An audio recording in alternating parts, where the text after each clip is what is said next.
Good morning and welcome to the Coolidge Cricket Ground. I am Vernon A. Springer alongside Joel Manning. It's day 3 of the Cricket West Indies 4-day competition. It's Jamaica Scorpions taking on the Barbados Pride. Jamaica Scorpions won the toss on day 1 and were bowled out for 140 in 54.5 overs. Akeem Jordan 3 for 48, Shamar Springer 3 for 11. Jamie Merchant top scoring with 35 and Tevin Gilazine on debut scored 32. Barbados have let Jamaica Scorpions right back into the game because they were bowled out on day 2 for 215 of 69.5 overs. Shane Mosley top scoring with 82, 149 balls, and their captain Shane Dorish was left not out and 64 not out, 114 balls. Patrick Harty 4 for 23 and Markina Minley 2 for 25. Jamaica Scorpions in the second innings are 6 without loss. It is a lovely day here and play was delayed for some overnight showers again in Antigua and Barbuda. The groundsmen here at the Coolidge Cricket Ground had to replace the turf in an area, but they did an excellent job, and we're starting at 10 o'clock with 98 overs scheduled to be bowled in the day's play. 98 overs. Closer play is 5:30 p.m.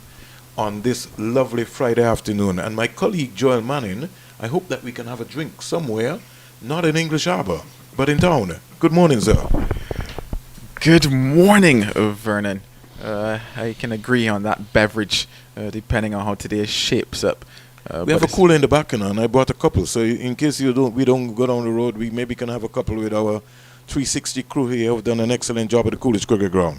It will certainly be a drink deserved, but I know for sure that those lads out there will not be drinking just yet, just given how evenly poised this game is at the moment. And I say evenly because I do believe, as you said, Barbados let the Jamaica Scorpions back into this encounter somewhat. When we look at the fact that at the end of play before this they were 89 for 2, then being bowled out for 215 at one point. It was 148 for 4. I do believe, especially with the pair of Shane Mosley and Shane Dorish at the crease, that Barbados should have done a lot better. I know that I don't want to say jokingly, but I know that I said that based on shot stroke selection, shot play, etc., that it could easily be 210 all over. It ended up being 215, just a lead of 75. And I know that Barbados Pride will not be happy with that, especially knowing that they will have to bat last on this surface. So for them today, it's going to be a very important morning. Yes, a delayed start, but still 98 overs to go in the day, so they'll be looking to come out all guns blazing.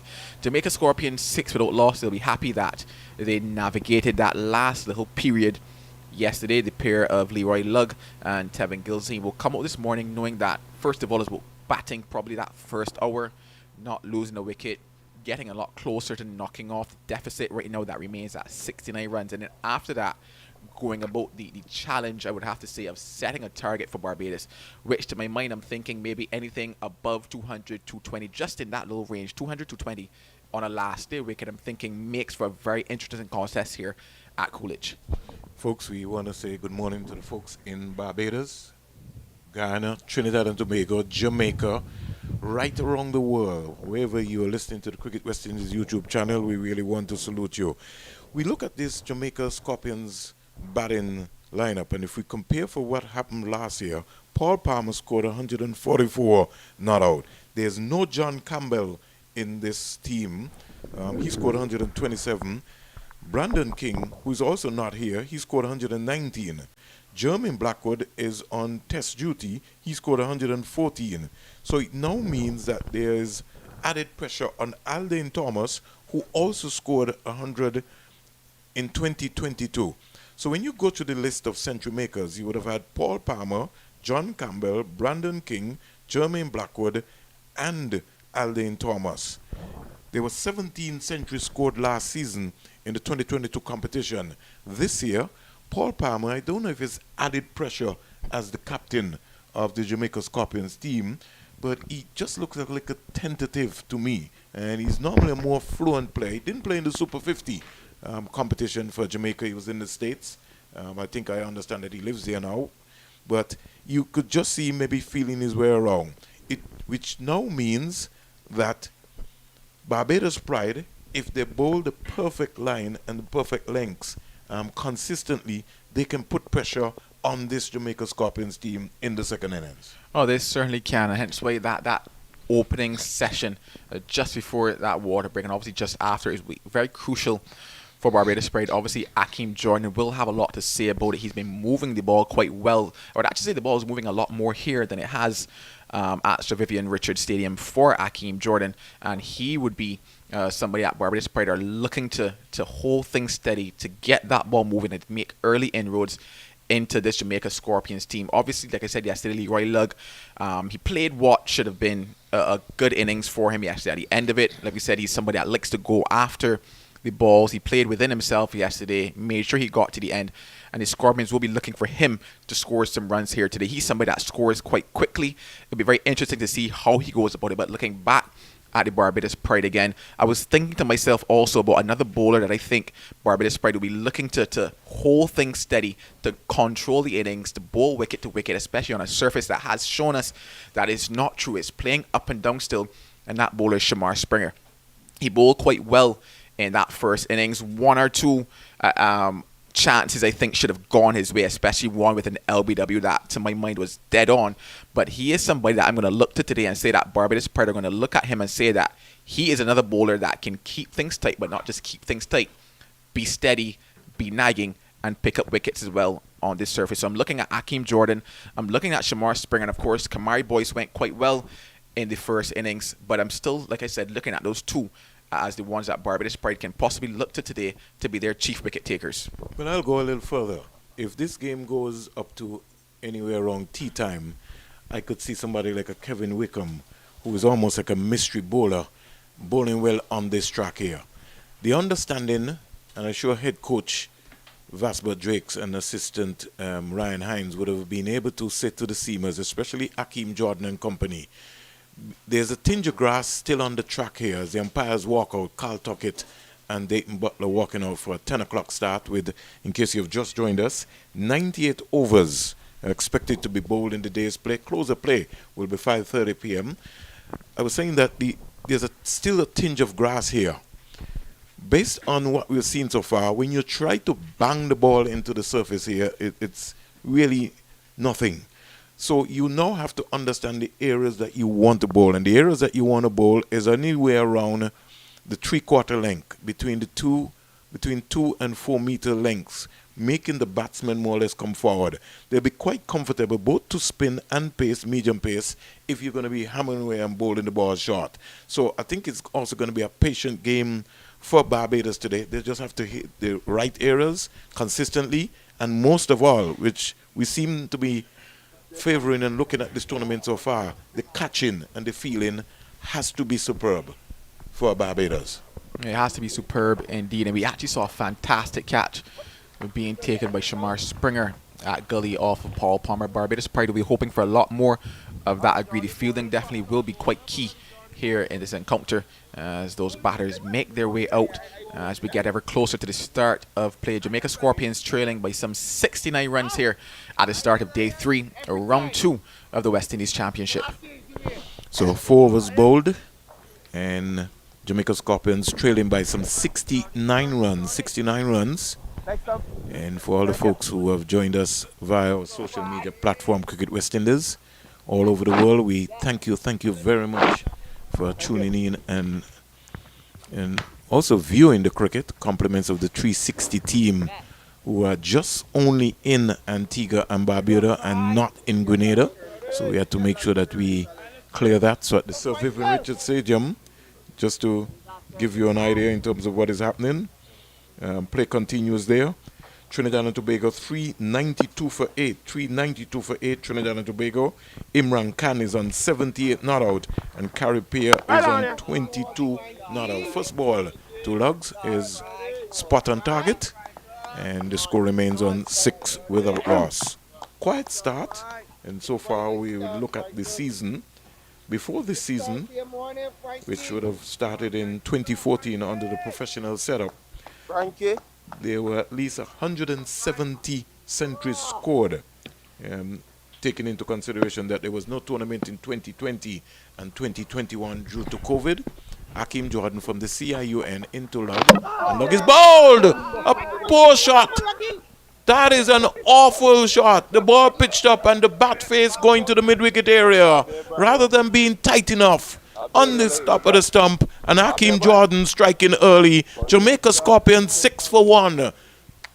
Well, I did say that Barbados Pride will be looking to Hakeem Jordan quite early on, especially with that ball swinging in to the bat. I talked about the fact that yesterday Leroy Lugg played within himself, just looked to get that front foot forward, played with bat and pad very close together, and he easily negotiated what Hakeem Jordan had to offer at the end of yesterday. The second delivery of the morning, he's playing an expansive stroke, and I talked about the fact that this morning they need to get through this period. We see that delivery there again. Hakeem Jordan, just that brilliant inward movement, lovely swing on offer, and Leroy Lugg looking to play an expansive shot.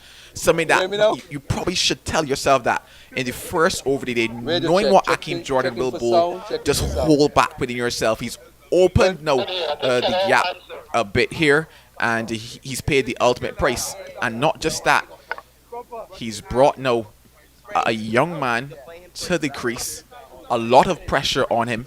He fell to Hakeem Jordan in the first innings. He nicked him off there. He's been struggling with that ball just outside of off stump. Interesting times here for Jamaica, still trailing by 69 runs. The importance of understanding the role of a batsman. When you're an opening batsman and you're playing a new ball, you have to look up at the V for long periods of time, mid on, mid off, and that shot certainly looked like a T20 shot. But even if it's a T20 shot, it's very early. You haven't got accustomed to the light yet, so it means that you have to have a look. You have all day. And there's no reason why Lugg, with the ability that he has, is supposed to be back in the Jamaica Scorpions hut. In fact, he's supposed to be looking at seizing these opportunities and recognizing that, listen, I maybe can get into the white ball team as a T20 player, and if I maybe spend some time here in red ball cricket, I could make a stake or a claim. But it's not to be. Kirk McKenzie comes out, and he's under tremendous pressure. Barbados increasing their slip cordon. First delivery is just working this down to the boundary for 4. Offline delivery to the left-hander, and that would give him some confidence. Kirk McKenzie, he's off the mark with Jordan coming around the wicket. Yeah, definitely give him some confidence in that particular delivery. Just straying down the leg side. It started probably about middle and leg, continued going down that direction. Kirk McKenzie just needed to get back onto it as Jared McAllister's had a very wide fine leg. And once he got enough bat onto it, it was always going to be 4. So that opens his account. But still a lot of pressure on for him, especially because of that shot that was played by Leroy Lugg. Always great to see batsmen playing leg glance, and in this modern day form you don't normally see a lot of that. Good leave by the young man, getting a good stride out. Kirk McKenzie.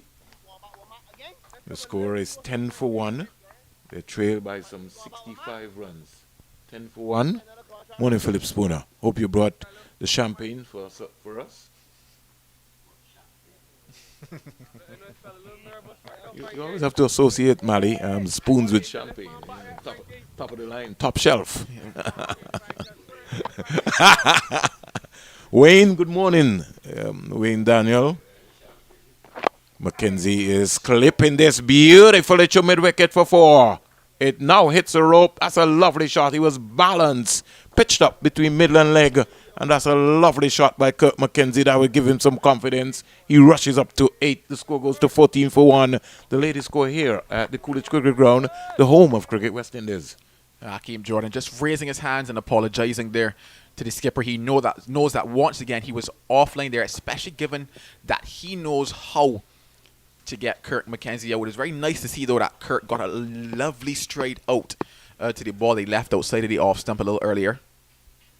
McKenzie's 8. Around the wicket again comes Hakeem Jordan. Something I find very strange that as soon as the left-hander comes in, he comes around the wicket. I have to begin next time I have a chat with him to ask him. Over number 5 comes to an end. 14 for 1. McKenzie's 8. And Gilazine is on 4. He's not yet faced any deliveries for the morning. Well, Hakeem Jordan, in fact, actually got Kirk McKenzie coming from around the wicket in that first innings, but a delivery that started just outside the off stump, held its line, and Kirk McKenzie was in that in-between position, neither forward, neither back, allowed his hands to go away from his body just to feel for it a bit and took the edge. So he's probably thinking about that as well, how he got him in that first innings, how he also gets out, I guess you would have to say, because in that second innings playing against Leewards, Kurt McKenzie was also caught behind, obviously this time around from over the wicket but it was in that similar area just outside the off stump, neither forward, neither back, and pushing at it. So Akeem Jordan has to have that in the back of his mind, and because of that, he knows that those two deliveries that were badly lined on the leg stump should have happened. So it's going to be Jar McAllister to peer here from the media center end. And he bongs away McAllister into Gilazine, and straight away he wants to play shots. First ball. Not even thinking about having a look. Which club you play for, comrade? YMPC. Who's Young that? Men's Progressive Club back home in Barbados. Where's Shane Dowrich, Dwayne Smith. Are you registered? Yes, I am registered. Have I played recently? No. Sun is a bit too hot for me. I prefer it up here in the commentary booth. I'm just checking. I just want to know. I'm just checking. I'm coming to that in a little while. McAllister weighing the number 47 short delivery. That didn't get up, but Dorish had to get down in the, as you said, the normal short barrier position, long barrier, and really try and knock it down. I want to say good morning to the folks in the Spartans Cricket Club in Barbados. 130 years in 2023. How can one club be around for 130 years? That's a massive institution there. 130. They're the oldest club in Barbados. We got to get into the history books and find out what is going to be happening. Worked away into the fine leg area. It's gone for 4. So just around middle and leg. And Gilazine just getting bat onto ball there. Came right across. Got to be very careful because I had that kept a little low. There could have been a shout for leg before decision. Now this is also the home of Shamar Brooks and also Jason Holder. Mali wants to see the replay.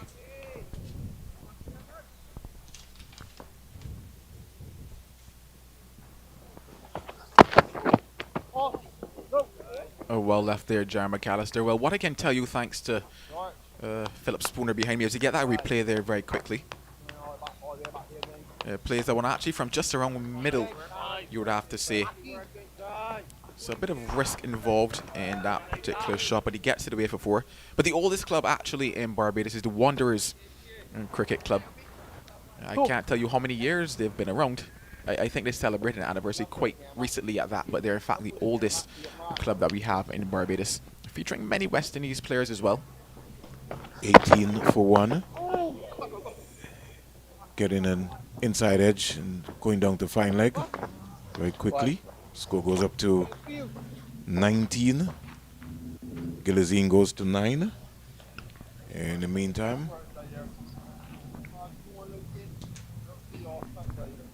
yeah, that's middle. It's quite interesting because it looked like he played that particular delivery off of the stumps as well. I could actually hear Shamar Brooks out there saying that he's playing it off of the off stump. I'm not sure if that is true, but it looks just around that type of area. The first one he played from just around middle, and that particular shot also looks quite similar as well. So that's actually a good sign, to would have to say, for Barbados, because those are 2 risky shots there played by Gilazine. Still in deficit by some 61 runs. They score 14 for 1 now. 19 being the score. Another wide delivery right there. And no need for him. Mackenzie. So at the end of over number 6, the latest score here at the Coolidge Cricket Ground, 19 for 1. 5 runs coming off of that over.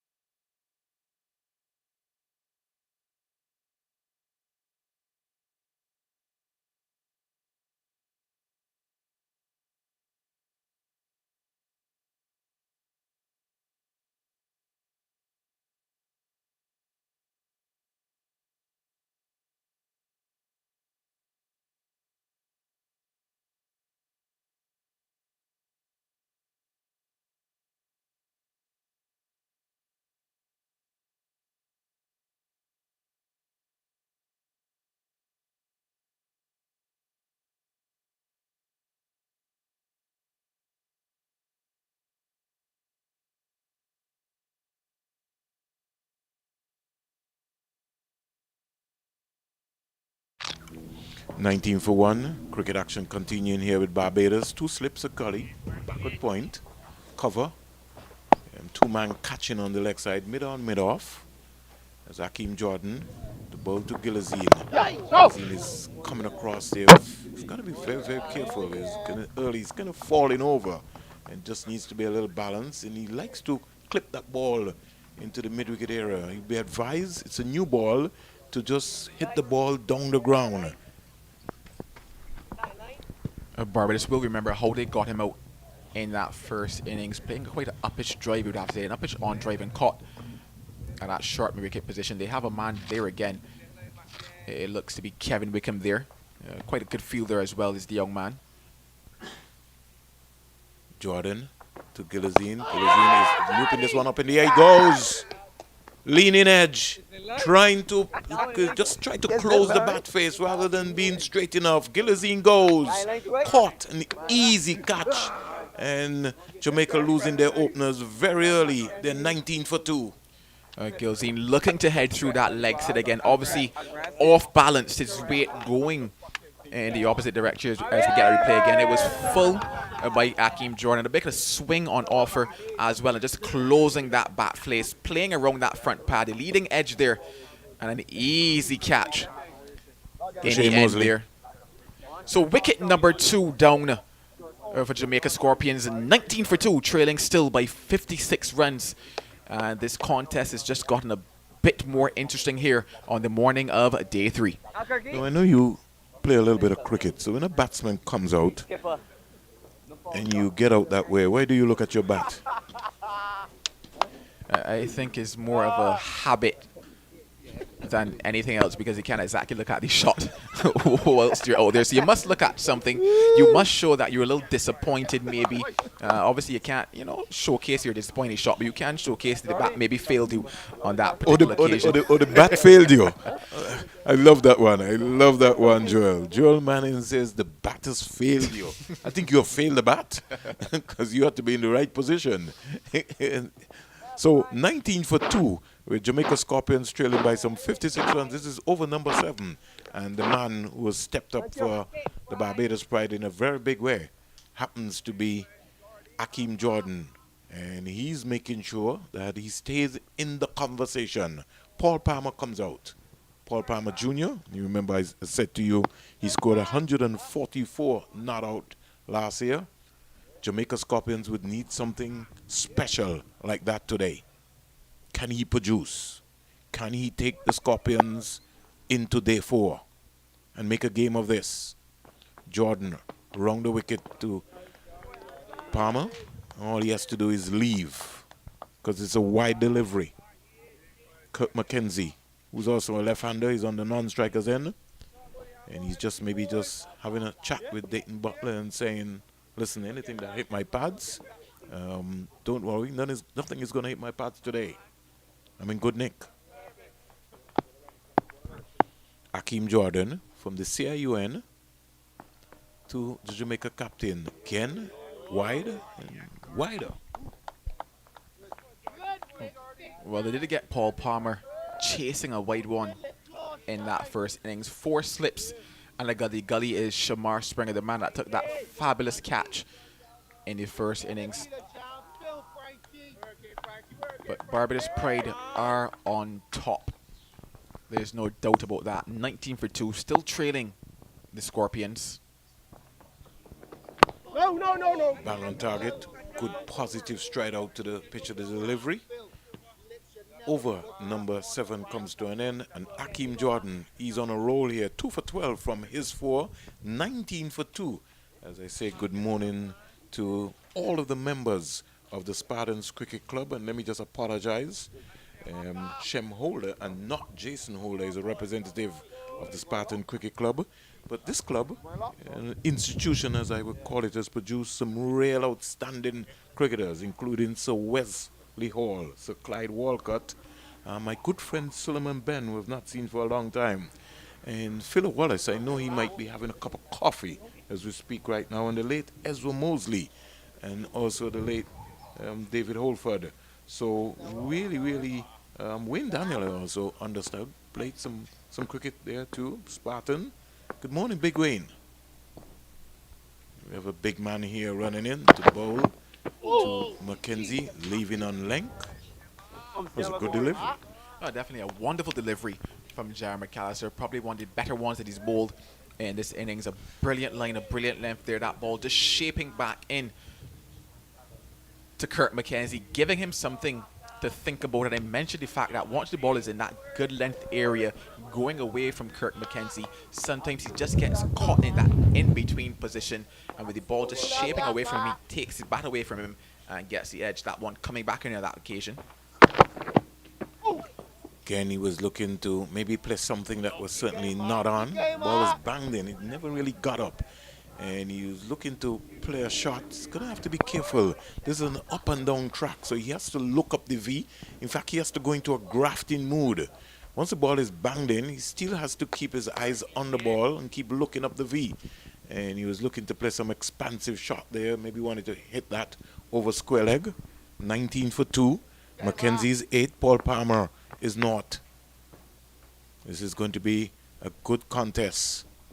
Mackenzie waits down the onside, just offline a little bit there from McAllister. And he's sort of pushing the ball.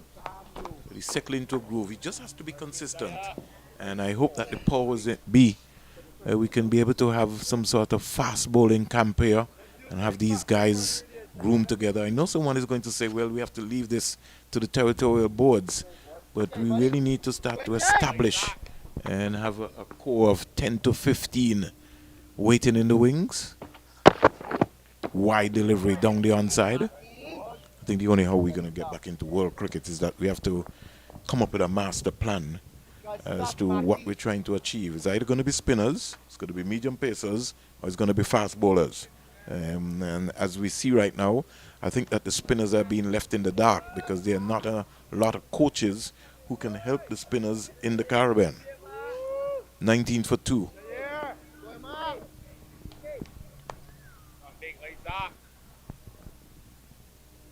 Mackenzie under a bit of a pressure. He'll have to keep concentrating. Good cricket all around. Kevin Wickham knocking down that one at bat pad. Getting some major support there. Looks like it's Shamar Brooks giving him that support. Is it Brooksy?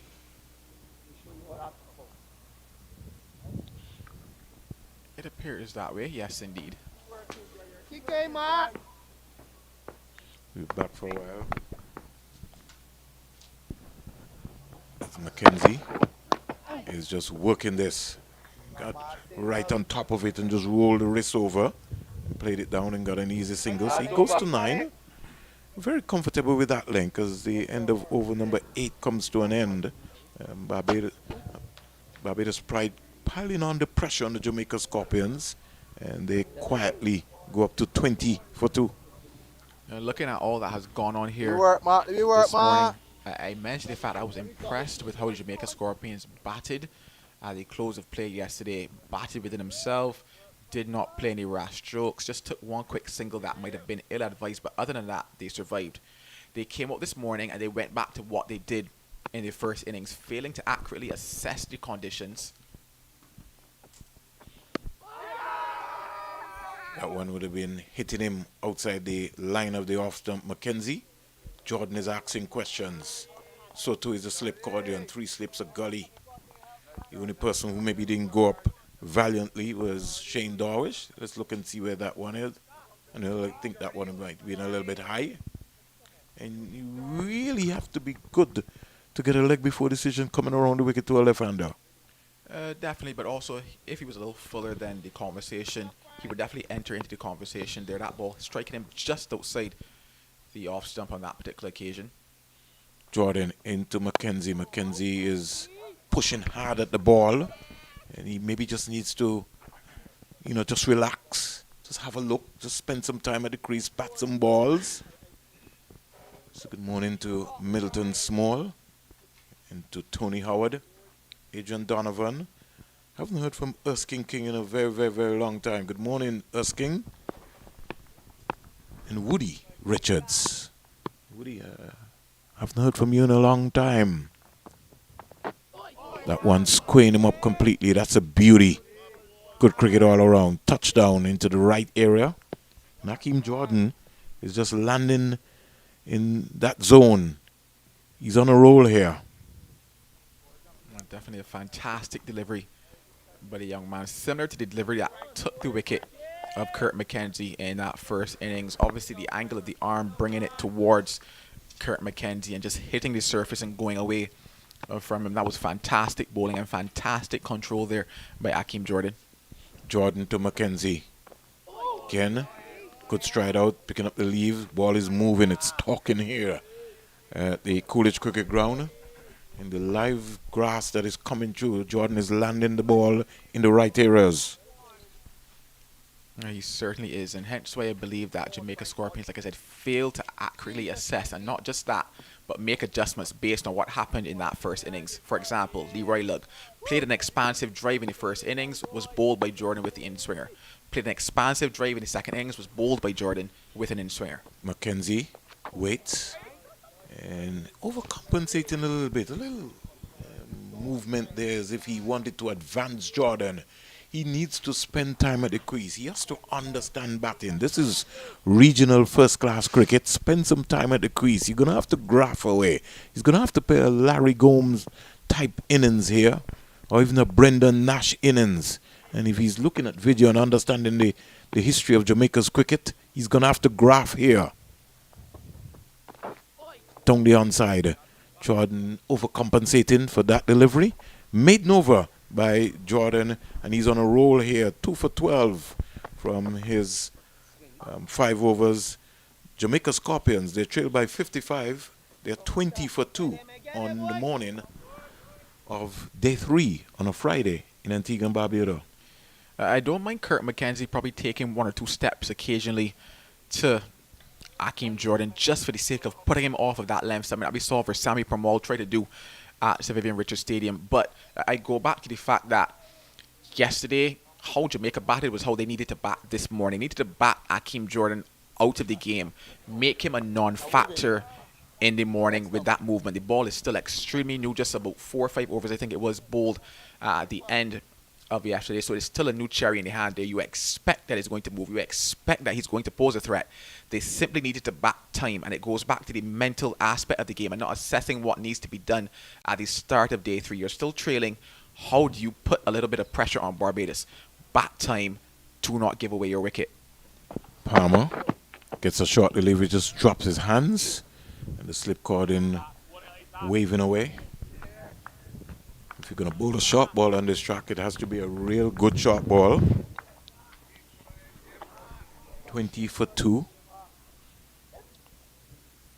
Have to really solidify the argument made by Joel Manning as to the objective and the mindset of the Jamaica Scorpions team here this morning in terms of understanding their role. The first objective is to bat for the first hour.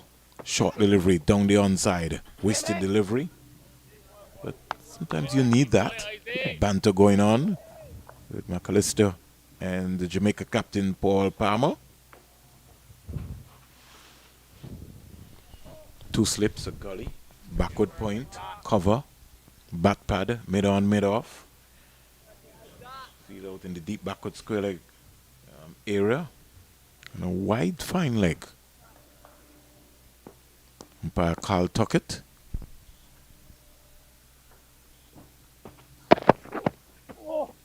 Again down the onside.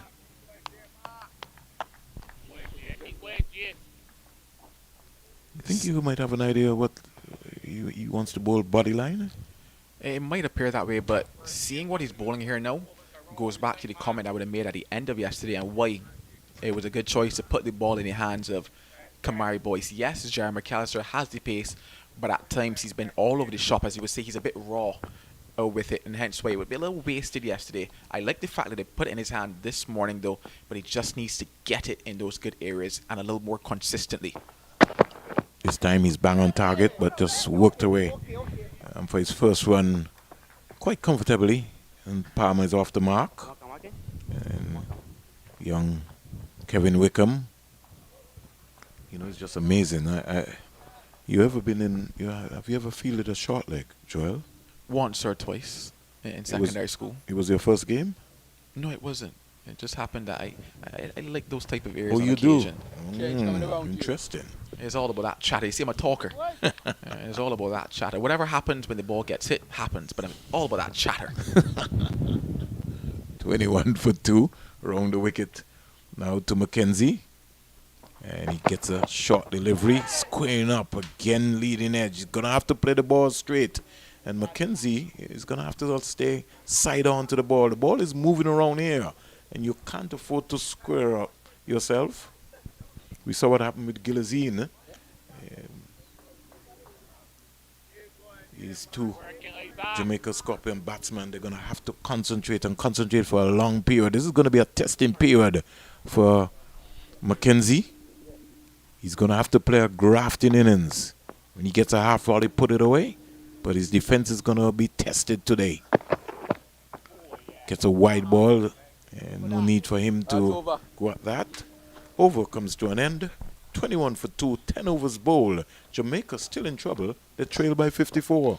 Definitely still in trouble, and I know that these young men are intelligent. I know that they've played a lot of cricket, and hence why it's a little disappointing to see some of these shots that are being played. I think that if we look across the course of this match, you will see who scored runs and how they scored runs. I think about Shane Dowrich. At the beginning of his innings, he looked a bit scratchy while he was trying to go very hard at the ball. He pulled himself back, waited a bit more, and then allowed himself to just time the ball as he went through his innings, and he grafted well and he scored those runs. If Jamaica Scorpions can adopt a similar approach, I believe they'll be very successful here.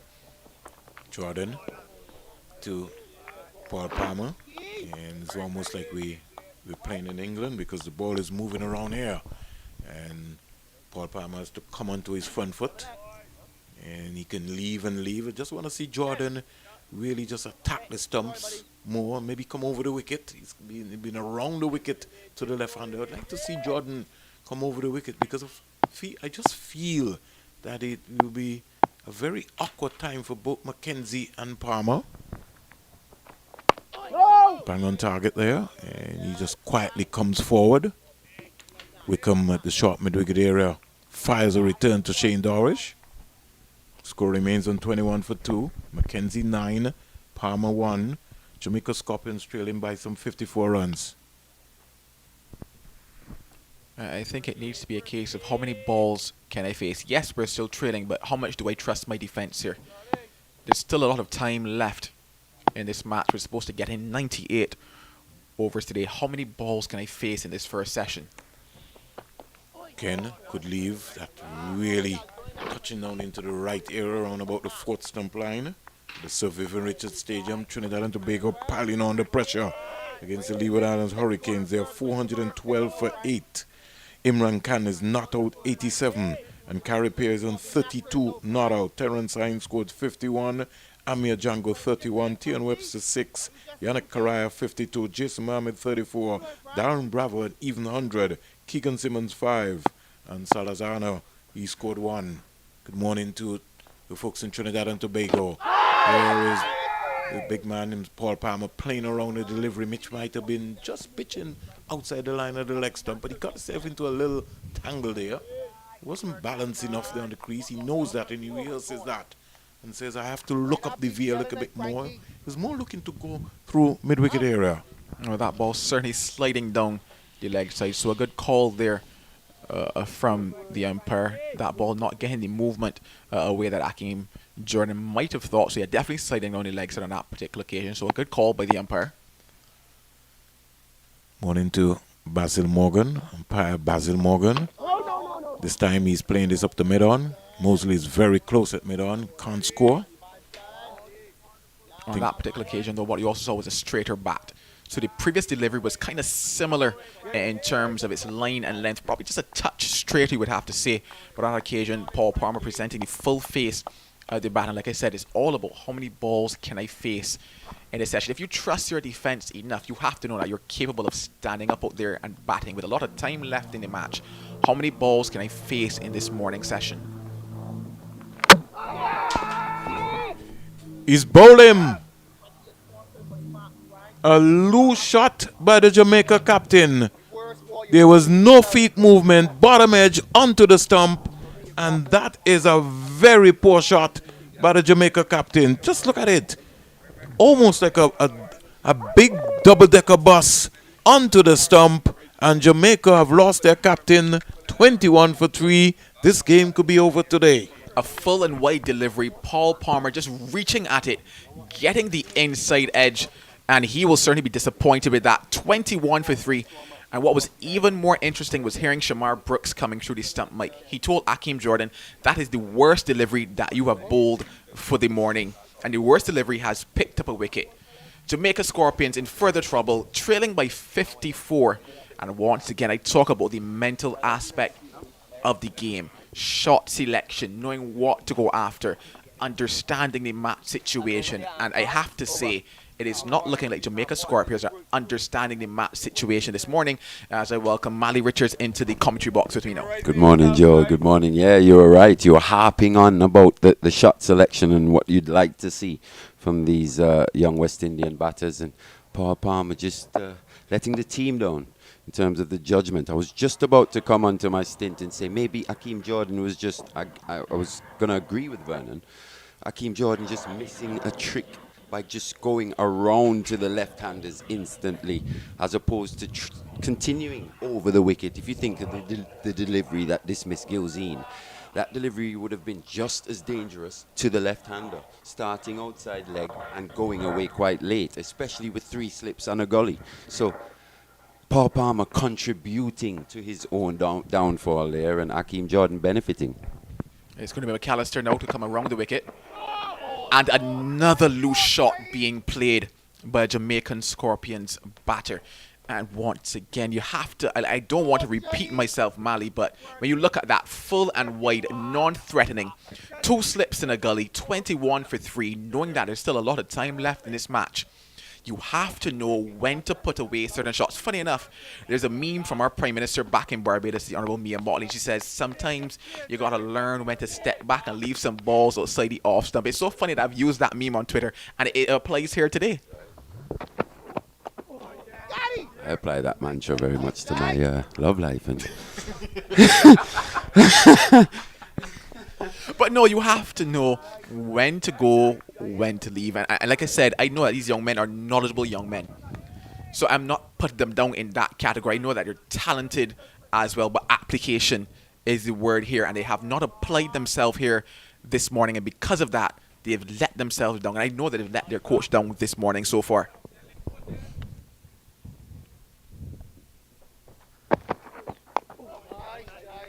You're right, Joel, and especially when you've seen your skipper play a similar stroke, just get out the previous delivery, and then the first ball, that's what comes out. So just showing his inexperience at this level, Kirk McKenzie.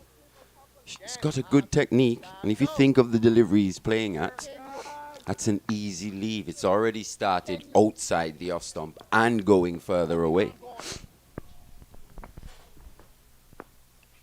McAllister now with his fourth delivery of this over. Gets behind it. Falls just in front of him. Kurt McKenzie's all about that time. A lot of time left in this match. And like I said, if you think back to an innings, for example, played by Shane Dowrich, it's about the occupation, the crease. When he tried to go too hard, too early, without understanding the surface, without understanding conditions, he struggled. But as he got deeper into his innings, as he waited on that ball, runs started to flow. Runs become a lot easier the more time you spend at the crease.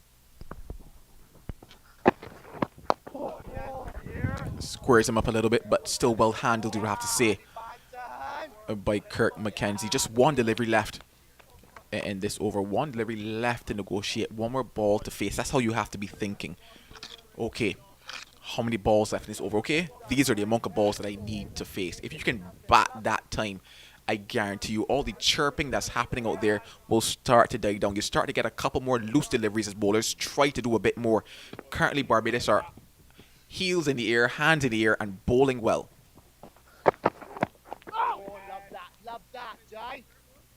A good ending to the over for Jerry McAllister, you'd have to say. 21 for 3. And it's been Hakeem Jordan, again, the destroyer in chief with this new ball in quite helpful conditions that suit his type of bowling, and he's fully exploited those, taking out the top three again in this second innings. Into his 7th over now. Funny enough, that's the other interesting factor. That Hakeem Jordan, you know, is their go-to man, that chief destroyer, the one that will pose the greatest threat. They've played the most shots to the man that poses the greatest threat. And once again, you have to question the mental approach to the game here because of that. That ball just holding its line there from Hakeem Jordan. So once again, good skills by the young man, good control, but at the same time, it is his shot selection that has gotten him out and not necessarily the deliveries that have gotten him out. Yes, he's bowling well. Yes, he's putting the balls in the right areas as he should, but what shots have been played to those deliveries? Think of Log in particular, looking to hit the ball too square, especially with the ball coming into him quite late. Goes hard there, this Aldane Thomas, but gets away with it. I don't think it will get to the boundary. Pulled up just inside. Good work out there by Shem Holder, and they get 3 on that particular occasion. But we talk now about that shot selection again, going extremely hard at it. That ball could have gone anywhere because he was at no point in control of that shot as well. So they're living dangerously here, Jamaica Scorpions, still trailing by 54 runs. Or rather 51 runs they're trailing by now. But to be fair, Joel, he played with a straighter bat on that occasion. It was quite aerial, but with a straighter bat. And I think if Leroy Logg would have employed a pretty similar technique, he probably would have caught the inner half of his bat. Present a straighter face. It's just more bat face being presented. He probably would have survived.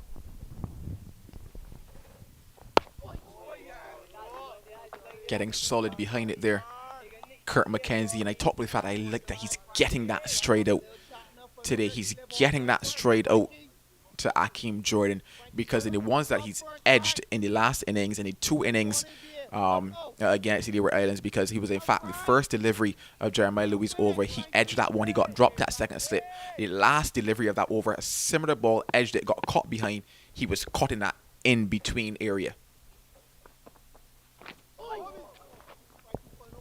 Gone beat the inside edge, I think, on that occasion. Kirk McKenzie. Big drive again through the offside, not quite there, just presenting a little gap. Probably looking to hit that a bit too hard. Not straight enough. For everyone that's looked to go hard this morning, they have suffered and they have paid the price. You just have to hope that the young man does not pay the price for playing that type of shot so early in his innings here this morning. Just 9 from 27 deliveries. And once again, going at it, and not just going at it, but going hard. A ball that was, you would have to say, starting almost on a 5th or 6th stump.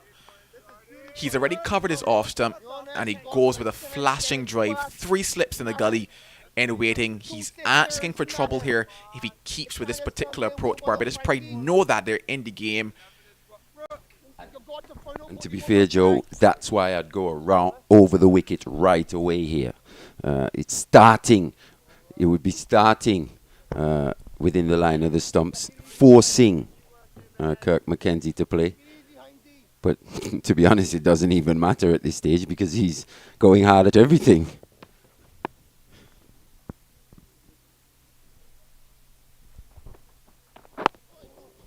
Gets behind that one, does McKenzie.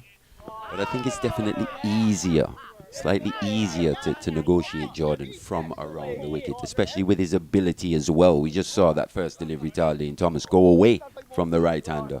And that tells us that he can definitely move the ball both ways, not just through the air, but off the pitch as well. Very skillful guy. So I just think he's limiting his wicket-taking options by staying around the wicket to the left-hander.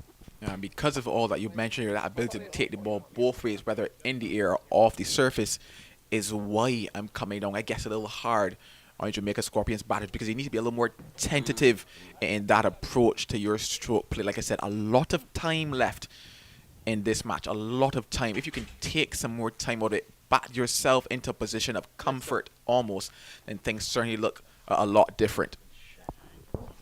One has to be able to have the technique as well to absorb pressure. As good as Barbados have been with the ball, there's still big gaps, especially in the offside, in terms of rotating the strike. It looks like Shamar Springer's been brought into the attack, replacing Jaya McAllister, who I think's just been a bit inconsistent.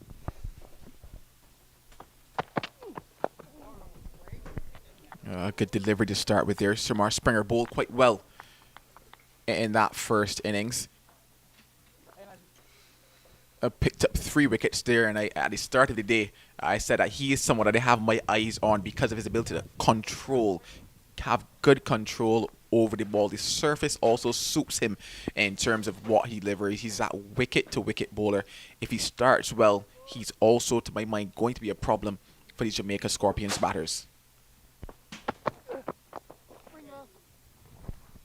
Yes, his type of bowling, like you said, in between wicket and wicket. Possibly look to exploit the inconsistent bounce of this CCG pitch.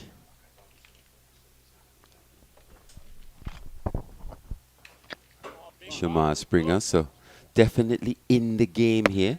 Like you said, 3 for 11 off his 9.5 in the first innings.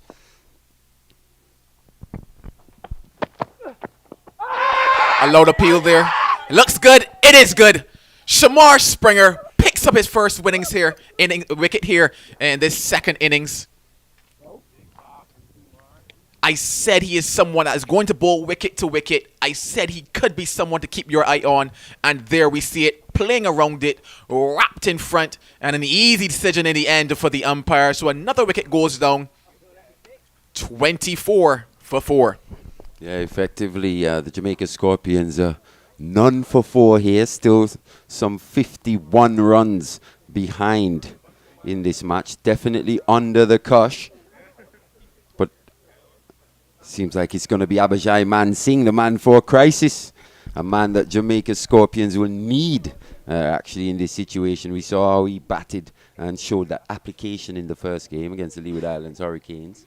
Faced some over 300 balls in the match on debut. He's going to need a bit more of that here. A lot of weight now, a lot of pressure on his young man's shoulders. He's handled it thus far well, but it's just been one match. That's the thing about it. He's handled it well, but it's just been one match. And it's so funny. I was having a little chat with him before the game started. We were talking about how he could maybe shape up. And he mentioned if he has to be at the crease in this morning session, Jamaica are in trouble. He's at the crease. And, of course, when we look at that score, still trailing by 51 runs, 24 for 4. Jamaica Scorpions are in trouble. A lot of work to do just to get past that deficit alone. There is no way to my mind that somebody like Man Singh should be out there trying to still erase the deficit for the Jamaica Scorpions. You're right. You're asking a lot of a young man in just his second match at this level. But he's come to the fore already, like we said, in that first match. And even in the first innings, faced 87 deliveries. 81 deliveries, actually. So he's already shown that application in this match again. But it's a lot to ask. You're right, Joe. Yeah, it certainly is a lot to ask. You would have to say that some of the more experienced batters have gone before him and failed the Jamaica Scorpions and expose this young man to an interesting challenge. That's not to say that he can't, lift himself and make his way through this very tricky period. But testing times for them. One very full there from Shamar Springer. They're asking him to get that length again. And I mentioned it at the start of this over. He is somebody that will threaten those stumps. He will bowl wicket to wicket. And because of that, on this surface, he will pose a problem. It is true, he's in his second game, but what we have seen from him, we've seen a lot, especially with the bat and with the ball. He said some over 400 deliveries already. And what he has shown is a straight bat technique. That's kept down. Oh, interesting there, that one. Keeping very low to the end of the over as we get that replay. I said he will pose a problem, and that he is doing just by a whisker, by a millimeter missing that off stump. The young man, Mansing, survives. 14 gone, 24 for 4 as I now welcome Vernon Springer back into the commentary position. Yeah, he got what the old folks would call a ground ghoul there. That one didn't get much higher than his ankle. Very lucky to survive. But at the same time, with that technique, he's looking to play with a straight mat. So if it doesn't bounce as high as he expects, he's still in with a good chance of surviving. But it's going to take a lot of batting here from him and Kirk McKenzie, who's been pretty erratic with his shot selection, Vernon. Well, Mansing likes to bat. I don't know if McKenzie is thinking in the same process. Gets a leg by here on an Akeem Jordan delivery. That's a good point. You can tell already in his short career just how much Abhijay Mansing values his wicket. Vernon, he puts a high price on that wicket. Trinidad and Tobago declaring Mali at the Sir Vivian Richards Stadium. 418 for 9 declared. 126.5 overs. Their captain scoring an even 100. Imran Khan 92. Yannick Karaya 52 and Terence Hines, who's having a dream season so far. I think this might be his third half century. 51 or 51 balls with 5 sixes and 1 4. Mansing is fishing at the line. And he's nicked off. The big wicket goes. Mansing fails for the Jamaica Scorpions, and he knows that. 25 for 5. And I think just touching down outside that off stump, Mansing just having a little flirt. He'll be disappointed with that. Outside the off stump, just pushing the hands at it. Maybe when he looks back, he'd think, I could have let that go through to wicketkeeper Dorich. But like we were saying, it's a lot to ask of a young man who's already put his hands up and put in some real good performances in his young career. But he perishes now, doesn't manage to bother the scorers today. He departs for a duck, Abhijay Mansing. Barbados cock a hoop with that, and they're right on top here, Vern. Akeem Jordan, 4 for 15. He's into his 8th over. Jamaica Scorpions, they trail by 50 runs. And really, when you look back at the dismissals this morning of the Jamaican Scorpions batsman, led by Paul Palmer, you'll have to really question the commitment from this team and the approach, and also the growth mindset of the Jamaica Scorpions in terms of what they were thinking about. Because the second delivery that Log faced this morning, he was looking to hit the ball into the Cricket West Indies headquarters. That's really uncalled for. We're playing a 4-day competition, and it's red ball. Barbados have been pretty good with the ball. Akeem Jordan in particular. He's been very testing. He's asked a lot of questions of all the batters, but like you said, they've contributed as well to their own downfall. See young Mackenzie's shot selection just going in the last few overs or so, and it's almost spread throughout the team. Balls that they would probably normally leave just outside that off stump, they're having a go. Merchant waits for Jordan, and he comes across to a inducker, more or less, but because of his height, he was able to get down on that one. He's an LBW candidate, and Akeem Jordan knows that, so he was searching for those pads. 25 for 5. Jordan looking to get 5 wickets here. He didn't get it in the first innings, and he really wants to register his name. What I can say about Akeem Jordan is that he understands how to bowl on the Caribbean pitches. So Vivian Richards Stadium and Coolidge, he's done an excellent job. Again, searching for those pads, falling over is Jamie Merchant, but the most important thing is that his bat fate was straight. So Lug maybe needs to have a look at Jamie Merchant's technique. I think when there's a bit of seam on offer for Akeem Jordan, he becomes doubly dangerous, because he's a guy who tends to generally swing the new ball anywhere he's at. But when there's a bit in it in the wicket, and it starts jagging both ways, he becomes extra dangerous, in my opinion. Here is a delivery which is just squeezed into the offside, and they get a very comfortable 2 runs. Now I'm going to say something to you, Mali, and I know you know how I think. Jamie Merchant has just come in. Jamaica Scorpions are 25 for 5. Shane Dorish has decided to put a sweeper out under the offside. Now Jamie Merchant is a knot. He's decided to put out a long on, and he decided to put out a deep backward square leg. Akeem Jordan is on a roll. He has 4 wickets. You have to keep attacking. You can't ease the pressure up like that.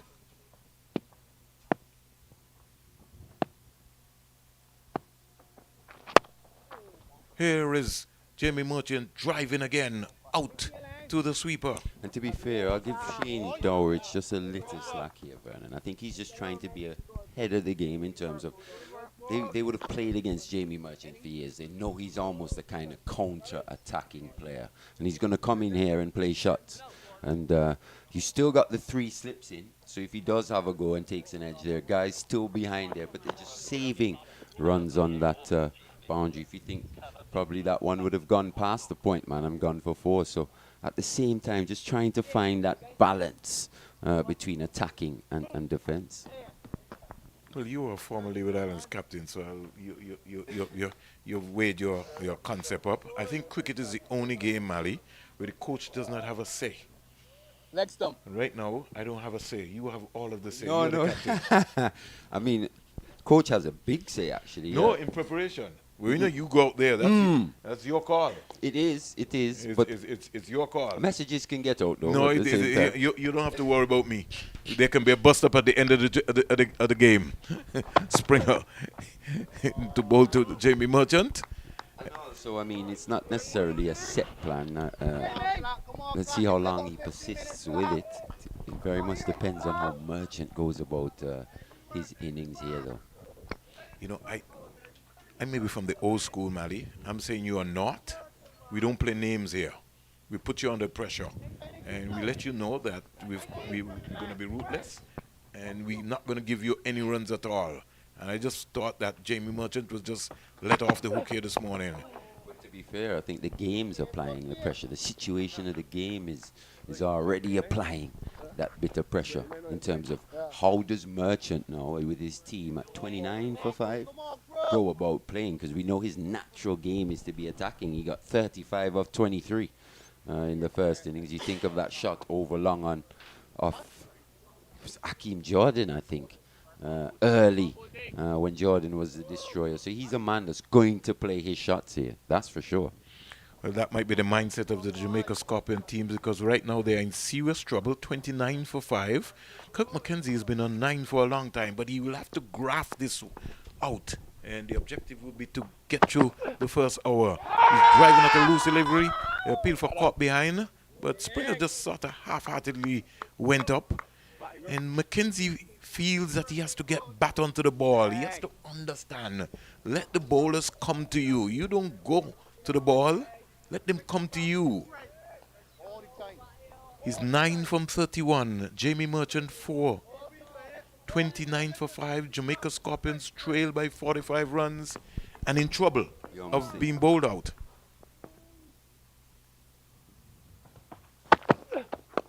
You think how many times is McKenzie going to play that big drive outside the off stump and get beaten before he actually perishes?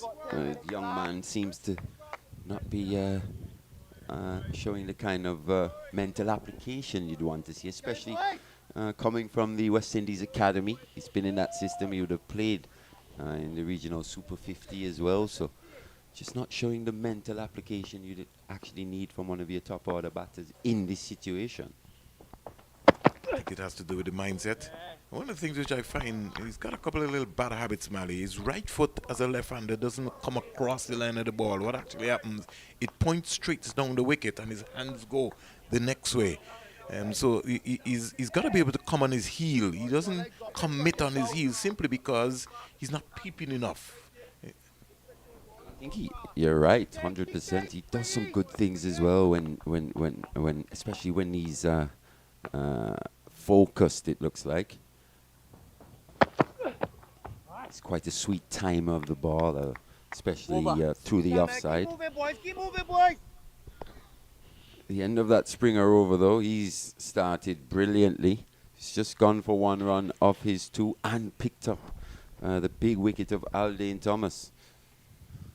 We're approaching the first hour, Mali, and if anybody told us the Jamaica Scorpions will be 29 for 5, we would say no. We want to think that this might have been a Scotiabank kiddie cricket game we were looking at, but really some atrocious starts by the Barbados. The good bowling by the Barbados in concept by bowling wicket to wicket, and some atrocious shots by the Jamaica Scorpions batsman this morning, Andrew Richardson. He'll have a few choice words for those batters. Merchant comes quietly forward. He's a big guy. He's got long levers, and as Mali said, he's going to play his style, which is the Merchant's way. Or at least he's forced to think about how he's going to go about it. Still got that man on that deep cover boundary. Deep square leg on the boundary, long on as well. Hakeem Jordan looking for 5 wickets. Both to Merchant. Merchant is defending an in-swinger.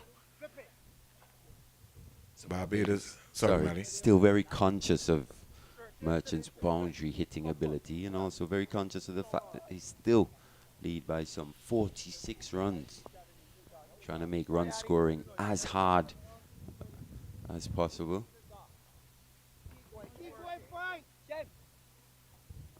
Don't want to give away any boundaries here.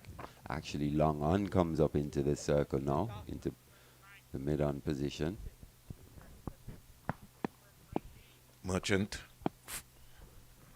4, and he's just easing this one into the offside, getting an easy single. Gotta cut that out. You know, if he wants, let him go. You hit the deck. You bowl wicket to wicket. He goes, he misses, you hit. And it's in a situation like that where I probably see a point, Vern, in terms of just an easy single for Merchant to get off strike. You probably can live with the deep square leg on the boundary. Just put something in his mind, maybe a short ball may come. Mackenzie leaving. Could leave. Hakeem Jordan, he's on a roll here this morning. And in doing so, you've got cover up in the circle. You still got the 3 slips and a gully. You just may catch Jamie Merchant on the crease, not quite transferring that weight. And that's all you need. It's a slight miscalculation. Well, he's a bottom-handed player, Mali, and he's also an LBW candidate. And Jordan bowls wicket to wicket. Here's Merchant, not Merchant, Mackenzie driving over mid-on. We'll get a couple of runs. Didn't get to the pitch of the ball, and the hands went really. He just needed to relax and balance himself. He was looking for that aerial shot there, but he got 2 runs, got away with it. It's almost been a torturous innings for Kirk Mackenzie. They're just cloughing that one through the onside. Like you said, didn't time it at all. Wasn't quite there for the drive, but still went through with the shot inside half of the bat. Moves on to 11 from 36. He's still there, though.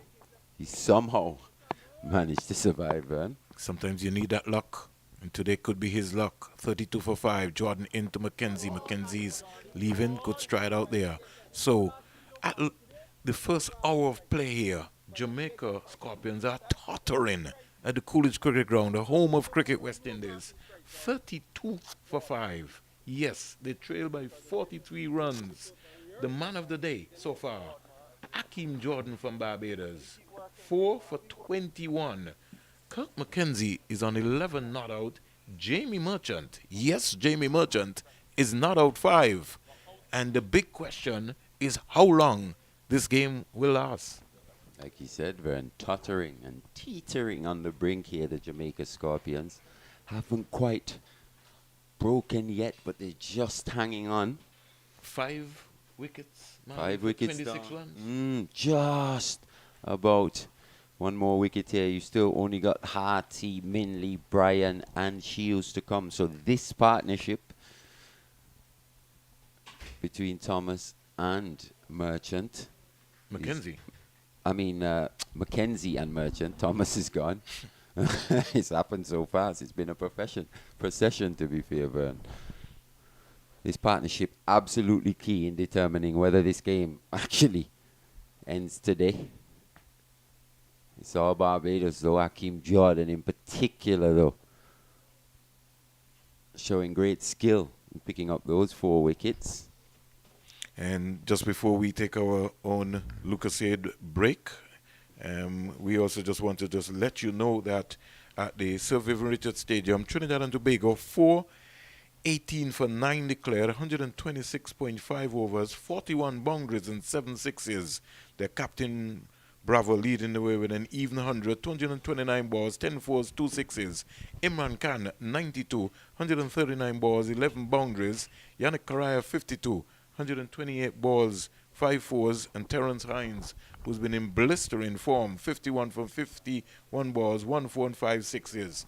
Bowling figures for the Leeward Islands Hurricanes: Sheena Barrett 16 overs, 4 maidens, 72 runs, 2 wickets.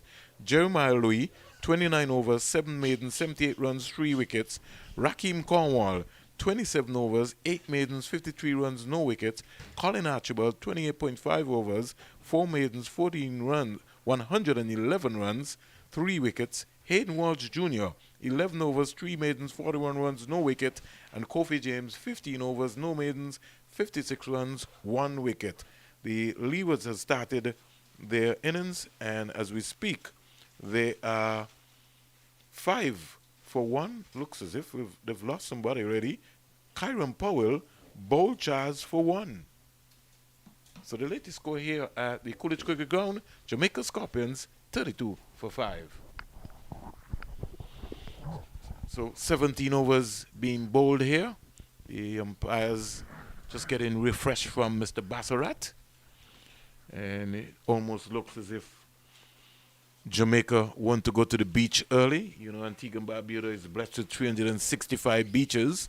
I know for sure that the Barbados Pride, they won't mind getting an early sea bath today. They fly back out on Monday. But Jamaica seems to be in a hurry. They maybe have to, maybe a flight to catch. 32 for 5. 17 overs bowled in the process.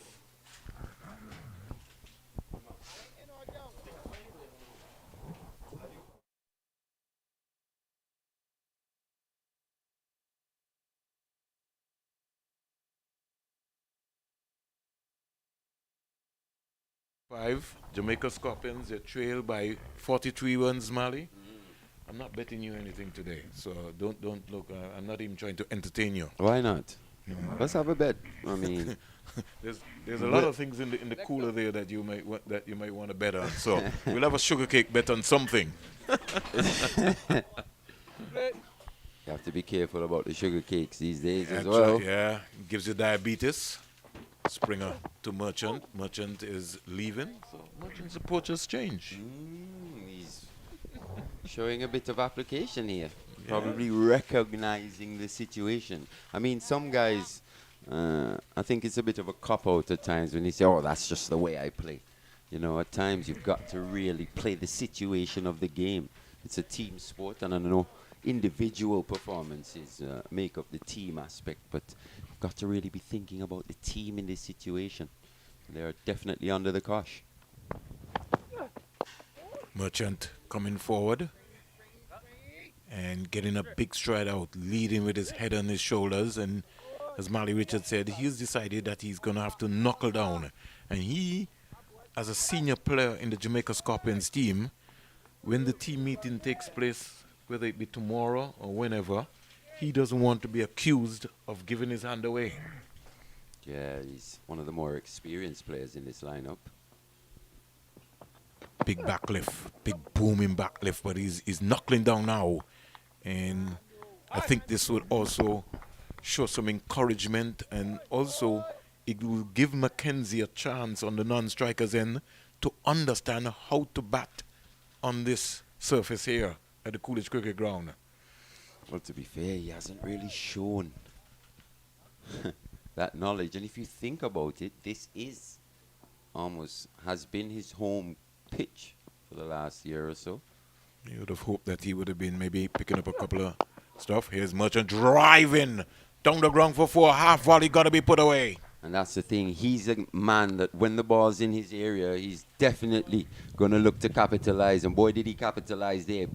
Over-pitched, through the hands at it. Not too much foot movement, but it didn't matter. It was aerial for a point in time, but it was nowhere near to that mid-off fielder. And he picks up 4 runs, showing good power on that shot, Jamie Merchant. Brooks only had to go and retrieve the delivery, and Springer was kicking himself because he knew that he overpitched that delivery there. It was a half volleys, and sometimes I look at the West Indian batters and I see people blocking half volleys. Half volleys got to be put away. Merchant put that one away. Goes to 9.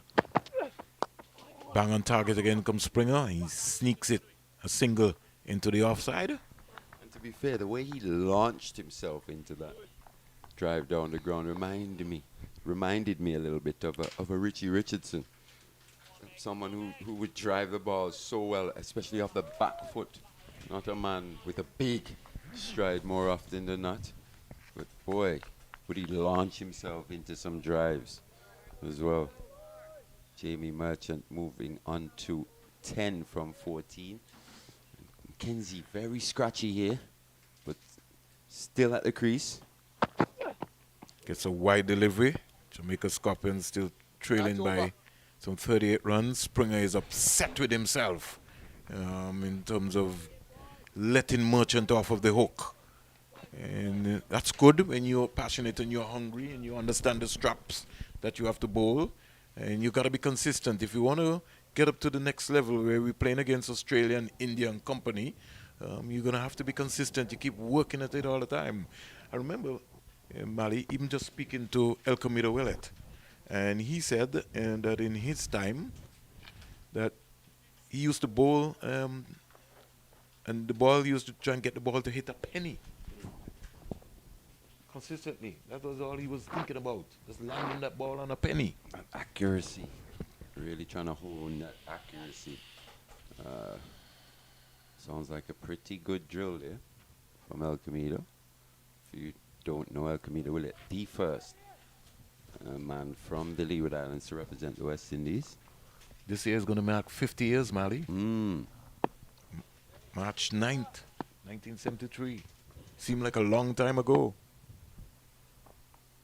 McAllister now into both to Merchant down the onside.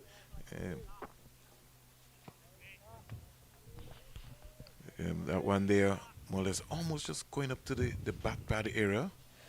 Mali says that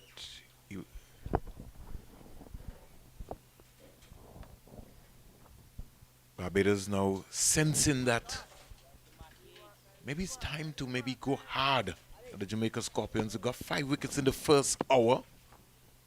Let's find out what's going to be happening, what the approach will be for Merchant. Merchant is pulling something that really is not there because that went under his bat. And it's probably the first time we're seeing Jaya McAllister from that CCG or Coolidge Road end. Or the CIUN. CIUN, per se. And I think this is a good move, especially in terms of the inconsistent bounce on show. His type of bowling, hard back of a length type bowler. He's someone who could exploit the up and down nature of this pitch, but if he can find that consistency to deliver multiple balls in between wicket and wicket, he could prove a real handful in these conditions. Interesting point there, Mali. Merchant is again... Just like that. He's bowled him on the edge. One doesn't quite get up. Looking to pull is Jamie Merchant. And Jair McAllister hammering it into the wicket more than halfway down. Doesn't get up. Under edge, onto the stumps. Merchant has to go. Jamaica lose their 6th. 37 for 6. Can you believe it? Hey. Poor cricket. You have to assess the situation. The ball is not coming on, so you've got to be tight as possible in defense. And a depleted Jamaica Scorpions batting lineup. All 6 batsmen back in the hut. Minley comes out. He's going to fight. Yeah, we know he's definitely going to fight. We were speaking about the experience as well of Jamie Merchant. But when you actually look at it, he's only playing in his 16th first class match. Seems Yeah. like he's been around for a long time, right? Yes. And a lot of these guys just showed you, like, over the years, just how little first class cricket was actually being played regionally. Some guys would play 2, 3, 4 games I roast me, man. Not roast me, but in he 2 roast me, but years, 3 you know, years. So my friend. as experienced as we think he is, and he's been around for a long time, hasn't played that much first class cricket. And I was looking, Mali, it was an interesting point that you made. You know, we were talking about this, and I was saying that going forward, Cricket West Indies are going to have to find a way to be able to have second team cricket. Because what you eventually will see happening here, you have at least 8 guys who are here. When the big boys come back, they'll have to wait until 2024 to play first class cricket. No. That's the ruthless nature of a professional sport, I guess. What one has to do is prove themselves to be more valuable than the ones coming back, and that's by taking these opportunities. It's a pretty much cutthroat nature, but I definitely get what you're saying in terms of the crop just bubbling beneath the first class level. Maybe having a second team competition. I'll get to that point. He is mainly just pushing that down to mid on, can't score. He's on not. So let's look at the situation, Mali, where you're in the Leeward Island Hurricane franchise setup. And you're one of the 15 contracted players for the Leeward Islands. They're major competitions, Super 50 for the competition. But you're not playing well. You're not batting well. And I'm saying, rather than have you walking around, we'll find some cricket for you to play so you can be able to get yourself organized along with the fringe players. Doc delivery again to Minley. In that exposure, you would now know that at least even a short of form, I can be able to just go down into the area and score some runs and get my confidence back. But I guess that's where things like the Leeward Islands tournament, especially in this region, comes into play. We know they're going to be playing it again after this tournament goes on a break after this match. But the timing. The timing's a bit of an issue in terms of just when it's being played. That's another thing to think about. Scheduling so key. I know how difficult it is with the cricketing calendar and how much cricket's being played around the world, internationally or whatever, but I think timing's so key when scheduling these tournaments. Almost seems like it's a bit too soon. 37 for 6. Mackenzie comes quietly forward, so he's really beginning to organize himself. And maybe the longer he stays out there, Mali, the more accomplished he might. We might remember some of the tips that the coaches like Graham West and Andrew Coley would have been telling him about the art of batting. I also feel, Mali, that a lot of the modern day players have to become students of the game. They have to read more. They have to, with all the technology available to them, they have to keep raising their level of their game. And sometimes I think we blame coaches so much. And I can talk about being around you guy, Mali. When you came around at the under 15 level, you were so advanced that it made life even a lot more easy for the coaches. People like manager Carlisle Powell and myself. It was a lot more easy to deal with you guys. The Robert Joseph, the Sinclair Challenger, the Branko Payne, all those guys. The level of cricket that you were playing and the coaches, the teachers who were around you taught you the game of cricket. 37 for 6. Mackenzie driving, beautiful shot through the lines, gone for 6. He's finally managed to time one. This one, a rank half volley actually from Shamar Springer, just going a bit too full. Mackenzie through the line, looking to hit straight. And this is, that was a good illustration of what I was saying earlier in terms of he does some good things. When he really looks organized and chooses the right deliveries, he looks like there's a good player in there. And that shot, not an easy shot to hit that fast bowler over long off for 6. Robert Haynes would have been very pleased with that shot from Mackenzie. He's back on focus again and getting tight in defense. Who are the role models Someone like Mackenzie has come into this team, Ali, and when he looks at his colleagues, he would feel like maybe this is just a normal way to play. I think that's something as well. That's a good point in terms of the experience that you surround with young players, finding the right combinations. I think that's something that we would have benefited from as youngsters. Clipped away, 4 runs, can't get there. One thing I can say to you, Mali, is very good in that area. He just leg glanced that delivery there, badly lined deliveries, and Springer just short of confidence there. All of a sudden, does not look himself at all in this last couple of overs. Yeah, just advanced to that delivery from Shamar Springer there. If we could see that again.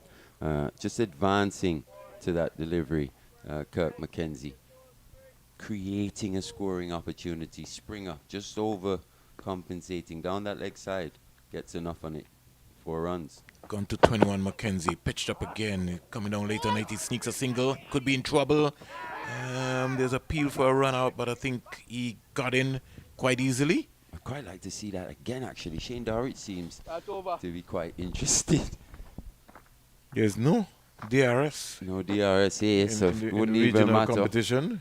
But sometimes all you need is one shot out the middle, and you start feeling like yourself again.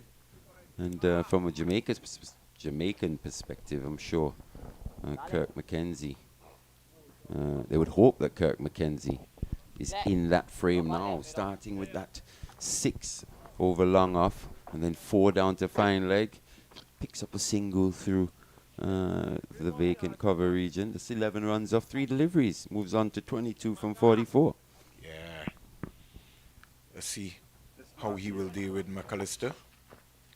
Different bowler, more pace, different end. Ball stopping, especially from the CIU end. He would have looked and seen Jamie Merchant get out to trying to pull something that was certainly not there. I'd like to see his approach. Let me see if he's learning the game. That's what I want to see from the young man. And he's clambering it one away.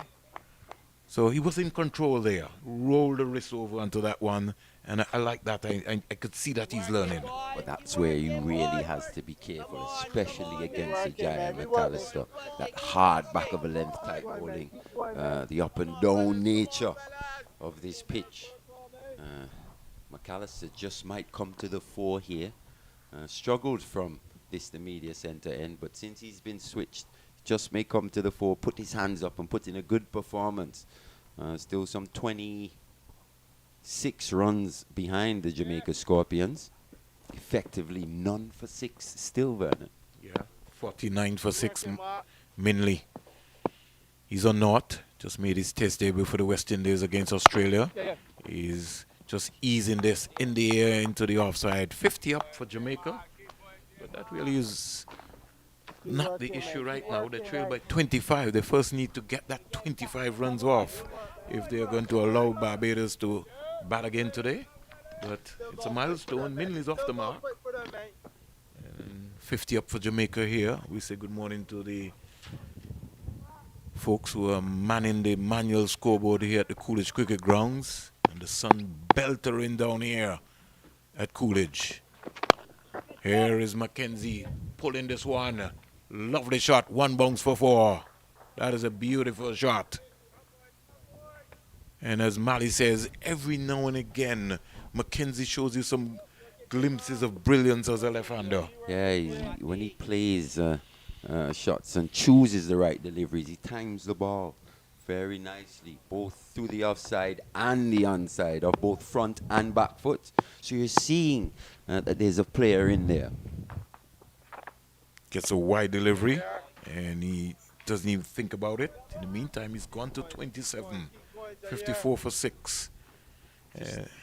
Mali says he himself been a left-hander. Sometimes you just need to just strike that right moment. I'll give you a story, Mali. The Leeward Islands are playing against Jamaica, and that team had in Cleveland Davison, Michael Holden, Robert Haynes, I can remember, and was at Warner Park.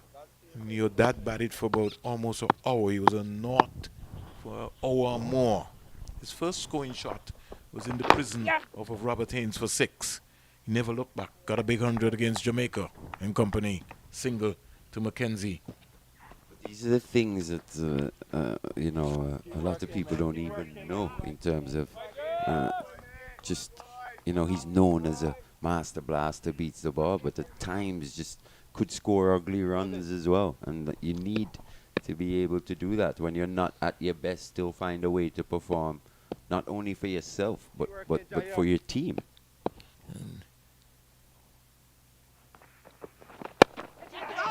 Mainly almost his drop, Mally. I think it just Carried to Wickham. Can we see that replay again? I think it just bounced before Wickham, but it was close, almost on the half volley. He's a fair way back there at short leg, almost at mid wicket. Did it carry? He would have had to come up with that one. No, it was close. It was close. Just dying before. Yes, Couldn't quite get the fingers underneath, as we see it again. You'd have to come up with that one. So, talking about, Mally, about that innings, that 100 that your dad scored against Jamaica, it was a sort of situation where, the tension Just dies. between Antigua and Barbuda and St. Kitts and Nevis. And your dad, Sir Viv, was adamant that he was going to score runs on that day because there was a lot of chatter going around. And, in the pavilion in St. Kitts, very close to the spectators, are right off there, close to the dressing room. One of the places where I've gotten the most abuse in the Caribbean is in Warner Park. But you ever scored 100 there? Yeah. Was it? I don't remember that one. You got to tell me which one you had there. No, it was actually 80 yard. 80 yard, yeah.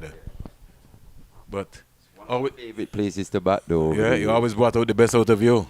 You always warm for that situation, that atmosphere. Here is Mackenzie pulling at this one here. He wasn't in control, as Mally would have said.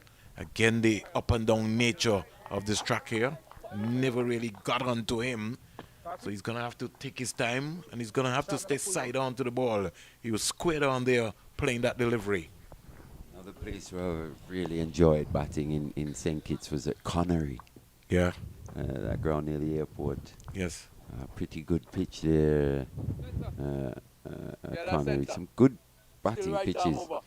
I'm trying to remember if you played at the Edgar Gilbert Sports Complex in Molyneux. Of course, yes. Molyneux's but Molyneux's got a bit in it, especially early for the bowlers. It tends to be overcast up there. It's quite high up, isn't it, in the mountains, in St. Kitts. A lot of moisture around in the air. You gotta tell me a little bit about playing at the El Camino Willett Park with a good friend who's passed on right now from Brown Hill. What they call him? Oh gosh, how come I don't remember his name today? Pumpy Boy, Stapleton.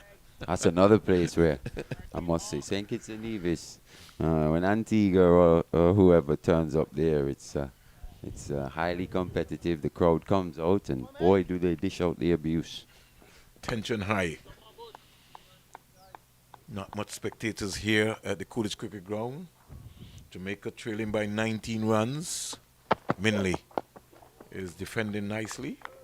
Well, he will defend. I don't think Minley is going to give his hand away, really. So the objective here now for these two would be to bat until lunch. For sure. Just got to be thinking occupation of the crease at this stage. We've seen Mackenzie just be a bit more attacking. He's tried since he's come in. He started a bit scratchily, but he's almost found his form now. Springer into and he's nicked off. So you were just saying, Vernon, that you know occupation of crease is so key. Big shot again outside the off stump. Caught on the crease. Big healthy. Nice healthy edge as well. Caught on the crease. Easy catch to Shane Dowrich. And Jamaica Scorpions staring down the barrel now. 56 for 8. And as the old Jackson would say, Warner Park and Sink is the late Vincent Deming. It's only a matter of time, early day to go to the beach. Jamaica thinking about maybe going to one of the beaches here. I don't know how much swimming will be going on actually. Well, maybe they don't. Maybe today. need just to swim. chill on the sand. Yeah. Maybe they just need to catch a little sun. Yeah, maybe mentally prepare themselves. But this game could be over. Unless a miracle happens. Yeah. It's been all Barbados. Almost been a bit of a procession. Kirk McKenzie almost trying to launch a bit of a counter attack here, but Jamaica still some way behind. And coming here this morning, you knew that today, day 3, would have been moving day. Whatever happened on this day would determine exactly the outcome of this match. But I didn't expect Barbados to come out the way they have, and Jamaica to bat quite as poorly as they have in this innings as well. 56 for 7. They trail by 19 runs. There's rain in Grenada. And before the rain, Windward Islands in their second innings were 48 for 2 at the Coolidge Cricket Ground. Jamaica are 56 for 7 at the Sir Vivian Richards Stadium. Just to let you know, the Trinidad and Tobago team declared 418 for 9. 418 for 9 declared. 126.5 overs. And the lead was in a spot of trouble already. They've already lost Kyron Powell with Shamar Springer showing Oja Shields a little bit of banter. Got a bumper pretty early. Yeah, and Shamar Springer picking up his 5th wicket of the match. 18 for 2 from his 4.5. Picked up 3 for 11 in the first innings. Hakeem Jordan, picked up 7. He's picked up 7 in the match so far. Picking up 3 for 48 in the first innings. 4 in the second innings. 56 for 7. Springer coming around the wicket now to bowl to Oja Shields. Gets a short ball. Ooh, that was a good one. No ball. Signal here by umpire Carl Tuckett. So there's a little banter going on here. No ball takes the score up to 57 for 7. Let's go. Go, Spring. Go back here. Oja Shields not. And maybe Oja Shields had a lot of chat. What do you think, Mally? Yeah, he would have bowled quite a few bounces as well to the Barbadians in the first innings. OJ Shields are probably just getting a bit back now here. Jamaica trail by 18. He gets another short delivery, another no ball again here. So all of a sudden, things are heating up here at the Coolidge Cricket Ground. Springer is getting angry. Yeah, I think just trying to soften up OJ Shields in this situation. I think the key delivery here is the full one though. When does he go full? I think it's going to be now. He's only got 1 delivery left in this over. He's gone around the wicket. When's he going to attack the stumps? 58 for 7. Into over number 22. I think we'll have a double change, Mally. Finad Manchan and Joel Manning will close out the game. The game? Wow. 58 for 7. You're making your thoughts known here. Very early. So the latest score here, 58 for 7, as we have a double change with Trinidad and Tobago and Barbados bringing it home very early. That's their call. Oh my God. Typical Vernon Springer. Probably thinks he's on FM 99.1. As I say, good morning to Joel. Good morning, Joel. How are you? Good morning. I'm wonderful. Obviously, as I like to say, the Bajan inside of me is burning with pride, but the neutral inside of me is just a little concerned at how things have progressed for the Jamaica Scorpions, especially given that I knew that the type of challenge that they would have to face this morning, they've not lived up to the talent that they have in their side. Yeah, definitely so. I don't know what really happened, but take nothing away from Barbados. They have really performed well. They've performed with pride this morning, and I'm sure that after that opening loss, they'll be very happy with what is about to transpire. It's going to be the star of the morning. Jordan, And that delivery just beats the outside edge. Mackenzie will tell you that he pulled the bat inside the line. I think that was after the fact. Yeah, Mackenzie has certainly gone about his work a little better after that opening period this morning. He was just guilty of pushing a lot at the ball, playing some rash shots. But from what I'm seeing, he's been, a little more reserved in his stroke play. And he's playing so far a decent innings, the best innings that we've seen from the Scorpion so far for the morning. And just as you, Marley Richards is a very good friend across in Barbados. That's David Fitzpatrick McDonald Theophilus de Kersey Harris will be very happy with what he's seeing today. Yes, indeed. I'm sure he's also happy with all those names. You see,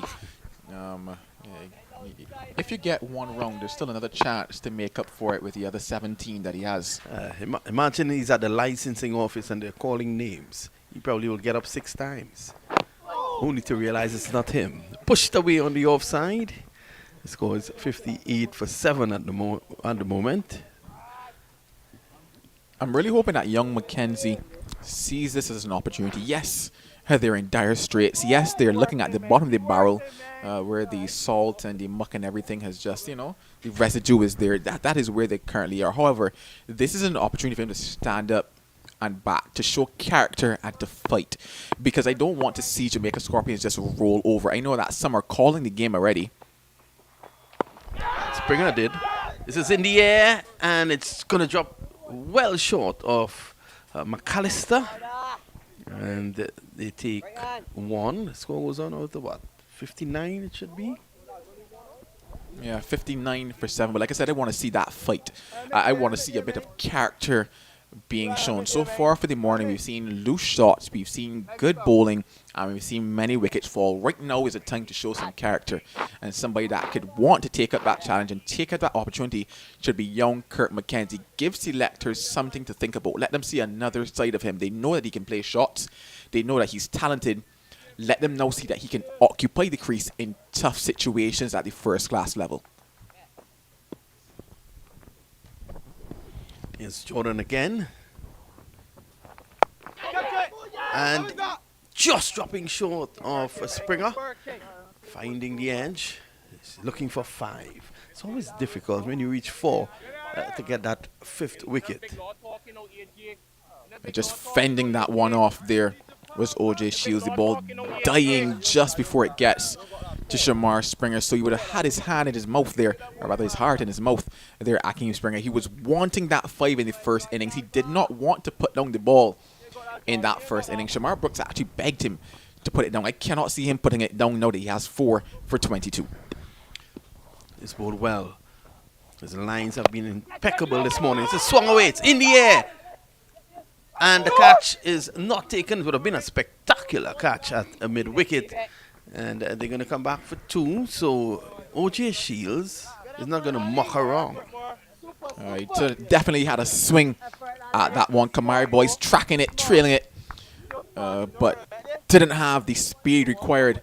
I'm not too sure how well he did at Knapsack and BSAC back home in Barbados. Didn't look like he was really much of a sprinter there. But I must say it was definitely a valiant effort. And once again, Jordan thought he picked up 5 there just away from the hands of Kamari Boyce. O.J. Shields survives the end of another over, 61 for 7. I'll say very good morning to the Vice President of Cricket West Indies, Dr. Kishore Shallow. He is locked on. And that's an easy name to pronounce.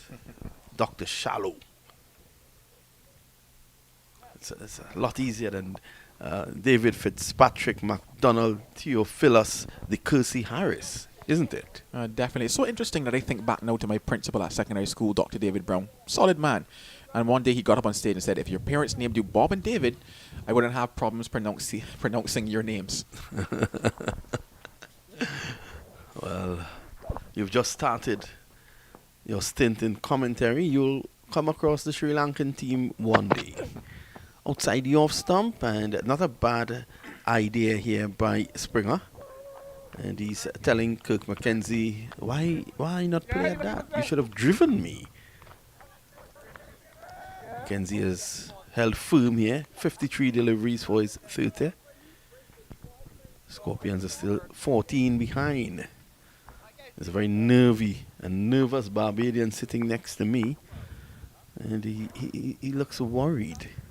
As if to say the Jamaicans will wipe off that 14 and set Barbados about 120. No, I'm not nervous. The look that you see on my face is one of expectancy, almost. Putting faith in the hands of Kirk McKenzie as a neutral, like I said, as the Barbadian, I'm swelling with pride at this moment. No pun there, really and truly. But, as the neutral, I really want to see a fight. I want to see this young man say, I am here. I am actually capable of batting in situations like this. Should we be in this position? No. However, we're here now. How do I navigate this? How do I traverse this? How do I stand up and bat? Well, there he is standing up and delivering. That's over deep mid wicket, and that's a 6. You say over, but I think that actually burst through the hands of the fielder down there at deep mid wicket as we get that replay. Slapped away, Kirk McKenzie tracking back onto that deep mid wicket boundary. And yeah, just over the hand. So yeah, fingertips almost, but it would have taken him over the boundary nonetheless. So 6 runs there to Kirk McKenzie, going on the offensive, picking, I would say, the right delivery, and hitting it well enough to get it over Jonathan Drake's at deep mid wicket. That's a big hit. McKenzie goes on to 36 now. He's probably eyeing a half century. Will need support from the other end. This one keeps low, and he's able to still get it away. The banter continues between Springer and McKenzie.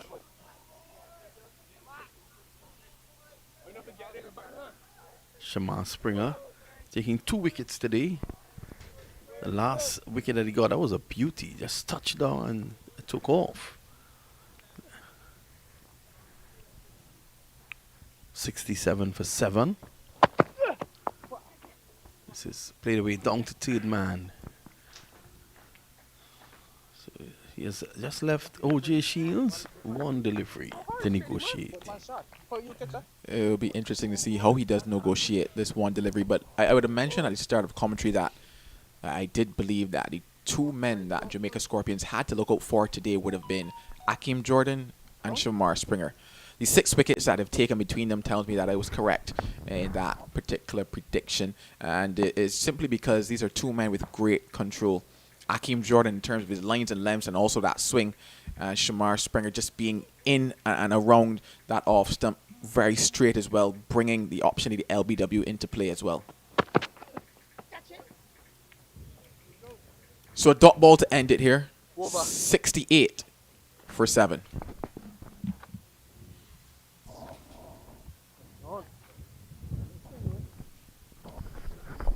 So, we were discussing David Harris this morning and the fact that he has about 8 names. Do you think he has a birth paper or a birth book? Well done, Bernard. Well done. You've made me laugh this morning. I can't give you that. I did say that Akeem Jordan is not going to put down this ball anytime soon. He's now in to his 11th over. He bowled just 2 overs yesterday. So here he is, looking for that 5. That's a huge hit. Straight down the ground for 6. McKenzie. That was a beautiful shot indeed. The word to describe that is indeed beautiful and impressive by the young man. I did say if you spend time at the crease, it gets a little easier. That one full and wide from Akeem Jordan. And Kirk McKenzie spent some time at the crease, strides into that one, lifts it all the way over long off. Brilliant maximum for the young man. Takes him into the 40s now. He's now on 43 and possibly eyeing what will be his first-class century. First-class half century. Well, yes, half century. But then Yes. again, who knows? He could get to that century as well. Yeah, I mean he's just 57 short, and spare thought for OJ Shields. He's only 98 short, 74 for 7. I do think in terms of the roles, it's just for OJ Shields to stand up there. It's something that the others should have done as well. Stand up there, take time out of this game. It gets easier as the day goes on, the bowlers get weary, they get tired. Those threats nullify almost. And had they done that, it would be a far better position.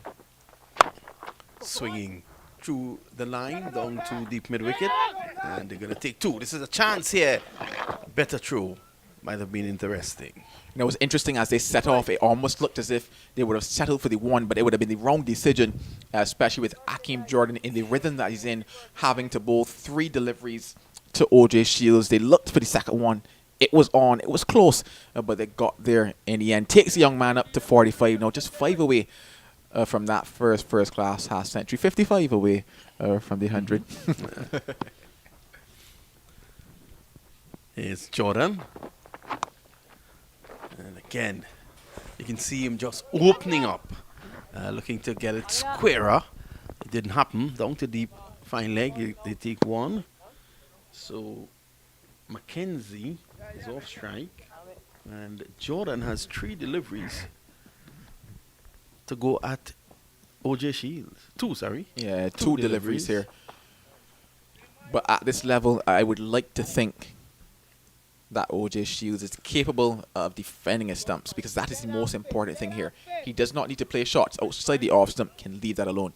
What I noticed, though, is that the lower order batsmen that we've seen this season, they're putting value on their wickets and they're batting. We saw that against in the Barbados game against Guyana, when the lower order of both teams came to the party. We saw it yesterday with Guyana when Veersamy Permaul sort of held the lower order together after the Guyanese crashed early on.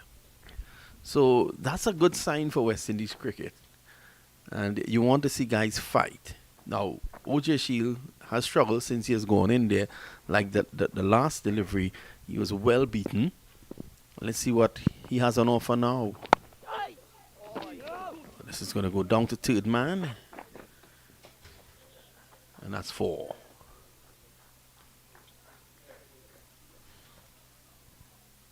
So, Jamaica are in the red. In the red or in the green? They're not in the black anymore. They're effectively 3 for 7. But, well, now they're 6 for 7. Oh yeah, the end of another over there from Akeem Jordan, and I question how long did they keep him going in that first innings. He was looking tired. He was, breathing very heavy, and of course with a spell like that, you would. He's been going for some time now this morning. 9 overs on the trot for him. He's picked up 4, yes. The position is 81 for 7. But if I'm thinking about wrapping it up, my question is, do I keep giving him that ball? Or do I bring on somebody that's fresher, let him have a rest, and if they don't pick up those wickets, bring him back? Well, as you said before, 13 in the last over. It's probably tiring now. The attitude of Mackenzie has changed as well. Springer has bowled well. He is going to continue from this end. That's the media center end. And he will be looking to make further inroads. Still 3 wickets to go. So Jamaica would think that Mackenzie could, if he could lead a revival here, give them something to bowl at when the Barbadians take their turn at the crease. At least he's eyeing the backward square. There are 2 fielders posted down there. One at a wide-ish long leg and one posted at the backward square. And he feeds him in that region. Just allows it to go by. 1 spring, 1 batsman. Springer would have been better advised saving that delivery for later on in the over to avoid Mackenzie looking to farm the strike.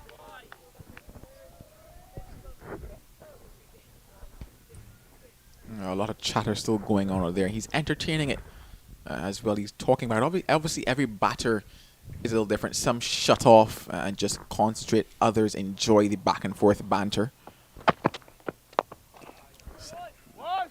He's going to get 1. He's going to look for 2. It's not on. So Springer now has 5 to bowl to OJ Shields. 4, actually.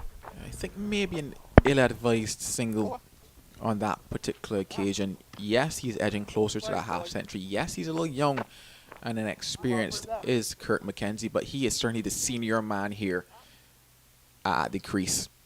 And I think that he needs to be batting at pure minimum 4 balls out of every over. Give Jamaica Scorpions a chance just to edge further away from the Barbados Pride in terms of that lead that they can get. Take it deeper into the day. Is at that stage where he needs to be batting majority of the balls. Oh, that's a good single. Taking the bottom hand away. It's killing it. A good single, yes, but a lapse in concentration by the Barbados Pride.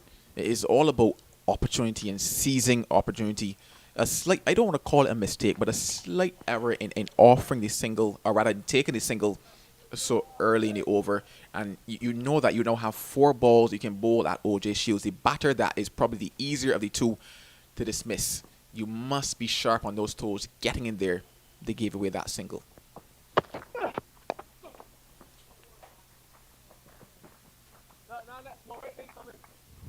If you ask 50, looking for 50, right? You open 49. So Springer has done his work today. So just about 13 minutes to lunch. And these two, I think their first target should be staying there until the lunch break. Oh, certainly. There's no question about that. For them, honestly, it's time. At this stage, it is time. I'm not going to be one to call it and say it's the inevitable, but it's certainly time that they need to just keep batting and take more time out of the game. Oh my God. Keep going, boy. Keep working, man. One, two. Just one delivery left now in the Shamar Springer over this far. He's bowled 6.5 overs, 1 maiden, 2 for 30. So good returns for him here. Returns that Barbados Pride will be proud of as well.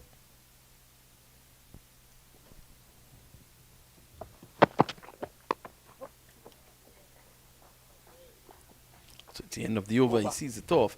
But at 7 wickets down, you're not really supposed to be shielding a number 9 batsman. You're not supposed to be, but given how I've seen things go today, I think that role slightly changes. Yes, I believe that OJ Shields is competent enough to hold up an end. However, how many balls do you want to expose him to each time? Because he is more likely to make the mistake in this instance than Kurt McKenzie. And I say that in inverted commas because we've seen some loose shots being played by the top order batters, but he's more likely to lose concentration. He's more likely to play an ill-advised stroke, probably playing sideline the ball, get one that just hits him on the pad. And as such, I think that Kurt McKenzie still needs to be batting at least 4 balls out of each over. So this is swung away, down behind square. And now, Jordan has 5 to bowl to OJ Shields. See, so it's instantly, the first thing that Dorrit said now, you have 5. 5 balls, and the caliber of a bowler like Jordan, he's going to tell himself, that is enough for me in this instance. 1, to get my 5-wicket haul, but more importantly, to make it wicket number 8 for the Jamaica Scorpions. And hence why it is at this stage that even though Mackenzie's a little less experienced at this level, he needs to, I guess, switch his thinking and understand situational awareness. What is the situation that Jamaica Scorpions are currently in? I am the established batter. I am the top order batter. I need to be taking majority of strike, especially before lunch. It's Jordan. Pushed away nicely, but Point had taken a few steps forward. Mid off is also up. So this is good captaincy here by Shane Dorridge. What I also realized there is that as soon as Shields hit the ball, Mackenzie was looking to set off for that single. So there's also not an added risk of trying to get back onto strike. Might make a mistake in terms of misjudging a run there as well. Things that could be avoided if he was on strike. This time it's squeezed away past Gully in the air. And they're going to come back for 2. In fact, it's gone for 4. So flies off the edge there of OJ Shields, just past the diving hands of Shamar Springer. In fact, the ball died just before it got him as well. But there we go, the scenario that I was painting, whereby you have a batter who is batting at number 9, a lot less experience there. He is more likely to be the one to reach out, more likely to play the shots, more likely to be the one that will get out. Especially given that we're talking about getting to lunch, batting some time. It had to be Kurt McKenzie that was facing it. The 50 is secondary in this instance. Short delivery outside the off stump, but what was OJ Shields trying to do there? To be fair, I don't really think he actually played at that one. It looked like it. I don't know if we could get the replay for that particular shot. It was almost like one of those after the fact moment type of shots, if I was correct on first glance.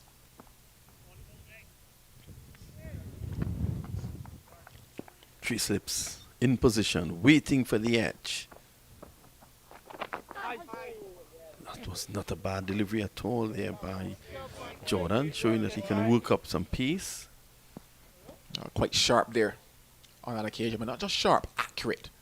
And that's what you want to see with a short ball. However, well negotiated by OJ Shields. He's letting me know that he can handle 5 balls from Akeem Jordan.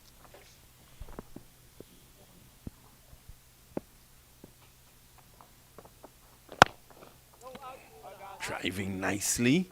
Looked very accomplished playing that drive. And it's the end of the over, 89 for 7. Oh, with that drive, he's letting me know that he does not need to be shielded. Should probably been batting at number 6. And this instance, giving some shots that we saw being played. But no, I still believe that Kurt McKenzie should be taking majority of the strike. Yes, he's getting close to that 50, but like I said, I think that that landmark for me right now is secondary if I think about the situation that the Scorpions currently find themselves in.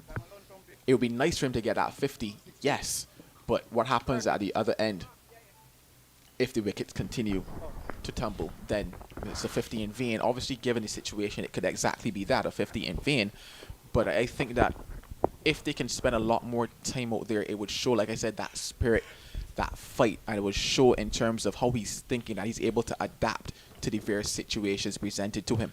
So Springer 2 for 30. He's going to continue.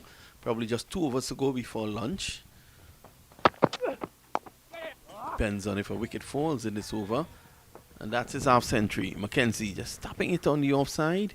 And he brings up a workman-like half century, maiden half century in first class cricket, 67 balls. Yeah, well-deserved half century for the young man. He spent time at the crease, and that was what was needed. He faced 66 deliveries, or rather 67 deliveries, to reach that half century. Played a couple loose shots in the beginning, but buckled down and played a good innings, and it's well-deserved for him. His first class half century, and hopefully the first of many more to come for a very talented young man.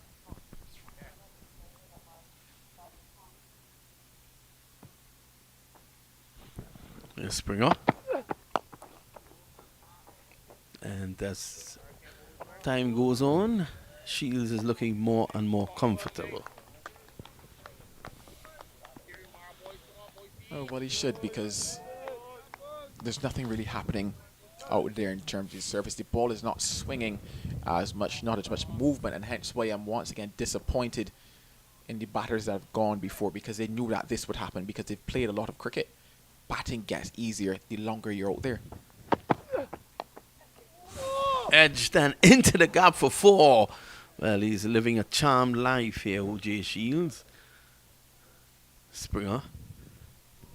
Hands akimbo, wondering what more must I do? Well, the only thing they can do is add another man to that slip cordon. But what I can tell you is that currently off the bat of OJ Shields, there are a lot of educated edges. The edges understand where the ball needs to go. He collected 2 boundaries off the edge of that bat. It's interesting because I think occasionally batters don't mind that, because they didn't exactly have to work too hard to get the boundary on that occasion. Well, forward short leg comes out and goes into that slip position. Probably after the fact. The fat lady has already sung. Struck on the pad going down the leg side, clearly. So OJ Shields is frustrating the Barbadians here. That one definitely, as we see it on replay, going down the leg side on that angle. He actually hits him outside of leg as well. So just a cry in vain, you would have to say. And in frustrating them, this is why I asked the question, how long do you keep Akeem Jordan going here? Yes, you want him to get that 5, but you also want to bowl out Jamaica Scorpions, because in the bigger picture, it's about those 20 points that you can get for the outright win here in the championship. Badly lined, and he comes off strike yet again. So just one delivery to go in the over. And Springer will bowl that to Mackenzie. Sorry, to OJ Shields, who's at 15 of 20. 15 very valuable runs. They're now 20 ahead.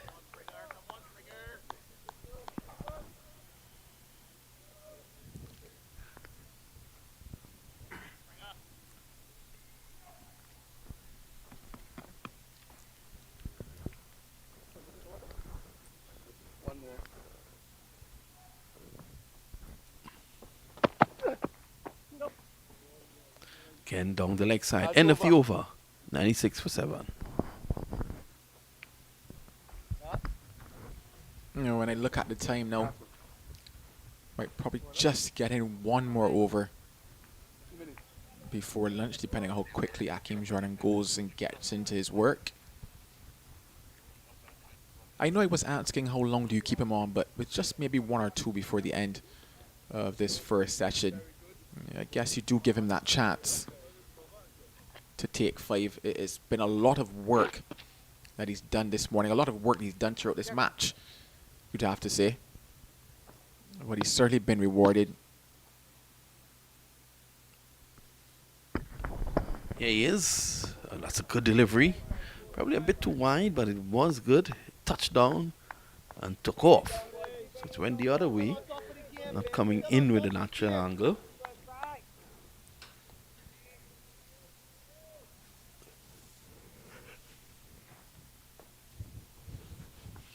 So Mackenzie and OJ Shields ensuring that everyone have their lunch.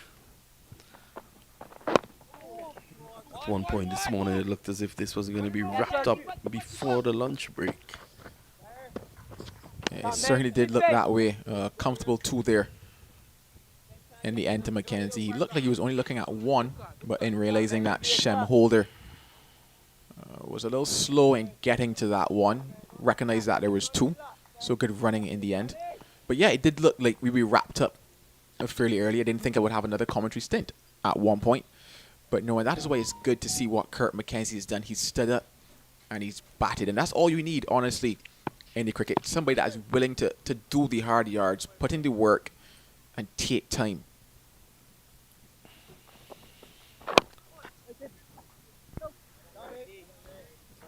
That's not a bad delivery at all. So I think he'll get a chance to put his feet up during the lunch break. Jordan? Yeah, a well-deserved rest for him. I do hope that somebody walks across to get his lunch for him. I don't think he should be walking after this spell that he's bowled. It's been good work by the young man. Speaks to the fitness level of Akeem Jordan as well. Pulled away, and it's just one. Protection down at the backward square. Form of holder. It wasn't a full-fledged pull on that particular occasion. Yes, it was in air for some time, but I do say that he was in control of that one. Mackenzie as they edge ever closer to the end of this morning session. A brilliant morning session, you would have to say, for the Barbados Pride, picking up 7 wickets. Jamaica Pride 99. Jamaica Scorpions 99 for 7. The Barbadians on the attack. Well played by OJ Shields. Just looking a little tired is Akeem Jordan, a little winded. And you can hear the Pride fielders saying, just give it that burst for the last 2.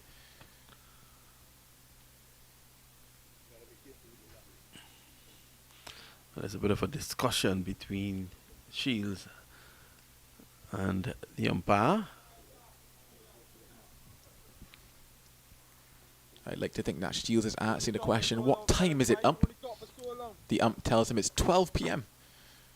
And Shields, playing the level of cricket that he has, would tell himself, well, just 2 deliveries now to lunch. Pushing out. Runs here for him. They take 1, they're going to go back for 2. So all of a sudden, OJ Shields is looking like a proper batsman. You know, and it's funny that if Shields can look like that, batting at number 9, what could the others have looked like had they applied themselves at the crease this morning? Well, it's the end of the over, and that's lunch on day 3 of the second round clash in the West Indies First Class Championship between Barbados and Jamaica. Jamaica going into lunch on 101 for 7, which means they lead by 26 runs. We take a short break. We'll be right back. Tej, firstly, I want to ask you, what was the feeling like receiving your test cap from Brian Lara? Well, you know, it's a special feeling receiving your cap, and from the legend himself, it's even better. What did he say when he handed you that cap? He said he was there when my dad made his debut, and he think he would be proud right now watching on the game and seeing me receive my cap. And just as you mentioned your dad, coming through the system, how did you deal with the pressure of being Shiv's son? But you know, it's something people always talk about, so I just try and be myself. I can't be him. I could only do what I can do, and yeah, be me. In terms of your batting style, a lot of people say that you're similar, you take your time. Is that his influence shining through, or is that just something you developed throughout your career? Well, you know, I started training with my granddad when I was little, so he always the kind of guy, he just instilling you, don't give your wicket away, and you could only get runs in the middle, that kind of stuff, so yeah. I think it started with my granddad. And I know that you've done a bit of training with your dad as well. Is that the same type of idea that he tries to instill in you, or what is his coaching style? Yeah, well, since he came, well, he was living in the US a bit and then in Guyana. Well, now he's back in the US, but at the time when he was in Guyana, we would train together, so yeah, basically some of his teaching and batting style kind of rub off a bit. Was cricket always your first choice, or have you ever thought about doing anything else for a living? Oh, well, I guess like playing youth cricket, and yeah, from playing youth cricket I thought about, you know, cricket, yeah. Never really anything much else. So if Tejran Shandapal wasn't a professional cricketer, what would you be doing today? I really don't know. I haven't given it much thought. Well, good. We hope you don't have to give it much thought. Fingers crossed. In Test cricket, do you have any goals for this upcoming year? No, I try and take it one game at a time. Every time I go out and bat, try and get start again and try and bat as long as possible. Yeah. You mentioned taking it one game at a time, 2 test matches on your belt so far with notable performances. What was the feeling like when you first got the call to represent the West Indies? Well, you know, I obviously thrilled, excited to be representing the West Indies. Yeah, happy feeling, excited, and thankfully things went well, so yeah, even better. Who did you get that call from? Chairman, Mr. Yens. Yeah. And what was your reaction? What did you do immediately after? You know me, I'm a quiet guy. I didn't really jump up or anything, but you know, you're feeling the emotions inside. Yeah. Who was the first person you told about that call? Probably my mother, because I live with my mother. Yeah. So yeah, I live with my mom back in Guyana, so yeah, most likely I think her. And when you told your dad, what was his reaction? Well, he's like, you know, it's tough series, so you gotta be prepared and be ready mentally and everything else, yeah. That was before he said congratulations. You know, he always thinking about what you gotta do, so yeah. Would you say that he has been the biggest influence in your career so far? Well, like I said before, it started with my granddad because from the early phases of my career and age, my dad he was obviously playing, so he's not around much, and yeah, so my granddad. And other than your dad and possibly a batting partner, which other cricketers do you look up to in world cricket? Anyone that you have watched over time, maybe model your game off of, past and present? Well, you know, you watch like Alistair Cook, Sangakkara, my dad, Lara when they were playing. You watch all the good players, Sachin, Virat, so many, you know. Can't name all of them, Ricky Ponting, all these guys. So. And anything out of their game that you always said you would bring into your game when you got to the Test cricket level?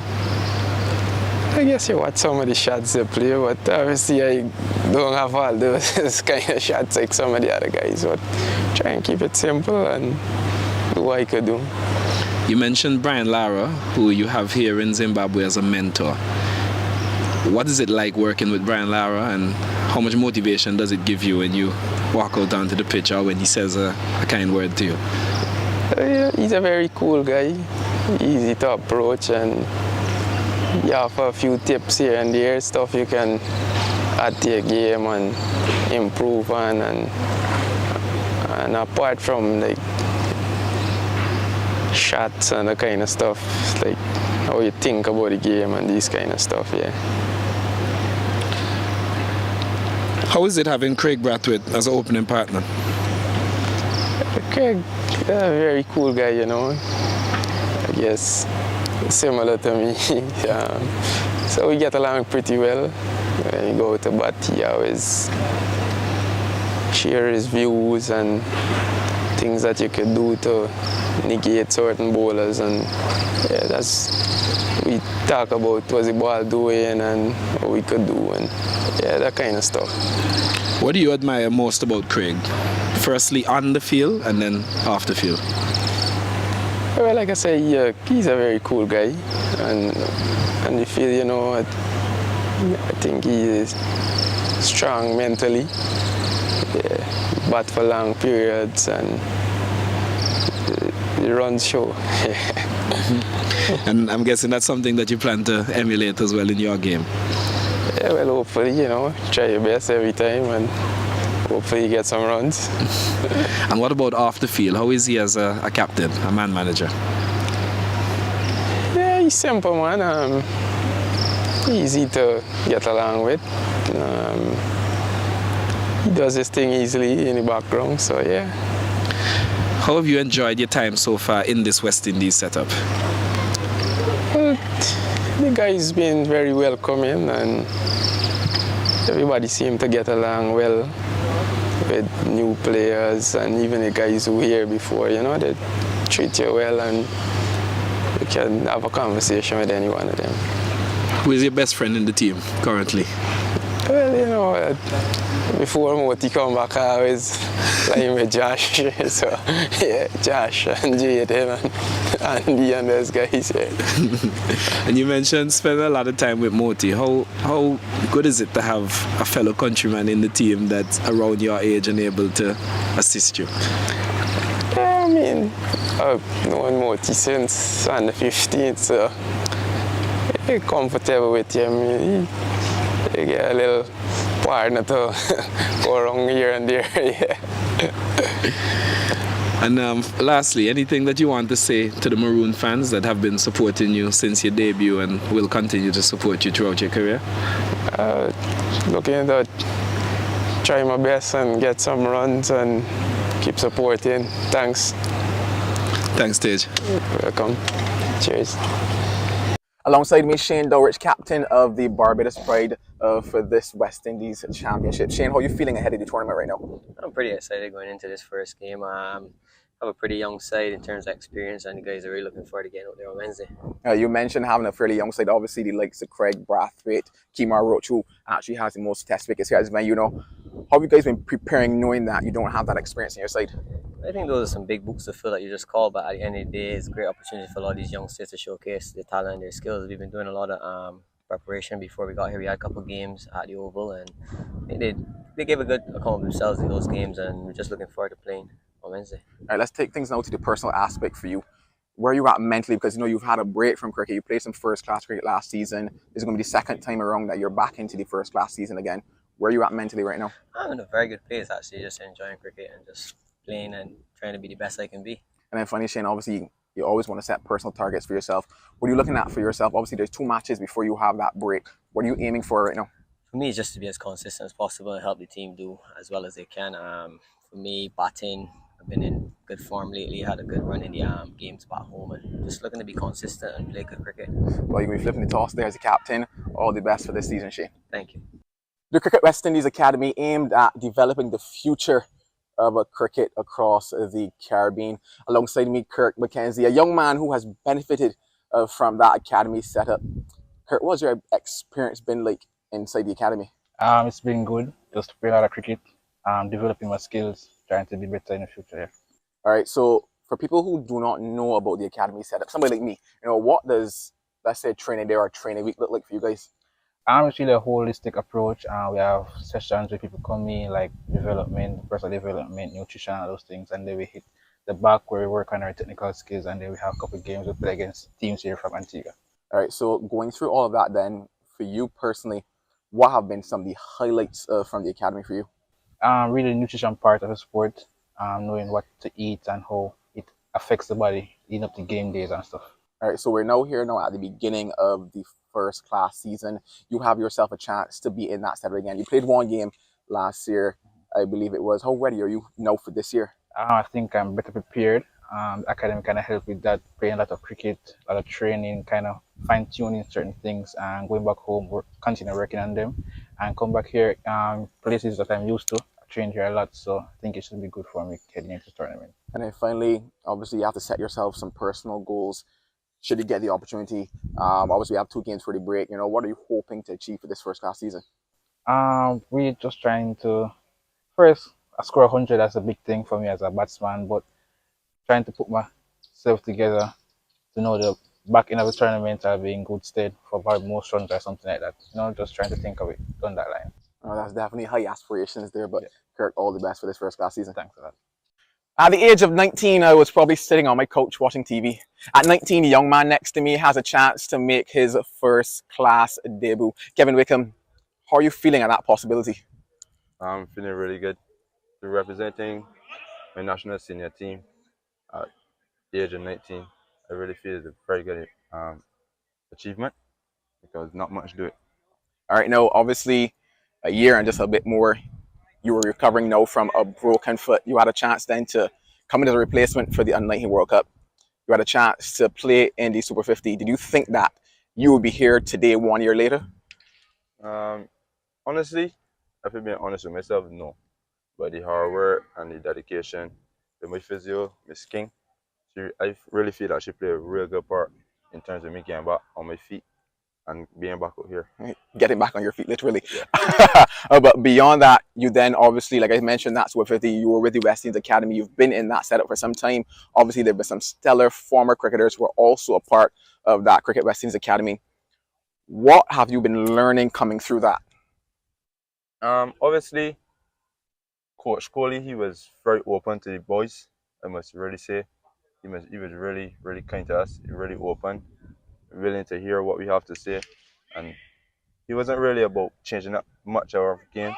He was just about bettering our game. So I really feel like the academy really helped me in terms of knowing my plans and knowing what I want to do, because the coaches go based on what I want to do. They would just assist in terms of the little things that need to be adjusted. So I really feel like the academy is a very good thing for the youngsters. I know in that you mentioned talking about your plans and what's not. obviously the start of the year, the start of the cricketing year. What are you hoping to achieve this year for yourself? Obviously, coming out to last year, I had a very good right ball season coming out to the end. So my confidence are very much high in terms of playing first class. So I really think that once I get the opportunity, I grab it with both hands and do Barbados Pro. Well, we certainly hope that you could get that opportunity, but all the best. Cheers. Tej, firstly, I want to ask you, what was the feeling like receiving your test cap from Brian Lara? Well, you know, it's a special feeling receiving your cap, and from the legend himself, it's even better. What did he say when he handed you that cap? He said he was there when my dad made his debut, and he think he would be proud right now watching on the game and seeing me receive my cap. And just as you mentioned your dad, coming through the system, how did you deal with the pressure of being Shiv's son? But, you know, it's something people always talk about, so I just try and be myself. I can't be him. I could only do what I can do, and yeah, be me. In terms of your batting style, a lot of people say that you're similar, you take your time. Is that his influence shining through, or is that just something you developed throughout your career? Well, you know, I started training with my granddad when I was little, so he always the kind of guy, he just instilling you, don't give your wicket away, and you could only get runs in the middle, that kind of stuff. So yeah, I think it started with my granddad. And I know that you've done a bit of training with your dad as well. Is that the same type of idea that he tries to instill in you, or what is his coaching style? Yeah, well, since he came, well, he was living in the US a bit, and then in Guyana. Well, now he's back in the US, but at the time when he was in Guyana, we would train together. So yeah, basically some of his teaching and batting style kind of rub off a bit. Was cricket always your first choice, or have you ever thought about doing anything else for a living? Oh, well, I guess like playing youth cricket, and yeah, from playing youth cricket I thought about, you know, cricket, yeah. Never really anything much else. So if Tejran Shandafal wasn't a professional cricketer, what would you be doing today? I really don't know. I haven't given it much thought. Well, good. We hope you don't have to give it much thought. Fingers crossed. In Test cricket, do you have any goals for this upcoming year? No, I try and take it one game at a time. Every time I go out and bat, try and get start again and try and bat as long as possible. Yeah. You mentioned taking it one game at a time, 2 test matches on your belt so far, with notable performances. What was the feeling like when you first got the call to represent the West Indies? Well, you know, you're obviously thrilled, excited to be representing the West Indies. Yeah, happy feeling, excited, and thankfully things went well, so yeah, even better. Who did you get that call from? Chairman, Mr. Yens. Yeah. And what was your reaction? What did you do immediately after? Yeah, you know me, I'm a quiet guy. I didn't really jump up or anything, but you know, you're feeling the emotions inside. Yeah. Who was the first person you told about that call? Probably my mother, because I live with my mother. Yeah. So yeah, I live with my mom back in Guyana, so yeah, most likely I think her. And when you told your dad, what was his reaction? Well, he's like, you know, it's tough series, so you gotta be prepared and be ready mentally and everything else, yeah. That was before he said congratulations? You know, I was thinking about what you gotta do, so yeah. Would you say that he has been the biggest influence in your career so far? Well, like I said before, it started with my granddad, because from the early phases of my career and age. My dad he was obviously playing, so he's not around much, and yeah, so my granddad. And other than your dad and possibly your batting partner, which other cricketers do you look up to in world cricket? Anyone that you have watched over time, maybe model your game off of, past and present? Well, you watch like Alistair Cook, Sangakkara, my dad, Lara when they were playing. You watch all the good players, Sachin, Virat, so many, Can't name all of them, Ricky Ponting, all these guys. So. And anything out of their game that you always said you would bring into your game when you got to the Test cricket level? I guess you watch some of the shots they play, but obviously I don't have all those kind of shots like some of the other guys. But try and keep it simple and do what I could do. You mentioned Brian Lara, who you have here in Zimbabwe as a mentor. What is it like working with Brian Lara, and how much motivation does it give you when you walk out onto the pitch or when he says a kind word to you? Yeah, he's a very cool guy, easy to approach, and you have a few tips here and there, stuff you can add to your game and improve on, and apart from like shots and the kind of stuff, like how you think about the game and these kind of stuff, yeah. How is it having Craig Brathwaite as an opening partner? Craig, a very cool guy, I guess similar to me. So we get along pretty well. When you go to bat, he always share his views and things that you could do to negate certain bowlers, and yeah, we talk about what's the ball doing and what we could do, and yeah, that kind of stuff. What do you admire most about Craig? Firstly on the field and then off the field? Well, like I say, he's a very cool guy, and you feel, I think he is strong mentally, yeah, bat for long periods, and he runs show. And I'm guessing that's something that you plan to emulate as well in your game. Yeah, well, hopefully, try your best every time and hopefully you get some runs. And what about off the field? How is he as a captain, a man manager? Yeah, he's simple, man. Easy to get along with. He does his thing easily in the background, so yeah. How have you enjoyed your time so far in this West Indies setup? Well, the guys been very welcoming, and everybody seemed to get along well with new players, and even the guys who were here before, they treat you well, and you can have a conversation with any one of them. Who is your best friend in the team currently? Well, before Moti come back, I always playing with Josh. So, yeah, Josh and Jaden and Andy and those guys. Yeah. And you mentioned spending a lot of time with Moti. How good is it to have a fellow countryman in the team that's around your age and able to assist you? Yeah, I mean, I've known Moti since under 15, so I'm comfortable with him. You get a little partner to go around here and there. Yeah. And lastly, anything that you want to say to the Maroon fans that have been supporting you since your debut and will continue to support you throughout your career? Looking to try my best and get some runs and keep supporting. Thanks. Thanks, Tej. Welcome. Cheers.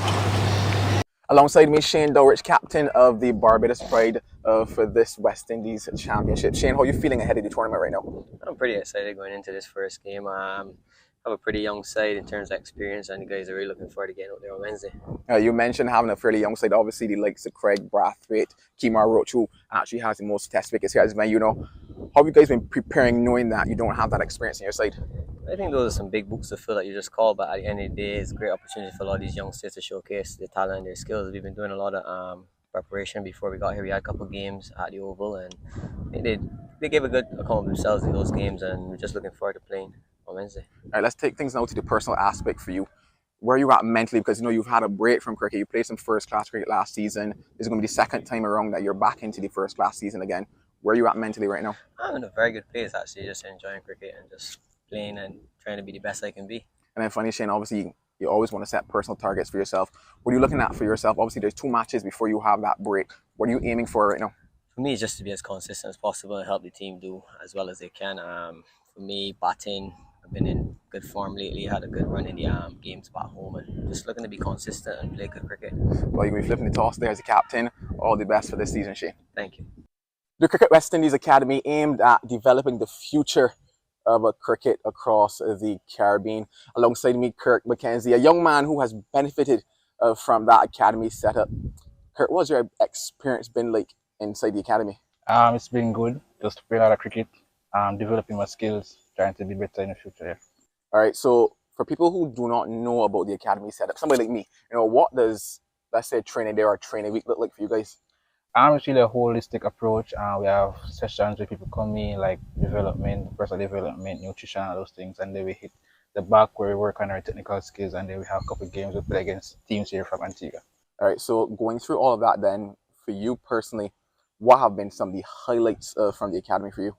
Really, the nutrition part of the sport, knowing what to eat and how it affects the body leading up to game days and stuff. All right, so we're now at the beginning of the first-class season. You have yourself a chance to be in that setup again. You played 1 game last year, I believe it was. How ready are you now for this year? I think I'm better prepared. The academy kind of helped with that, playing a lot of cricket, a lot of training, kind of fine-tuning certain things, and going back home, continue working on them, and come back here, places that I'm used to. I trained here a lot, so I think it should be good for me heading into the tournament. And then finally, obviously, you have to set yourself some personal goals should you get the opportunity. Obviously, we have 2 games for the break. What are you hoping to achieve for this first-class season? We're just trying to, first, I score 100. That's a big thing for me as a batsman, but trying to put myself together to know the back end of the tournament I'll be in good stead for probably most runs or something like that. Just trying to think of it on that line. Oh, that's definitely high aspirations there, but yeah. Kirk, all the best for this first-class season. Thanks for that. At the age of 19, I was probably sitting on my couch watching TV. At 19, the young man next to me has a chance to make his first-class debut. Kevin Wickham, how are you feeling at that possibility? I'm feeling really good. Representing my national senior team at the age of 19, I really feel it's a very good achievement because not much do it. All right, now obviously a year and just a bit more, you were recovering now from a broken foot. You had a chance then to come in as a replacement for the Under-19 World Cup. You had a chance to play in the Super 50. Did you think that you would be here today 1 year later? Honestly, if I'm being honest with myself, no. But the hard work and the dedication with my physio, Miss King, I really feel that she played a real good part in terms of me getting back on my feet and being back out here. Getting back on your feet, literally. Yeah. But beyond that, you then obviously, like I mentioned, that's with you were with the West Indies Academy. You've been in that setup for some time. Obviously, there have been some stellar former cricketers who are also a part of that Cricket West Indies Academy. What have you been learning coming through that? Obviously, Coach Coley, he was very open to the boys, I must really say. He was really, really kind to us, really open, willing to hear what we have to say. And he wasn't really about changing up much of our game. He was just about bettering our game. So I really feel like the academy really helped me in terms of knowing my plans and knowing what I want to do, because the coaches go based on what I want to do. They would just assist in terms of the little things that need to be adjusted. So I really feel like the academy is a very good thing for the youngsters. I know in that you mentioned talking about your plans and what's not. Obviously, the start of the year, the start of the cricketing year, what are you hoping to achieve this year for yourself? Obviously, coming out to last year, I had a very good right ball season coming out to the end. So my confidence are very much high in terms of playing first class. So I really think that once I get the opportunity, I grab it with both hands and do Barbados Pro. Well, we certainly hope that you could get that opportunity, but all the best. Cheers. Tej, firstly, I want to ask you, what was the feeling like receiving your test cap from Brian Lara? you know, it's a special feeling receiving your cap, and from the legend himself, it's even better. What did he say when he handed you that cap? He said he was there when my dad made his debut, and he think he would be proud right now watching on the game and seeing me receive my cap. And just as you mentioned your dad, coming through the system, how did you deal with the pressure of being Shiv's son? But, you know, it's something people always talk about, so I just try and be myself. I can't be him. I could only do what I can do, and yeah, be me. In terms of your batting style, a lot of people say that you're similar, you take your time. Is that his influence shining through, or is that just something you developed throughout your career? Well, you know, I started training with my granddad when I was little, so he always the kind of guy, he just instilling you, don't give your wicket away, and you could only get runs in the middle, that kind of stuff. So yeah, I think it started with my granddad. And I know that you've done a bit of training with your dad as well. Is that the same type of idea that he tries to instill in you, or what is his coaching style? Yeah, well, since he came, well, he was living in the US a bit, and then in Guyana. Well, now he's back in the US, but at the time when he was in Guyana, we would train together. So yeah, basically some of his teaching and batting style kind of rub off a bit. Was cricket always your first choice, or have you ever thought about doing anything else for a living? Oh, well, I guess like playing youth cricket, and yeah, from playing youth cricket I thought about, you know, cricket, yeah.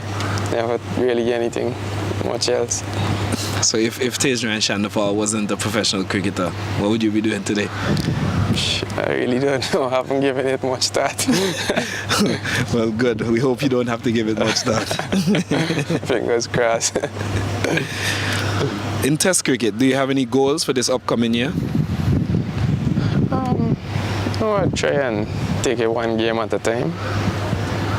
Every time I go out and bat, try and get start again and try and bat as long as possible. Yeah. You mentioned taking it one game at a time, 2 test matches on your belt so far, with notable performances. What was the feeling like when you first got the call to represent the West Indies? Well, you know, you're obviously thrilled, excited to be representing the West Indies. Yeah, happy feeling, excited, and thankfully things went well, so yeah, even better. Who did you get that call from? Chairman, Mr. Yens. Yeah. And what was your reaction? What did you do immediately after? Yeah, you know me, I'm a quiet guy. I didn't really jump up or anything, but you know, you're feeling the emotions inside. Yeah. Who was the first person you told about that call? Probably my mother, because I live with my mother. Yeah. So yeah, I live with my mom back in Guyana, so yeah, most likely I think her. And when you told your dad, what was his reaction? Well, he's like, you know, it's tough series, so you gotta be prepared and be ready mentally and everything else, yeah. That was before he said congratulations? You know, I was thinking about what you gotta do, so yeah. Would you say that he has been the biggest influence in your career so far? Well, like I said before, it started with my granddad, because from the early phases of my career and age, my dad was obviously playing, so he's not around much, and yeah, so my granddad. And other than your dad and possibly a batting partner, which other cricketers do you look up to in world cricket? Anyone that you have watched over time, maybe modeled your game off of, past and present? Well, you know, you watch like Alistair Cook, Sangakkara, my dad, Lara when they were playing. You watch all the good players, Sachi, Virat, so many, you know. Can't name all of them, Ricky Ponte and all these guys, so. And anything out of their game that you always said you would bring into your game when you got to the Test cricket level? I guess you watch some of the shots they play, but obviously I don't have all those kind of shots like some of the other guys, but try and keep it simple and do what I could do. You mentioned Brian Lara, who you have here in Zimbabwe as a mentor. What is it like working with Brian Lara, and how much motivation does it give you when you walk out onto the pitch or when he says a kind word to you? Yeah, he's a very cool guy, easy to approach, and you have a few tips here and there, stuff you can add to your game and improve on, and apart from like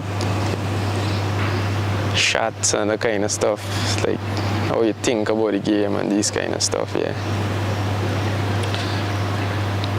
How is it having Craig Brathwaite as an opening partner? Craig, a very cool guy, you know. I guess similar to me. So we get along pretty well. When you go to bat, he always share his views and things that you could do to negate certain bowlers, and yeah, that's we talk about what's the ball doing and what we could do, and yeah, that kind of stuff. What do you admire most about Craig? Firstly on the field and then off the field? Well, like I say, he's a very cool guy, and you feel, you know, I think he is strong mentally, yeah, bat for long periods, and he runs show. And I'm guessing that's something that you plan to emulate as well in your game. Yeah, well, hopefully, you know, try your best every time and hopefully you get some runs. And what about off the field? How is he as a captain, a man manager? Yeah, he's simple, man. Easy to get along with. He does his thing easily in the background, so yeah. How have you enjoyed your time so far in this West Indies setup? Well, the guys been very welcoming, and everybody seemed to get along well with new players, and even the guys who were here before, you know, they treat you well, and you can have a conversation with any one of them. Who is your best friend in the team currently? Well, you know, before Moti come back, I always playing with Josh. So, yeah, Josh and Jaden and Andy and those guys. Yeah. And you mentioned spending a lot of time with Moti. How good is it to have a fellow countryman in the team that's around your age and able to assist you? Yeah, I mean, I've known Moti since under 15, so I'm comfortable with him.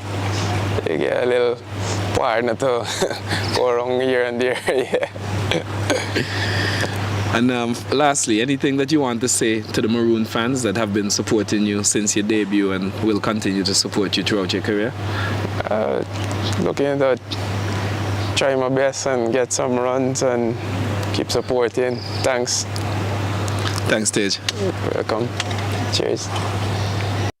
Alongside me, Shane Dowrich, captain of the Barbados Pride for this West Indies Championship. Shane, how are you feeling ahead of the tournament right now? I'm pretty excited going into this first game. I have a pretty young side in terms of experience, and the guys are really looking forward to getting out there on Wednesday.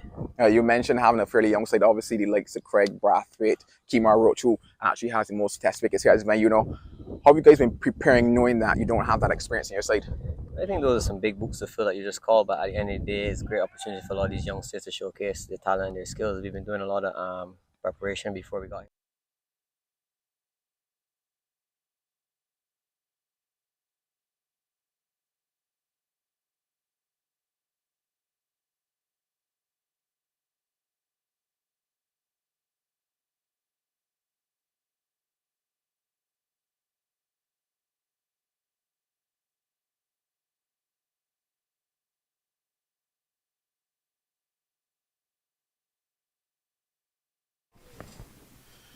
Good afternoon to all of our watchers and listeners around the Caribbean and around the world. We're at the Coolidge Cricket Ground in Antigua and Barbuda. This is a day number 3, round number 2 of the West Indies Championship. Here at Coolidge is Jamaica Scorpions taking on Barbados Pride. You're looking at a scorecard. Yes, indeed, it is correct. Jamaica Scorpions 101 for 7. They lead by 26 runs. It's certainly not been their day today here at Coolidge. But one young man who's been putting up his hand is Kirk McKenzie. He reached his first-class half-century here today. He is currently 54 off of 72 balls. And ably supported, you would have to say, by the number 9 in O.J. Shields, who is 17 from 23. So Jamaica Scorpions in a spot of bother, and just leading by that 26. And this pair will be hoping that they can pick up where they left off just before lunch. As I welcome Vernon Springer back into the commentary box alongside me. Thank you very much. Hope you enjoyed your dukkana and saltfish. For lunch, Jamaica Scorpions leading by some 26 runs. And Kirk McKenzie, 54 from 72, is just growing in confidence. And after starting scratchy, and, he's just really settled down nicely. But he will have to deal with a Kamari boys. We'll be thinking about trying to see if he can maybe just dismiss him pretty early after lunch, Joel. Yes, indeed, Kamari boys being introduced for the first time for the day. He had those 2 overs at the end of play yesterday. And straight away, Kirk McKenzie is using his feet to him. It would have been a full toss nonetheless. So the first runs after lunch for the Scorpions. 102 for 7. McKenzie goes up to 55 and now brings Shields into strike. And we just want to be able to look at how well the young man has batted. Scorecard, a very sorry scorecard. Good flighted delivery there. Shields like he didn't know anything about that one. He'll get a couple of runs here quite easily. McKenzie, before the break, 54 of 72 balls with 4 fours and 3 sixes. And maybe just going through the scorecard very quickly for the folks who maybe just tuning in. 104 for 7. With that 2 runs, in fact, should be 103.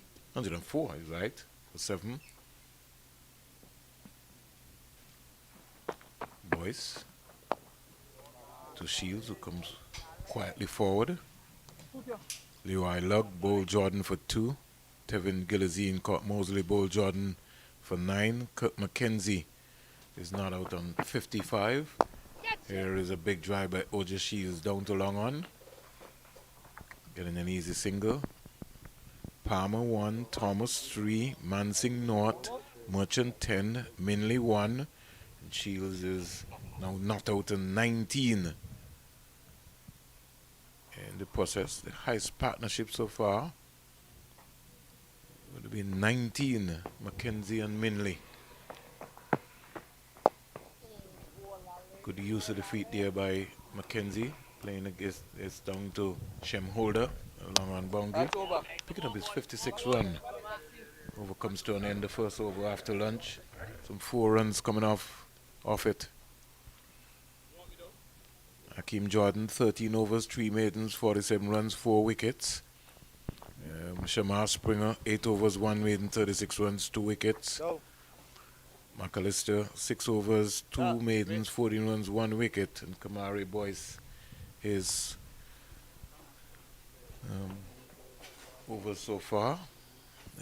1 not for 6, not for 7. So, quite period of play. Well, Jamaica will be looking to try to extend this lead. They certainly will. Obviously, like I mentioned before, right about now, it's that time for them. It's all about time for them. And like I said, this is the perfect opportunity for a young man like Kirk McKenzie to put up his hand and show some fight, show some character, and not just allow Barbados Spray to run over them. Thus far, he's done that and done that well. What I also like about the fact that when we came back out from lunch, there was intent from him in terms of the use of the feet to Kamari Boyce. So that was also good to see. As it will be Jared McAllister now from that CIU end here at Coolidge. McAllister down the onside, that one sort of dying before it got to Shane Dawes, the keeper. 2 slips, a gully. Cover, mid on, mid off. Fine leg, right third man.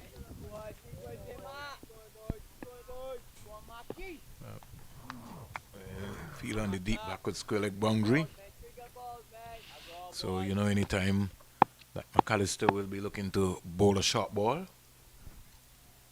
Mackenzie's going to have to be prepared for that one. That one squaring him up. And good delivery, bowling at least wicket to wicket. Yeah, good stuff from Jared McAllister to start this morning when he was given that ball, just some 6 overs all at the point. He didn't necessarily make the best use of the ball this morning. Picked up a wicket though, so that was good on him. Just hope he can be a lot more consistent in his lines and lengths here after lunch. Beautiful deliveries. Out caught behind. McAllister strikes. Kurt Mackenzie goes. He is disgusted with himself. Caught in 2 minds. Really, there was no feet movement at all. The bat went and just gave that one away. Looking to go square rather than looking to go up in front of him. And Mackenzie goes back after lunch. Oh, well, Kurt Mackenzie will be disappointed. He spent a lot of time at the crease. He did the hard yards. He put in the work. Got to 56. And then just after lunch, obviously that period where you need to concentrate again. And because he was concentrating just before lunch, he was in a good groove, leaving a lot of those deliveries. Had to come back and do the same again. However, a lapse in judgment, caught in that no man's land almost, pushing away at the ball. An edge there, a comfortable catch behind, and Jared McAllister strikes. Wicket number 8 goes down for the Scorpions, 106 for 8. Yeah, and it is that sort of time where you're told by your coach before lunch, before break, after lunch, after tea, you always lose wickets. You have to be switched on. And, you know, what is gone is gone. And Mackenzie will learn. And one thing I can say for sure is that let's hope that he'll be able to look back at this innings and to be able to build on it. He's a player of promise. And Jamaica needs some more Mackenzies. And based on what we've seen here so far, with Mansing, the wall failing. Jamaica is also failing. They certainly have failed here today. There's no doubt about it. And hence why I look at OJ Shields batting at number 9, 20 off of 26, and asking myself, why were the others unable to do this? And for me, it goes back to not looking to occupy the crease, not looking to play that long game. Gordon Bryan gets his first delivery. He gets a good one. Had to wake up. McAllister was all right down into his face, but Gordon Bryan was bouncing around. You got to get moving. You got to be switched on when you come out of here. 2 powerhouses in regional cricket in Barbados and Jamaica. When you look at the history books between these 2 nations, these 2 cricketing nations, you could be talking for hours of the names. Gordon Bryan not. Gets his second delivery, gets another bumper. Whew. So all of a sudden, since Shields has come out, Springer and McAllister seem to have found another gear. What I can ask is, or rather what I would like to ask is, what did Jared McAllister have for lunch? Because he's bounding in, he's bursting in, he's full of energy, and he's bowling strong balls. He's really waking up the surface, a surface that has not really done much today other than that bit of up and down. He said that he's going to go into it, and he's going into it hard, and he's producing some results. He's running in hard. He really is from the CIUN. Attacking the stumps. And Gordon Bryan keeping that one out. end of a maiden wicket over. Barbados large and in control here at the Coolidge Cricket Ground, the home of Cricket West Indies.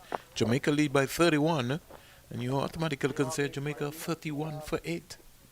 You definitely can say that at this point, but that is the ideal start there for the Barbados Pride. Picking up a wicket in the second over after lunch, and it looks as if they're looking to give Akeem Jordan that chance to take 5. Kamari Boy's just given the 1 over, a switch of ends for Akeem Jordan. He's picked up 4 thus far. He's hungry for the 5th. I just question how tired is he. Obviously, he had a chance to rest after lunch, but I mean, the lunch break really isn't that long. But he's given a chance by a skipper to pick up 5 here, and let's see if he can. 4 for 47. And he is bowled tirelessly. And if you're coming into a conversation as to who will be the player of the match, Akeem Jordan will have to be in the conversation.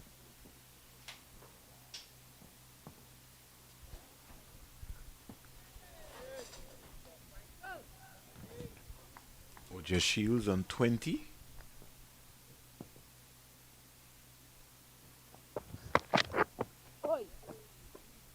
Down the onside. Akeem Jordan is working hard. He wants a 5er. You could see that. He's inspired. He really wants to register that 5-wicket haul. It'd be great for his confidence, great for also his CV. No, it certainly would be a great accomplishment for the young man. 106 for 8.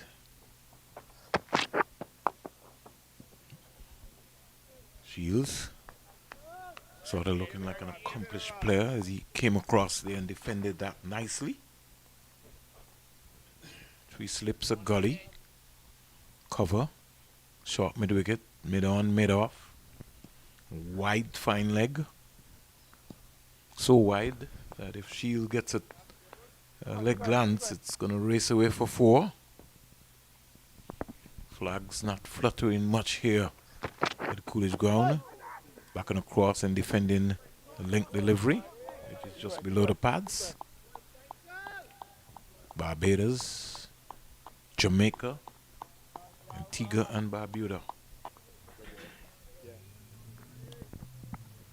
What I can say is that if Akeem Jordan is able to take 1 more, it would be his first 5-wicket haul in an innings in first-class cricket. He picked up 7 on debut, 4 in one innings, 3 in the other.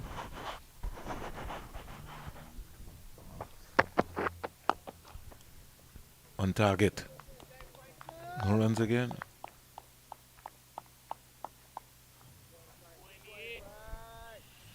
I still think that Jordan does look a little tired here, and it's understandable given the workload that he's put in across the last 2 days.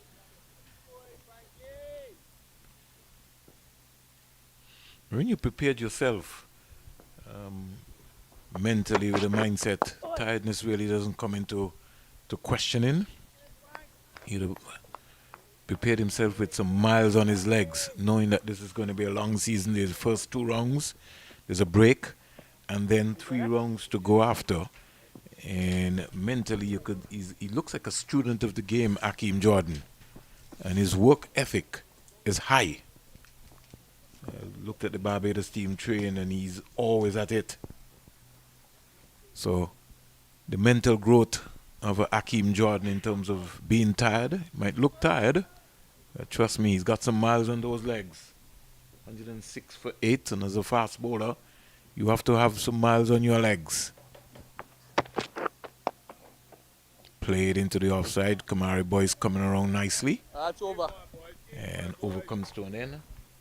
Maiden over here by Akeem Jordan. 106 for 8. 32 overs bowled. And Shields remains on 20, and Gordon Bryan not. Well, Barbados Pride obviously looking at this scenario by wrap things up and as quickly as possible.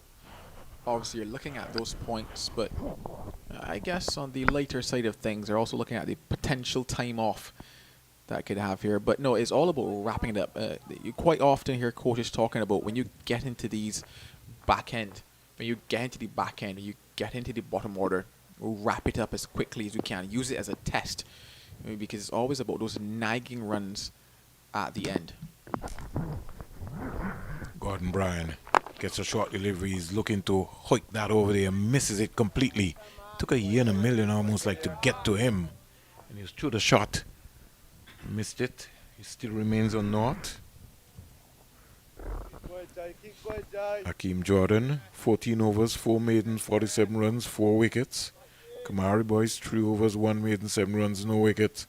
Shamar Springer, 8 overs, 1 maiden, 36 runs, 2 wickets. And McAllister starting his 8th from the CIUN.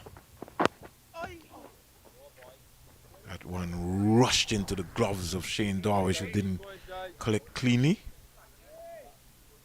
If Darvish was keeping to Patrick Patterson, you'd have to be a little further back. Lead is 31.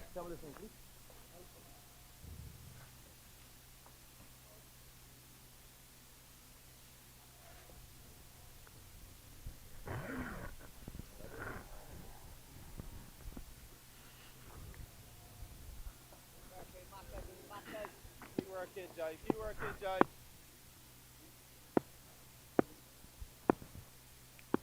Gordon Bryan is defending a back of the link delivery. Played down to backward point. Can't score. Over at the Sir Vivian Richards Stadium, Leeward Islands. They're 59 for 2. Leeward Islands 59 for 2. Trinidad and Tobago 418 for 9 declared. And the Leewards getting themselves in a bit of trouble. Batsman out so far. Monson Hodge, LBW to Charles for 23. And Karen Powell, bowl Charles for 1. Casey Carty is not out 29. And Kofi James batting at number 4. He's not out on 1. Down the onside again. So just falling away there. Every time he tries to hammer the ball in, he just falls away. That's okay. It's a good run out for him. This is his debut season. Yeah, he's certainly looking good overall. Yeah, he's been here and there occasionally throughout a couple spells, but for the most part, he's been in the right areas across that match at Sir Vivian Richards Stadium and here at Coolidge. Picked up some wickets, so I definitely know that he'll be happy with how things have gone thus far for him. Gordon Bryan is stylishly playing this up to Shamar Brooks with a little bit of some soccer skills. I don't think President Randy Harris of the Barbados Football Association will be too thrilled with what he was seeing there. Windward Islands in a bit of a trouble, even though they lead by 221 runs in their second innings after the rain break. They're 96 for 4. Justin Graves 26, Tevin Walcott on 4. Give you an idea as to the batsmen who are out so far. Robinson 3, Hodge 13, Athens 11, and Ambrose 26. Sending this one into the square leg area. Gordon Bryan is off the mark. Springer can't stop the single. The score goes up to 107 for 8. Lead is 32. Wicket taker so far for Guyana. Ransford beaten, 12 overs, 2 maidens, 26 runs, 2 wickets. Niall Smith, 10 overs, 1 maiden, 24 runs, 1 wicket.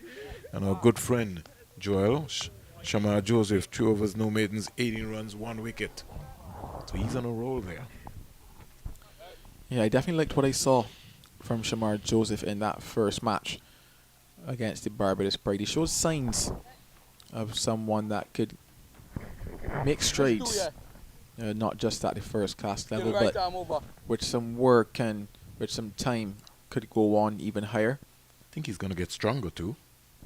No wickets yet for Versame Pomal, so maybe that's a good sign. But here at the Coolidge Cricket Ground, Hakeem Jordan looking for his first 5-wicket haul in first-class cricket. Model of concentration is Gordon Bryan, putting a price on his wicket, covering his off stump.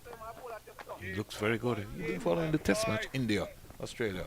I got a chance to peep some of the scores from it. I saw some highlights as well. One of those highlights being Shami into Warner and how that off stump went flipping. But it's so far poised as a very interesting test match. I know a lot of debate was surrounding the actual surface and the preparation of the surface for that test match as well. Todd Murphy on debut for Australia, 5 for 82 so far. India really trying to put some pressure back, and I don't think the Indians would want to bat last on that track. So it's going to be a pretty situation. Interesting.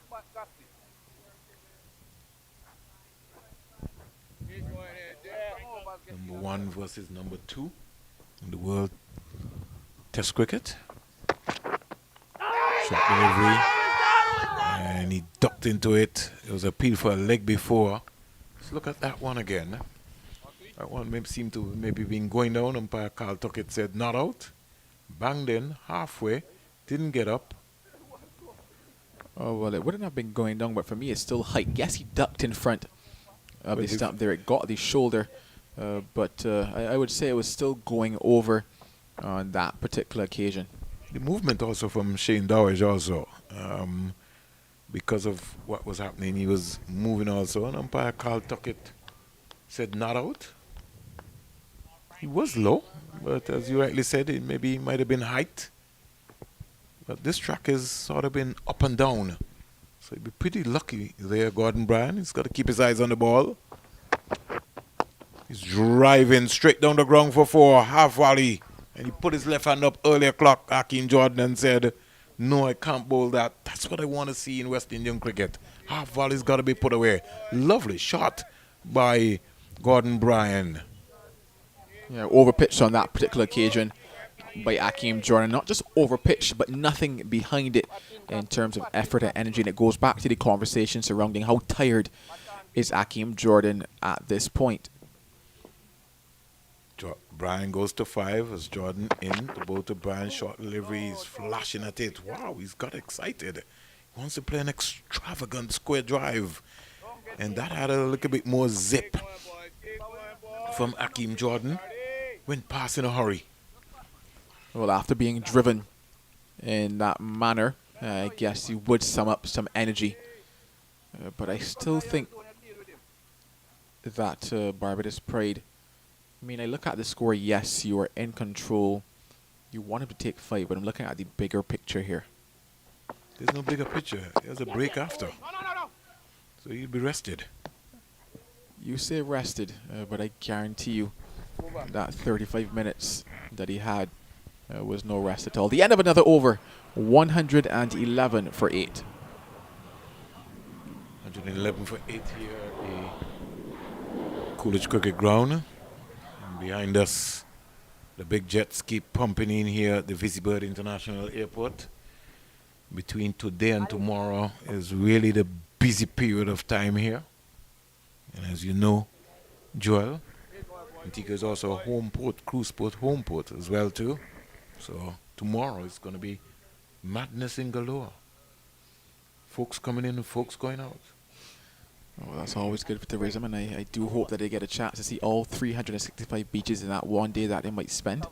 No, you'll have to come back for it. Don't try that. You're making it sound like you're not coming back to Antigua. We have a lot of work to do. We got under 15. You got so much cricket. Hope that you get an opportunity to get back. 111 for 8. 34 overs bowled. And Barbados will be looking to wrap this up so they can go to one of the beaches. Joel can have a little chatter, enjoy the sun. Worked away. Down to Keon Harding, who's on the field for someone. I hope it is he on the field for Shem Holder? No, Shem Holder's actually at a whitish gully backward point type of a position. Okay, right. So who is he on for? Backward point. Oh, seems like he's on for Springer. No, Springer is actually now running down towards the gully. So who is he on for? Interesting. Hakeem Jordan is at second slip. So we'll find out in a moment. hit on the crease, but there might have been two songs there. Yeah, I definitely think that there was bat Is it before McCaskey? pad on that particular occasion. I guess we will see now with that particular replay. Is it McCaskey?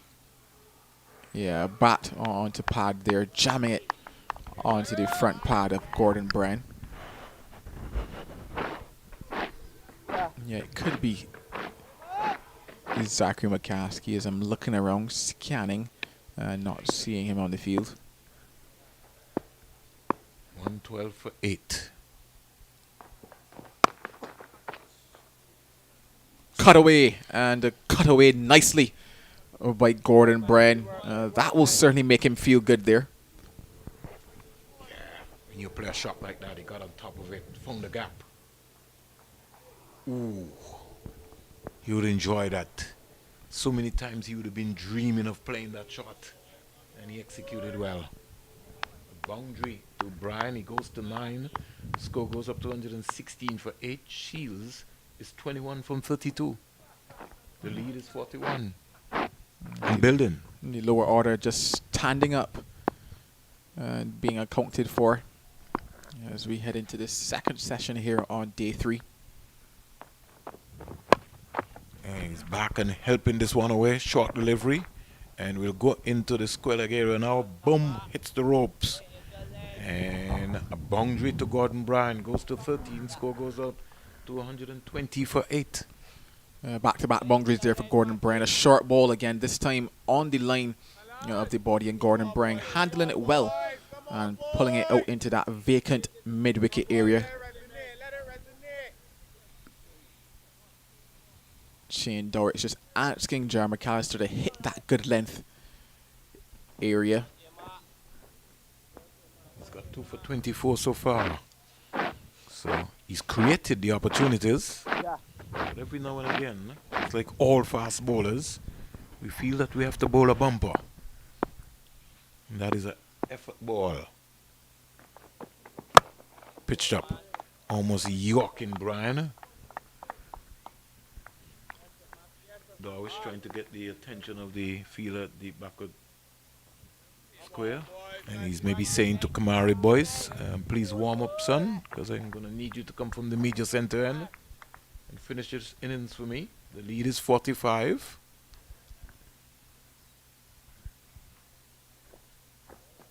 It's not good for West Indies cricket, Joy, when you see these sort of scores. It's not attractive enough. Folks don't like to bat on a nice sunny day here. Yeah. Back and punching that pass. Shem Holder at cover, getting a couple of runs.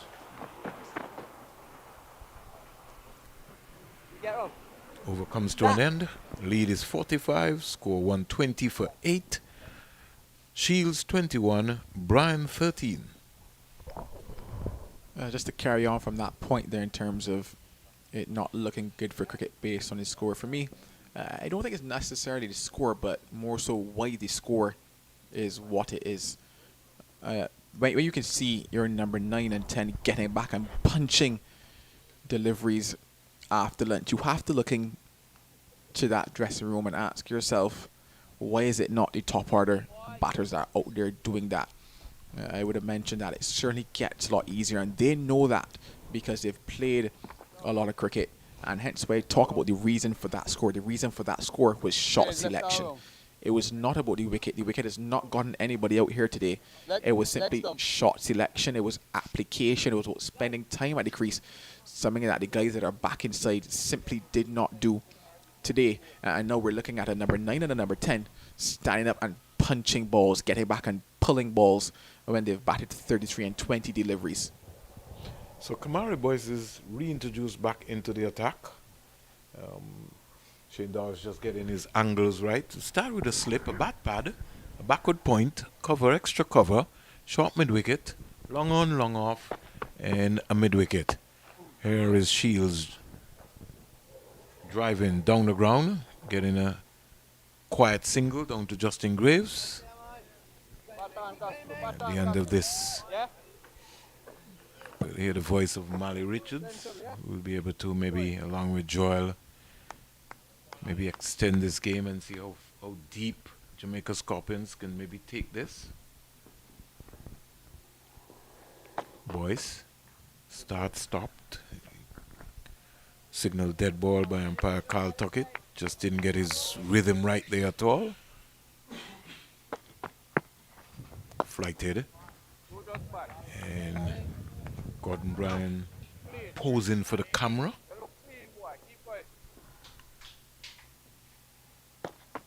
Boys, is out stump. No, got back quite easily. That was a good flight to deliver there. Teased him. Good work by Shane Dorish. And Gordon Bryan more or less confused just above his eye line. Fell over. But because of his long levers, he's able to get back. Flighted. This time he's negotiating well. Put a bat pad in front of him. Give him something to think about.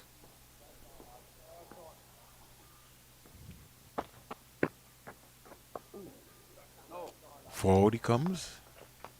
You know I like the pressure, so don't mind me, Joel. I like to, yeah. You got a bat. Yeah, somebody like you would have you in bat right at silly point and looking up to him saying a couple of things. Well completed. So 123 for 8. 36 overs bowl. Shields 22. Gordon Bryan 15. More comments from Joel and then maybe the voice of Mally Richards.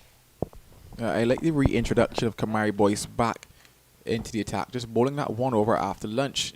Jeremy McAllister took a wicket from the top end and then they said to Akeem Jordan, okay, let's see if you can get 5. But like I said, I understand to an extent why they're pushing very hard for Akeem Jordan to get that first 5-wicket haul. But at the same time, when I look at the overall picture, I would have kept Kamari Boyce bowling, especially at the tail. When we saw how he bowled in the first innings, he had good pace, good control, good push and pull, as they would say, as we saw on that particular occasion, just drawing Gordon Bryan out a bit as well. And to my mind, it's about wrapping this up as quickly as possible. If I look at the bigger picture, it's about wrapping it up. A brilliant catch there. So OJ Shields has to walk back. Jeremy McAllister picks up his 3rd. Jamaica Scorpions lose their 9th. Big wicket in the grand scheme of things. Runs were just starting to flow from the Jamaican Scorpions bat. You had that 8th wicket partnership between Mackenzie and Shields yielding some 50 runs. They're now ahead by 46, but an absolute stunning catch by Shamar Brooks. Away to his right. Almost caught it a little bit behind him. He went down there at good pace, Joe. Showed good hands, good leap. Comfortable in the end. Very safe hands from Shamar Brooks. And yeah, not quite as special as the Shamar Springer catch, but a wicket none the same. Yeah, a wicket indeed, and that's what matters. As long as it sticks in, you have the chance to throw it in the air. That is what matters indeed. So the 9th wicket falls, and Patrick Harty now strides out to the crease. Jamaica Scorpions 123 for 9 now. The lead is 48 runs. Joe, on day one we were talking about the Barbados performance in the first game, especially the way they collapsed in the second innings up at the Sir Vivian Richards Stadium. And with a lead of 40, about roughly 47, 48 here at CCG, Jamaica would have been hoping for that partnership to just keep building, keep possibly trying to get up to a lead of 100 or so, because we know this Barbados batting lineup hasn't been in the best of form. Yeah, exactly, Mally. I'll get back to that as Jeremy McAllister now comes in. A short one into the body of Harty. He's going to feel that today. He's going to feel that tomorrow as well, I promise you. He's going to need some ice, a bit of a rub down. That was short and sharp from Jeremy McAllister. Ooh, into, it almost looked like, I guess, a bit of the shoulder area on the inside of the body. He's certainly going to feel that one. He's not a big lad, is he? Patrick Harty, a slender frame, if I am to be honest. So not much meat to cushion the blow on that particular occasion. All bones, you would have to say. He's still there, though. Goes full and kept out by Harty. On that delivery that hit Harty, we're just seeing the awkward nature of Jair McAllister, especially on this pitch. Him mainly being a back-of-the-length bowler, really exploiting the lack of bounce. I know as a batsman, when you see the ball hammered in halfway down, you expect it to at least get up to head height, but he's troubled them throughout the day with almost the lack of bounce on those short deliveries.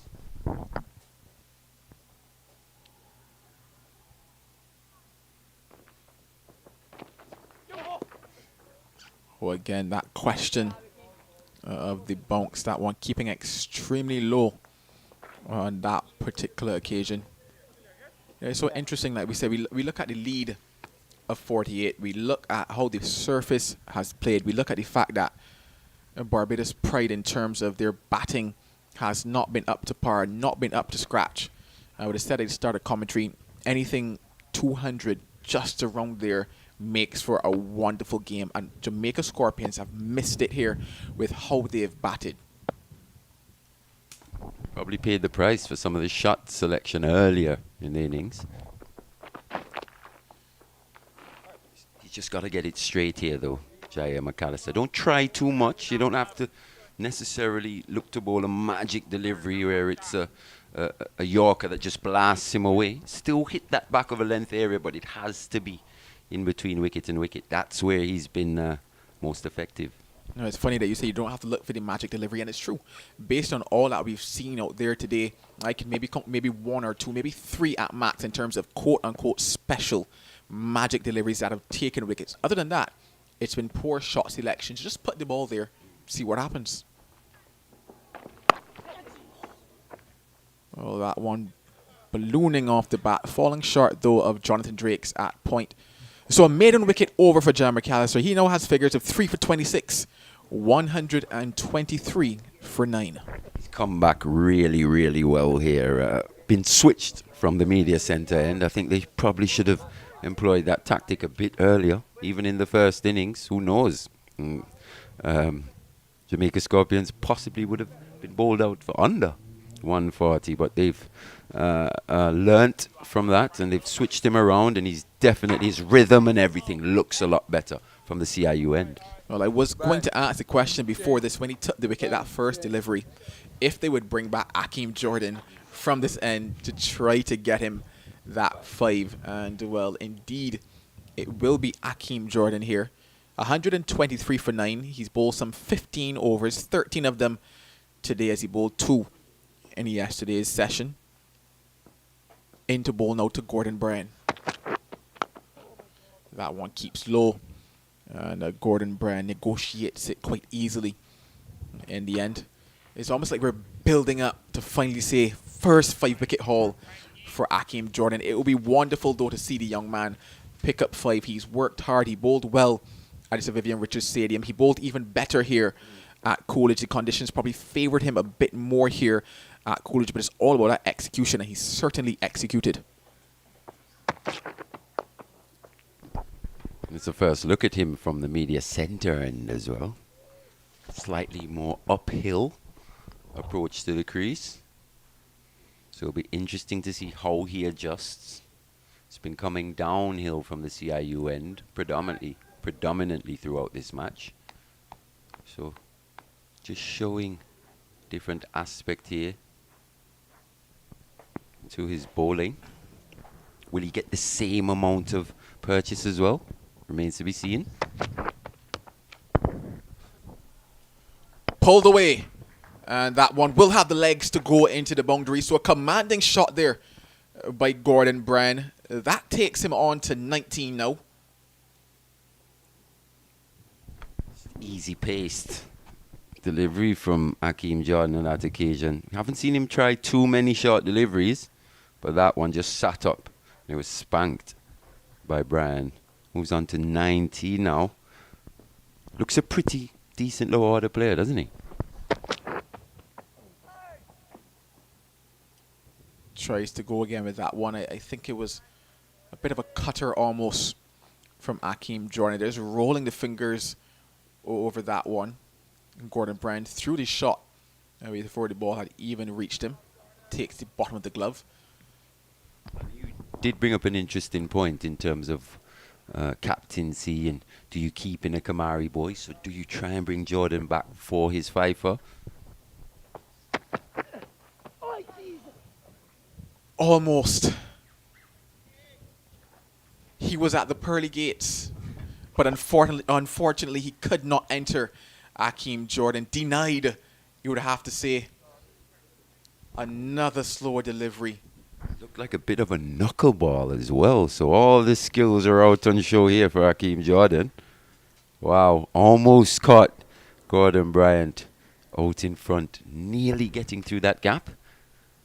Good stuff.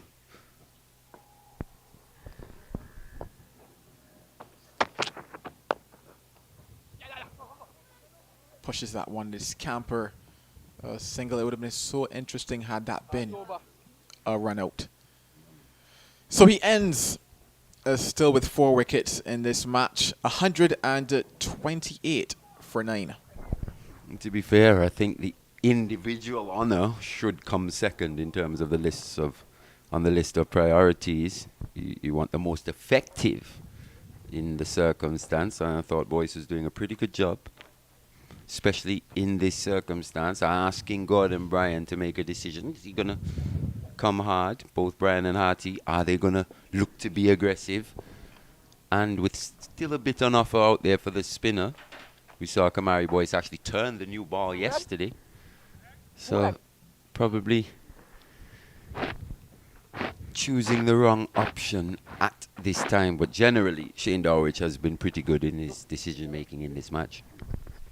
Yeah, he certainly has, but it's been made easier for him with some of the shots that we've seen today. As a captain, as a skipper, you would always take that.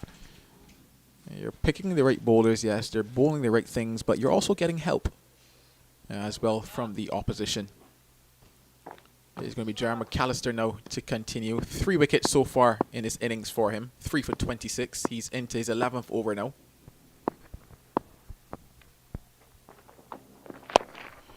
Pulled away, and that one will also find the boundary. So Gordon Bryan is in a pulling mood, you would have to say. Yeah, he's starting to see the ball quite big now. Gordon Bryant just swiveled on that one. Poorly lined there from Jair McAllister. An easy shot for Bryan. He's already faced 32 deliveries. Moves on to 24. Looks a pretty decent all-round cricketer. Gordon Bryan, he was very good with the ball. This time slapping it in front of square on the offside. Is going to run very close to the boundary, and it does have the legs to get there. So back-to-back boundaries here for Gordon Bryan. It's important that the Barbados Pride don't relax here. Got to stay on top of the game. They still haven't bowled out Jamaica's 9 down. They themselves haven't been in the best of form. That lead now creeps up to 61. And this is why you have to question Akeem Jordan still bowling. If you're looking at the bigger picture, if you're looking at bowling them out.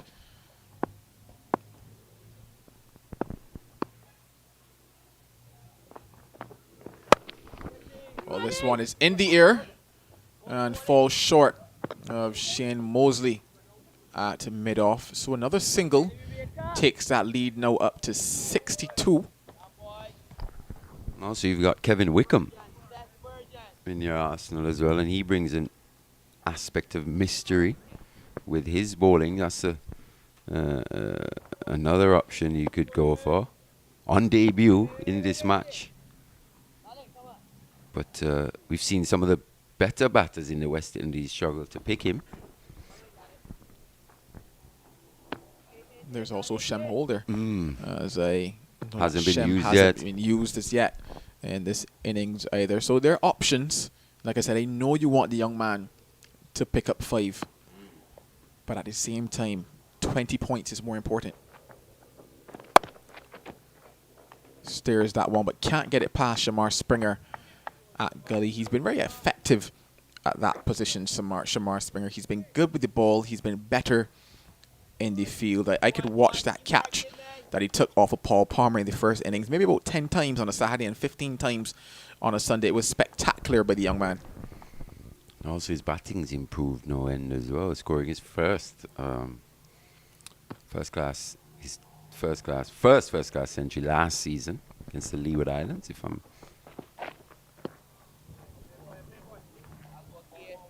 So definitely a good all-round cricketer. He just seems to be just finding his groove again with the ball. I actually had a chance to watch Shamar Springer in a few T20 competitions over in the States, and what I can also tell you is that for sure the batting is coming along, and not just that, but his finishing abilities as well. He's definitely a good white ball prospect. I have some time for him in the shorter format of the game for sure.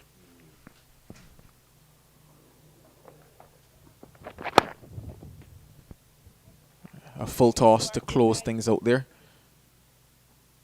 9 runs from the over, 137 for 9. Once again, just going for that Yorker, Jaya McAllister, actually taking the pitch out of the equation. He'll be best served to use the pitch here.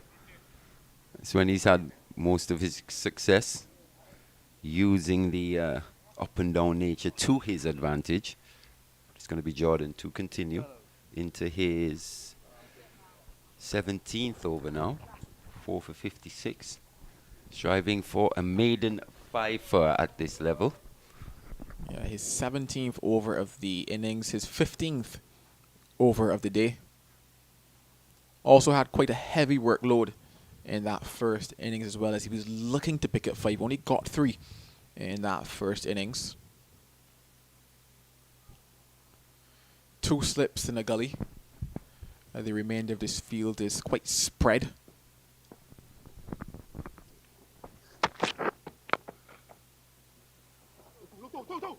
Two is the call. And they're pushing hard, and they get there quite comfortably in the end. So that now takes this lead up to 64. These nagging runs continue at the back end. How long will it take to close out this innings for the Barbados Pride? I think Gordon Bryan is doing the right thing. He's still looking to score. He's actually looking to be quite aggressive against the Barbadian bowlers. Runs on the board. Every run here is valuable. So he's showed a good defense, but at the same time, he's looking to score at every opportunity. Edged. But no trophy for Akeem Jordan, as that one will also run away into the boundary. So Gordon Bryan is motoring along, you would have to say. Swings at that one, Gordon, off the outer half of the bat, but over the outstretched hand of a quite tall Shamar Springer. And that takes Bryan now up to 35 off of just 36 deliveries. Still getting a bit of movement here, Akeem Jordan. That one just went away from Gordon Bryan, but still swung through the line, almost across the line, taking the outside edge, but he survives. Like you said, 35 from 36, starting to motor on here now.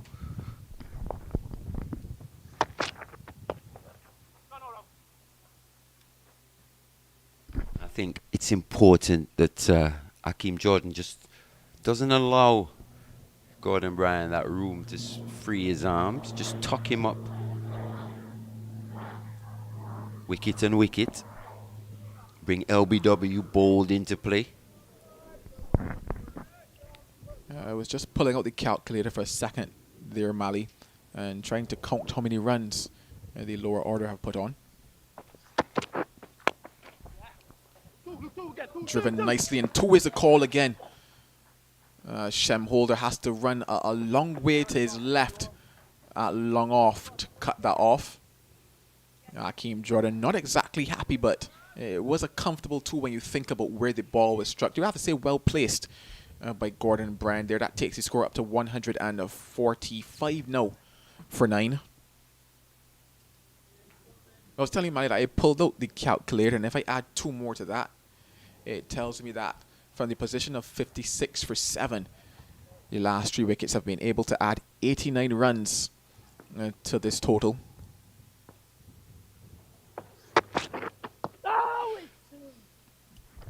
Going down leg. And they've managed to do that at a good clip as well. So from that perspective, the bulk of the scoring, yes, Mackenzie scored that half century, but the bulk of the runs have come in partnership with the lower order.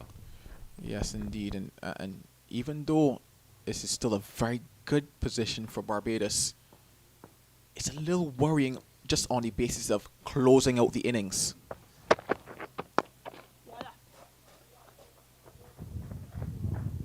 Another comfortable single to Gordon Bryan. In some cricketing circles, there's this saying that there's always one, and that's in terms of a partnership. 25 for 5, 37 for 6, 56 for 7, then 106 for 8, 123 for 9, 146 for 9 now. So like you're saying, you always tend to get just a pair that just holds up things more often than not.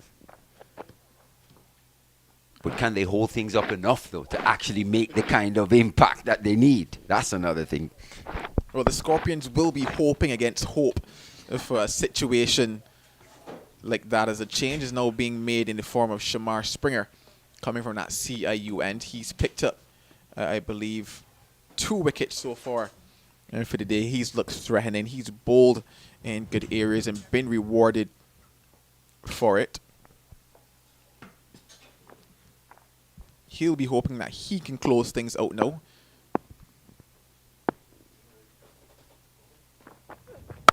No. Probably been a little more expensive than he'd like, going at some 4.5 runs and over. Shamar Springer, but he's picked up 2 valuable wickets, Joe. 2 valuable wickets, indeed. And I remember coming into the start of today saying that he is somebody that I know that could be that wicket-taking option for the Barbados Pride, and he's proven just that.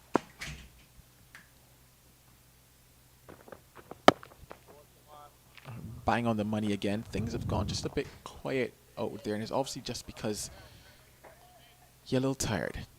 The sun is a little hot, and you want that wicket. That's just facts. Yeah, if I was Shane Dowrich, I'd probably be rotating my seamers from that CIU end and probably getting the spinners into action from this media centre end.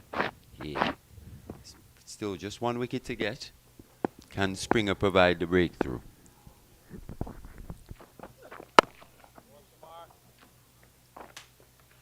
Bryan looks good though. Very compact, especially in defence. There, nice solid push up to mid-off. Actually extra cover. They're giving him a single with mid-on, long on, and long off on the boundary. Interesting tactic.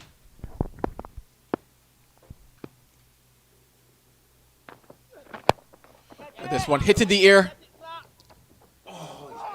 and he's put it down. It goes through the hands of Jonathan Drake. Oh no, sorry, of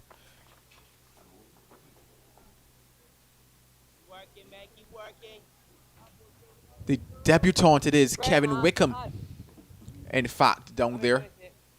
And you can hear Dorrit saying, "Wake up, fellas, wake up." And I talked just literally about the fact that they've gone a little flat. And it's moments like those that come about when you're flat and all of a sudden you're back to the grind, you're back to working again. Probably just caught him on his heels there.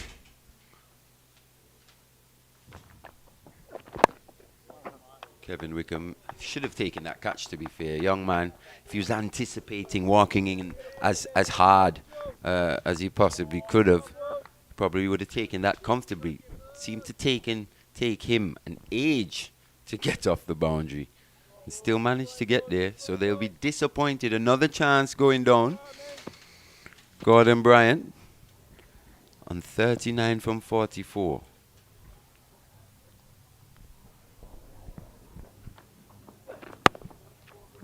Solid in defense is Harty.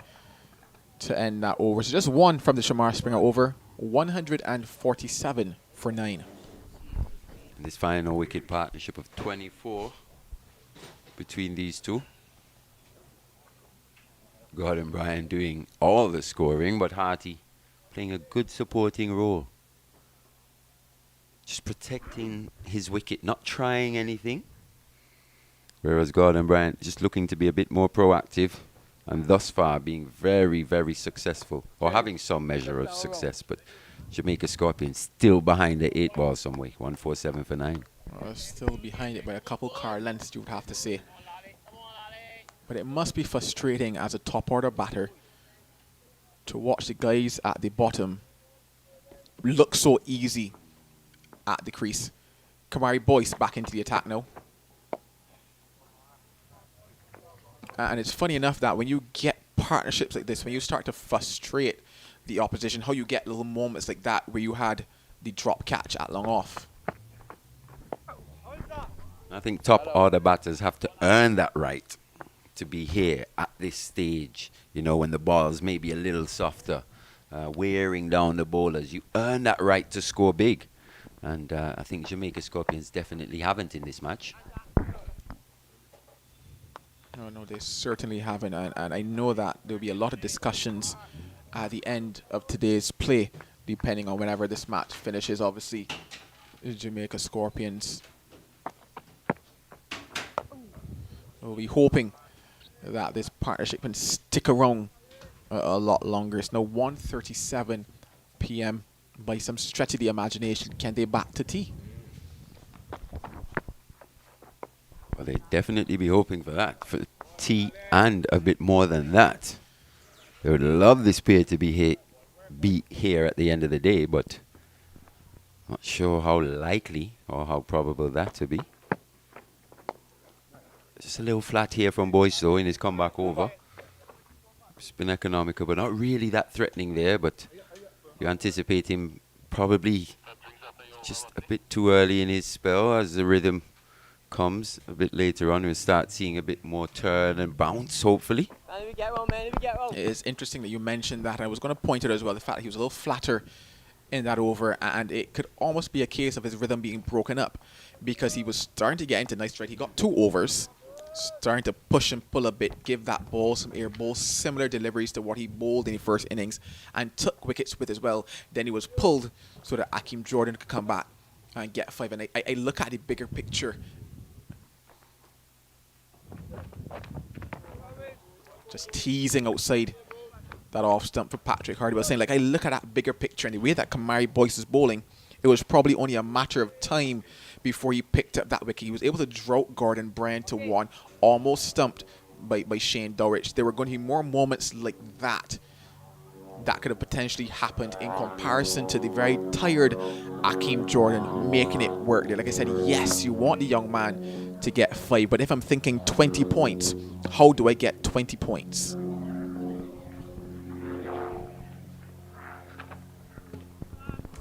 Spot on, Joe, but that was an absolute jaff of a delivery from Shamar Springer. Angled in, touchdown, just went away from the right-handed Harty. Definitely too good for the number 11 there.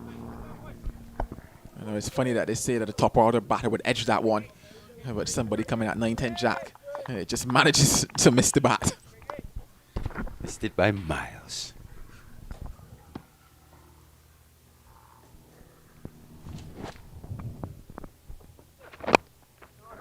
Goes full and Harty keeps it out.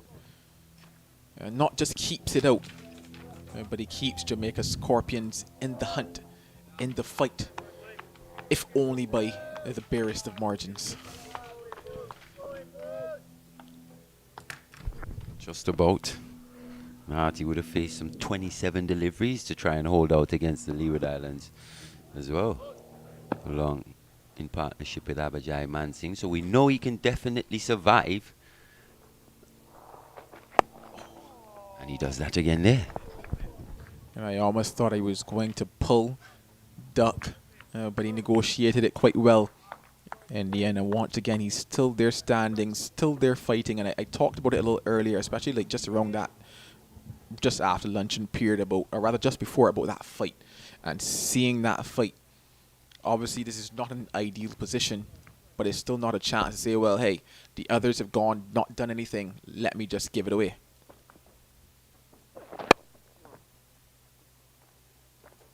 Yeah, they're still showing an aptitude for the fight, and that's what you want to see. You know, it could have been easy for Harty to come out here and say, well, the top order's failed. There isn't much expected of me. I could just come out and look to give it a go, and if it comes off, it comes off. But he hasn't. He's shown a bit of application alongside his partner, Gordon Bryant. And so far, they're just eking out a valuable partnership here for the last wicket. Looking solid in defence to close out another over. 43 overs have been bowled. 147 for 9. It was interesting, Mali. As I look at that lead, it's into the 70s now. 72. And I make it. What if, by some stretch of the imagination, and let your imagination run wild here, Mali. What if they get that lead to 150? What does this game look like? Definitely, if they do stretch that lead to 150, the Barbados Pride will be feeling the pressure, immense pressure, like we're saying. Being bowled out in the 4th innings just last week against Guyana at the Sir Vivian Richards Stadium in better batting conditions. We've seen how this pitch has played. I don't expect it actually to get any better as this match wears on. I'll probably see more inconsistent bounce on a day 4, but can Jamaica get it to day 4 is the question. Still a long way to go here today. Still, what, an hour or so before tea and the session afterwards. So Barbados will be relatively happy, but a lead of 150 though. And there'll be a few jitters in the dressing room for sure. A few jitters indeed. Well, we're at a drinks break now. So we're also going to take a break here, but come back very soon with more action from round 2 of the West Indies Championship.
So, welcome back after the first hour's break.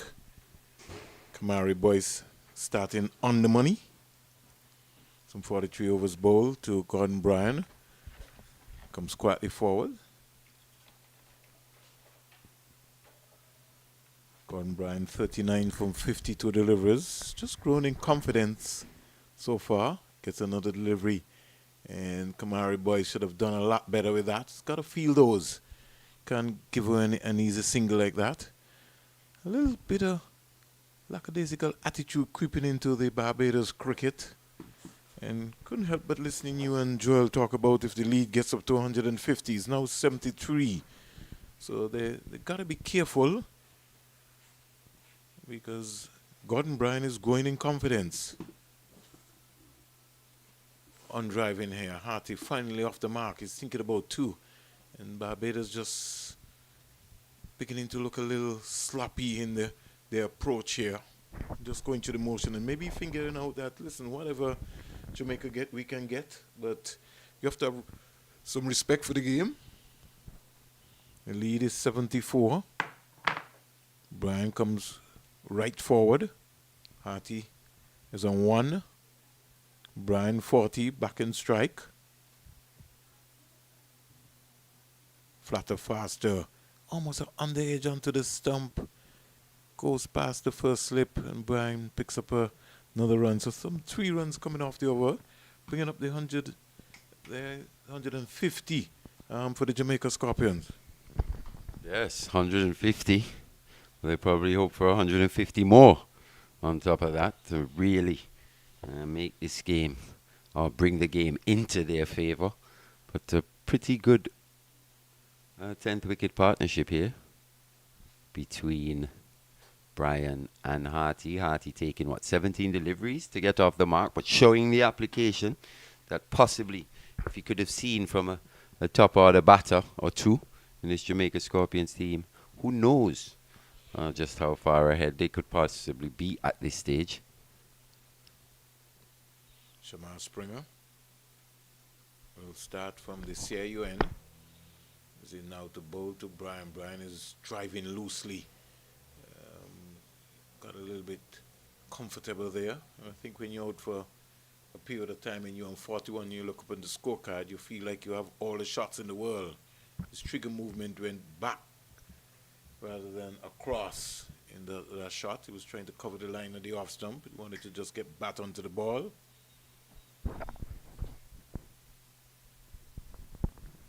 $150 for 9. Lead 75. Brian driving up to cover, can't score. At the Sir Vivian Richards Stadium, the Leeward Islands are 93 for 2. 93 for 2. Just to give you an update. They've lost the wicket of Kyron Powell and Munson Hodge. Playing across the line of a delivery there, but got a little inside edge onto it. To be fair, I think the water break probably came at the right time for the Barbados Pride. Seems like Brian has just lost concentration slightly since then. Yes, he did, because he did go back to the dressing room as if he just went to get himself organized. Casey Carty's 51, 113 balls, 5 fours and 1 6. Kofi James is 16. Leeward Islands fighting back, more or less.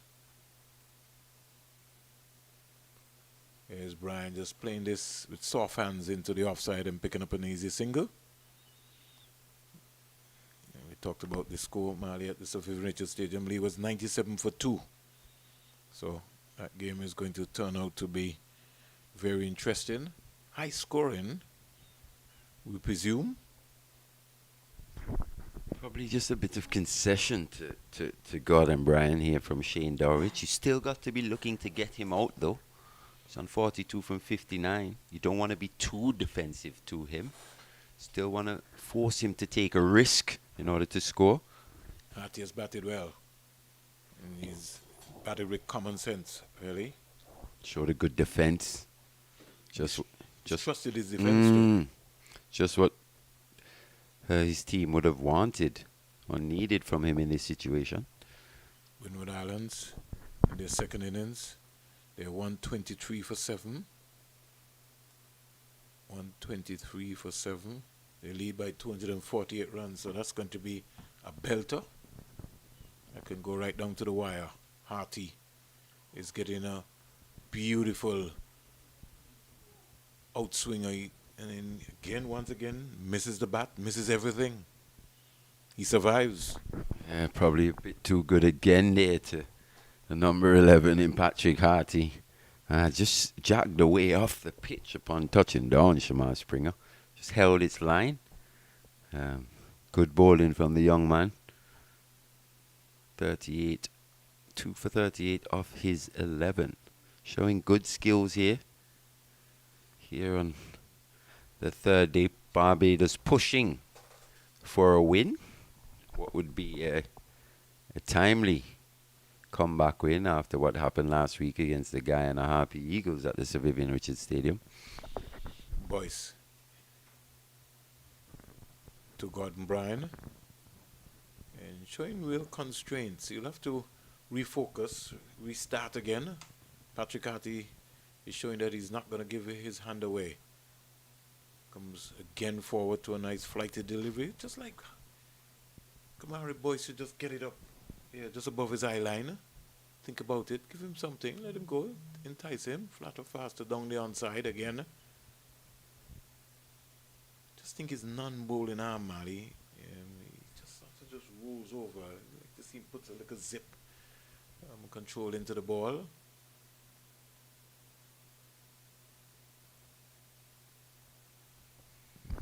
Barbados cricket fans could tell me they've been blessed with quite a few orthodox left-arm spinners, especially at this point in time.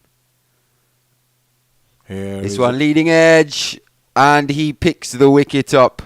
It's the end of the Jamaica Scorpions innings. Gordon Bryan looking to go across the line. Leading edge. Boyce picks up his first wicket. A bit of air like you were asking for there, Vern. That's what you want, just above the eye line. So, finally, Jamaica been dismissed for 151 all out. 151. Gordon Bryan goes. Caught McCaskey. Bowled by Kamari Boyce for 42 of 63 deliveries. And they would need, based on my calculation, 76 runs to win. Look like we can have an early tea, or this game maybe might go well after tea. So that's it for the Jamaica Scorpions' second innings. And they will be very, very disappointed. 140 in their first innings, 151 all out. They have to go back to the drawing board, Mali. Yeah, it's fair to say there've been some pretty dismal batting performances by the Jamaica Scorpions in this match. Not quite managing 300 runs over 2 innings. That says everything you'd need to know about their performance. Contributed a fair bit to their own dismissals, but you must give credit to the Barbados pride. Hakeem Jordan in particular, he really led from the front. His new ball spell was absolutely top-notch. He was ably supported by Jair McAllister, Kamari Boyce, Shamar Springer as well with his 2. So Jamaica Scorpions bowled out. Barbados Pride will resume their innings in roughly about 10 minutes or so, with just 77 runs to win. Yeah, and on behalf of Vinod Mancha and Joel Manning, Mali Richards, just to give you an update in terms of what's happening around the region in Grenada. The Windward Islands are 129 for 7 in their second innings. At the Sir Vivian Richards Stadium with Casey Carty past 50, Leeward Islands in pursuit of 419. 418 scored by Trinidad and Tobago for 9 declared. They are 100 for 2 or 42.3 overs in here. Jamaica Scorpions just dismissed in say about an hour and say maybe 8 minutes after lunch for 151 or 45.5 overs. Barbados now require 77 runs to win. We will take a short break, and Mali Richards and myself will come back after the break. I want to also applaud the 360 television crew who have done an excellent job at Sir Vivian Richards Stadium and also here at the Coolidge Cricket Ground. And it's indeed a pleasure for me. This is my second time working with the school. Really want to salute them for their continued commitment. We'll be back in 7 minutes' time.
afternoon and welcome back to the Coolidge Cricket Ground. We are getting ready for the fourth innings on day 3 of this Cricket West Indies 4-day championship game. It's the Jamaica Scorpions and the Barbados Pride, two powerful cricketing nations in history from youth level right up to the senior level. And Barbados Pride will require some 77 runs to win after they were dismissed in their second innings for 151. And when you look at the batting performances of the Jamaica Scorpions in this game, with only 1/2 century to complement it, Kirk McKenzie, you have to begin to ask yourself some serious questions as to what is happening with Caribbean cricket and batsmen occupying and understanding the game awareness situation. But this game is not over by a long shot yet. Barbados would want to execute clinically, maybe just win this game by at least get this 77 without loss. But we never know. Jamaica Scorpions will have other ideas. I'm joined by Marley Richards. Yes, the batting problems for the Jamaica Scorpions just continuing in this second round. Being bowled out for under 300 in that first round match against the Leeward Islands Hurricanes, 234 and 200. So being bowled out in 4 innings under 300 runs doesn't bode well in terms of your returns at this level. I'm joined by Vinod Manchan now. Good afternoon, sir. Good afternoon, Mali. And you're dressed appropriately for the beach. You probably knew that you were going to have I'm ready. You probably knew that you were going to have an early day today. That's the situation out there. So it's just 77 to win. And I think, Mali, you'll have enough time to visit the beaches. One of the lovely beaches here in the country. I heard on Springer's show, I was driving one morning and I nearly ran off the road because Springer said on his show, his morning show, that Antigua has 365 beaches, which I knew. He said that, and on a leap year, they got 366. Where's the other one coming from? Well, as a man who's been to all 366, I can attest to that. There's a few hidden ones around. Yes. A few of the private nature. You'll class it as amongst the best in the world. So it's 77 to get, and it's going to be Minley needing a miracle. Good first delivery, just squaring up the batsman on that occasion, McCaskey, and it hits the outer half of the bat and goes back along the track. So immediately he's showing that he's looking to shape the ball away from the right-hander, Mali. It's pretty similar in type to Akeem Jordan. Maybe not the extravagant movement, but he's looking to do similar things, ball in similar areas, especially with the conditions as they are. As an angled approach. Probably just lacking a yard or two for test cricket, Marquino Minley. In terms of his pace, but at this level, definitely a standout performer for the Jamaicans over the last 4 or 5 years. Got his chance in Australia, unfortunately, got injured, and that's how it goes sometimes. Yeah, he was called in as a replacement, wasn't he? Yeah. Took the long flight over. That's a replacement and had to be replaced. In the first innings as well, I think, when he was bowling. So pretty much was ruled deemed ineffective from day one on his debut. Something which a bit unfortunate.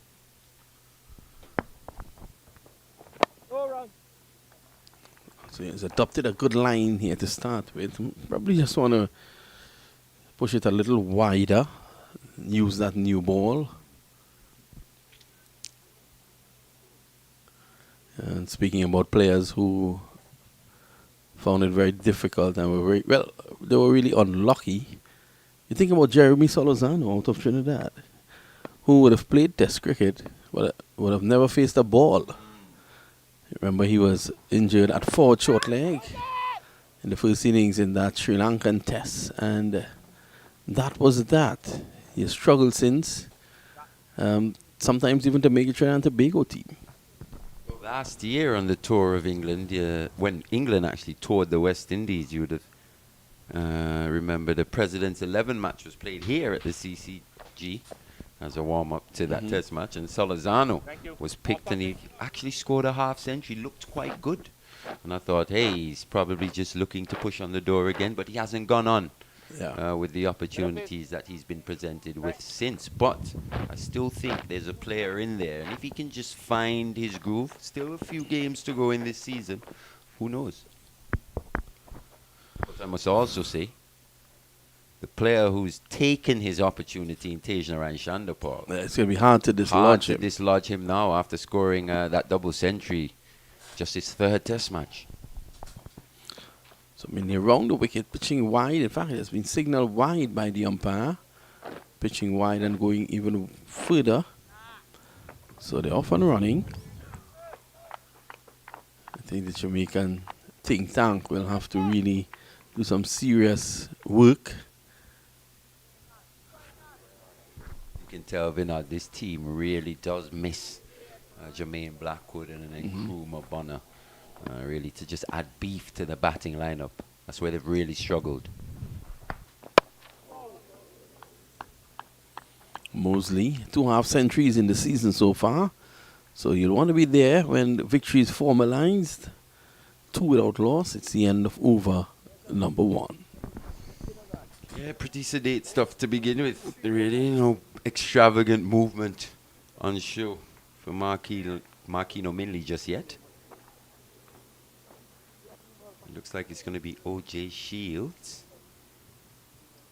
Bit of a, I wouldn't say a Shannon Gabriel clone, but pretty similar in his, in the way he bowls. Strong guy, nice approach to the crease. Yeah, that's middle. And I know that's something that Shannon has really worked on in the last 4 or 5 years. Having first seen him, he isn't the most natural athlete, is he? No, he isn't. But he's really worked at it. And considering just how fit he was leading up to that first test match in Zimbabwe, I was very surprised to not see him make the 11. Yeah, I was very, very surprised that he was not in. He has been amongst the wickets. I was saying yesterday about his exploits. I was very, very surprised. Yeah. O.J. Shields really has that Shannon Gabriel finish. To be honest, Vinod as well, this is where I actually lay a bit of criticism at the feet of the backroom staff of the West Indies at times. In match, the in-game decisions, sometimes selection for a test match. You think of Shannon Gabriel being selected against Sri Lanka a year and a bit ago at the Sir Vivian Richards Stadium when it was clear that he was unfit. And now where he's fit and has shown a sustained period of fitness, he isn't selected. It's a bit baffling, to be honest. He may be looking for a look-in the second test, but given the fact the way the West Indies played in that opening test, it might be difficult to fit him in. I think he would have brought the penetration that was probably lacking from that attack in order to take 20 wickets. Good line here by Shield and good batting by Moses. Coming onto the front foot, looking for a quick single just to get off the mark, which he has done. And the Pride well placed here for a massive win.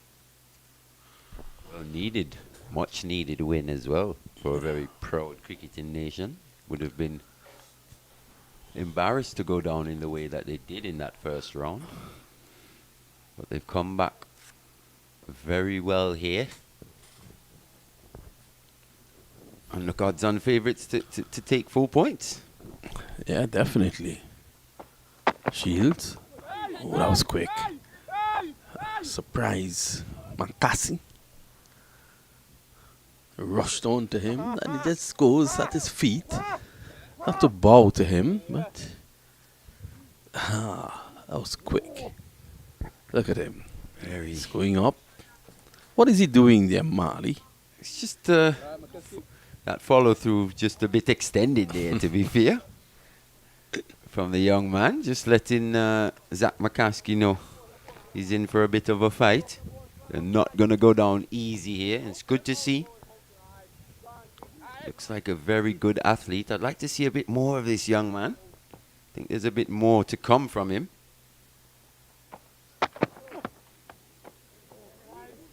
Poorly lined there, but he gets good carry and bounce. He probably has looked the quickest on this pitch.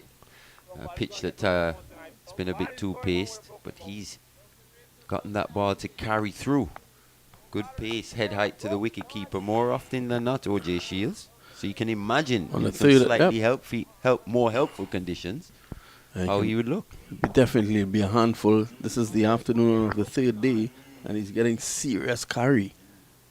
Let's see how he goes here. Strong approach. Look at the carry there, Marley. It's what they would call pretty bowling. Pretty bowling? Yeah, in terms of the bounce and carry, but you probably just want to force McCaskey to play a bit more. Well, whatever happens, I'm definitely sure that this game is not going to go into the fourth day, because the weather is fine. So you may well get a day off to hit the golf course, Marley. I know that is where you find a big man nearly every day. Really? 8 days a week. 8 days a week. So it's the end of the over, and the end of it 4 with Outlaws.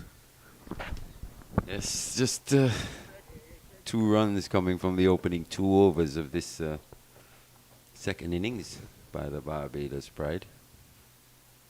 Not too much movement and show, a bit of pace from OJ Shields. But they'll be hoping for Minley, their main strike bowler, to really set the tone. Similarly to what they would have seen from Akeem Jordan, how he set the tone for the Barbados Pride with that new ball from that CIU end. Maybe the end where the fast bowlers have had the most assistance. It's gone around the wicket now to Shane Mosley.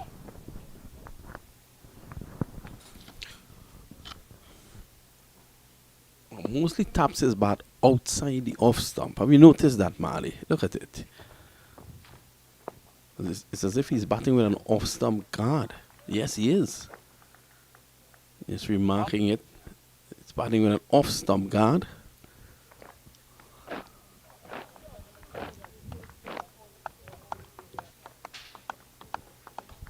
What he's trying to do is just line up Marquino Mindley here in terms of what to play and what to leave, using that off stump as a guideline.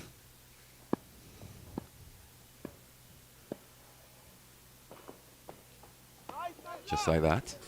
Yeah. So he's very confident of where his off stump is because he's standing on it. Did you ever bat with an off stump guard, Marley? At times you try to employ different things. Batted with an off stump guard against left arm orthodox more often than not. Just looking to play with the spin, take the LBW out of the equation, get outside the line of the off stump. So you come up with different tactics against different bowlers. So it comes back in sharply. Quick hands, he's able to get one. It's important that he doesn't play around or doesn't plant that foot though on that off stump and play around it. Become a prime suspect when it comes to a prime candidate for leg before. So you basically, Marley, you confirm that what Springer said on his radio program is true. That there are 366 beaches on a leap year, and one goes away on a normal year and comes back every 4 years. Outside the off stump, yes, and our scorer Mike is saying that it goes with the tide. Yes, the tide goes out. There goes the beach. There goes the beach. When it comes back in, it's added to the list.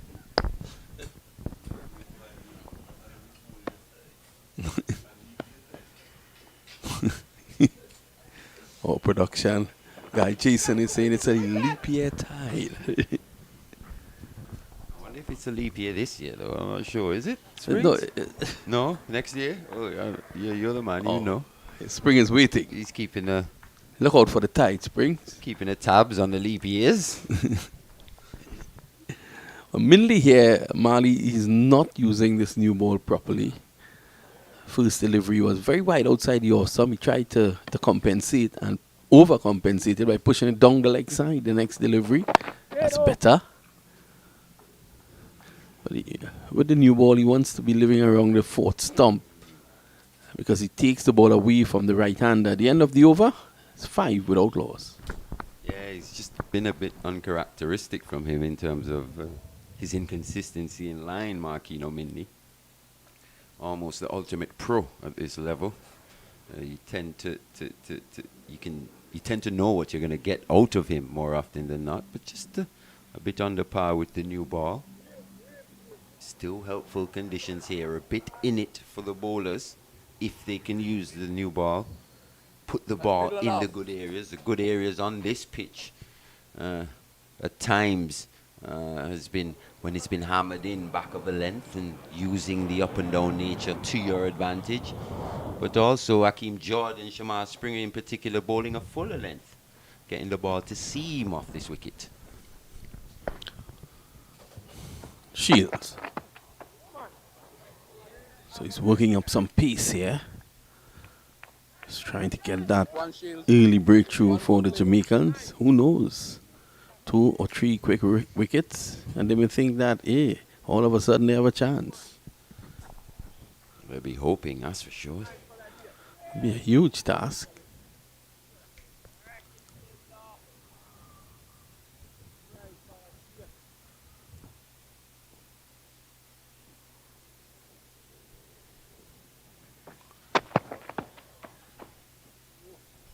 Bit of swing there. Started it a bit too wide though, Vinod, but just hinting at coming back at the left-handed Shane Mosley. Probably did more after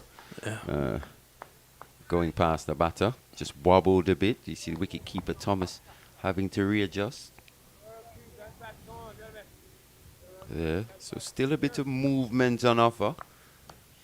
But can he find the consistent area? Can he find that good area, that corridor of uncertainty?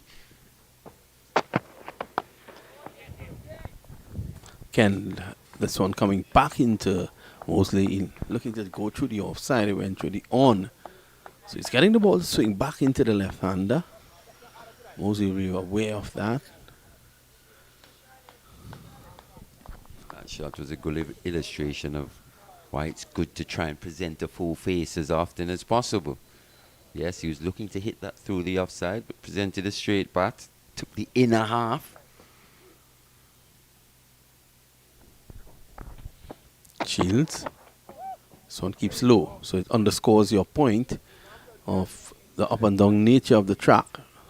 Was that one's just back off a length, and it kept it very low. It's got to be straight though. I think it took Jaya McAllister a bit of time to actually work out what was required. But when he was switched over to the CIU end, you could see he started working out, hey, if I hammer this ball back of a length, I can use the inconsistent bounce to my benefit. That up and down nature.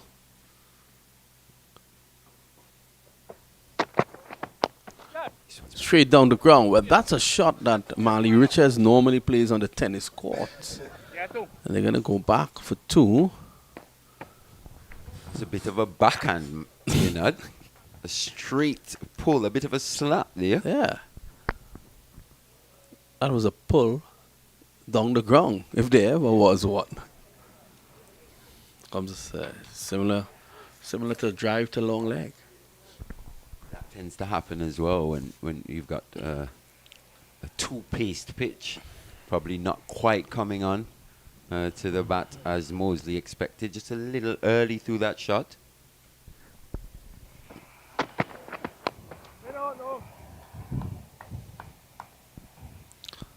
So it's the end of another over where the big man, O.J. Shields, was giving it his all. He knows that Jamaica needs early wickets here.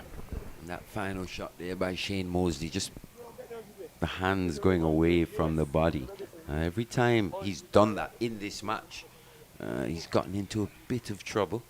More often than not, he was restrained in that first innings half century. Let the ball come to him, played it right under his eyes. But maybe just looking to get on with things here. It would be important for him to stay inside his bubble.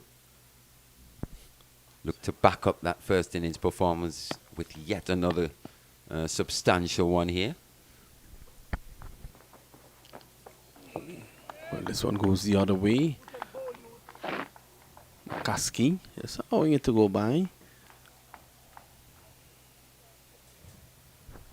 You want to see just a bit more positive footwork there from Zach McCaskey, from a Barbados perspective. He was just standing there. Came back quite sharply. There goes another flight. We nestled in the airport, the VC Bird International Airport. You know, I remember when this facility was first being built, and when we were told it was going to be at the airport and whatever. And I remember thinking, how is that going to work? You know, with the flights coming in and out. But it's proved to be no issue. No issue at all. Yeah. In fact, I think it's very unique.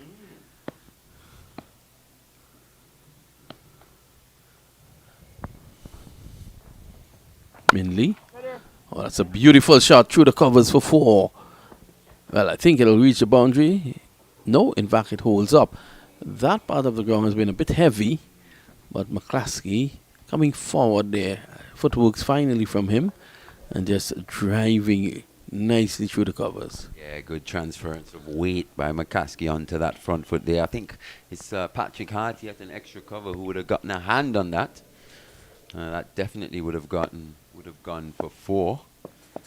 Well-timed stroke. Driving again. And this time a tumbling save there at the mid-off. So McCaskey just starting to time the ball through the offside quite nicely. He made a good sound in the stump mic. You heard it go, pow! Didn't quite find the gap though.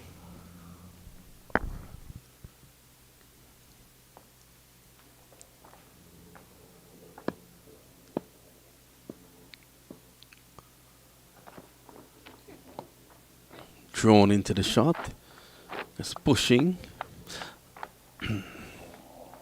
Do you see value, Mali, in trying Mansing pretty early with the ball still hard, given the fact that he can probably get some extra bounce? He seems to have the wood on the early batters in the Barbados lineup. Do you see value in introducing him pretty soon?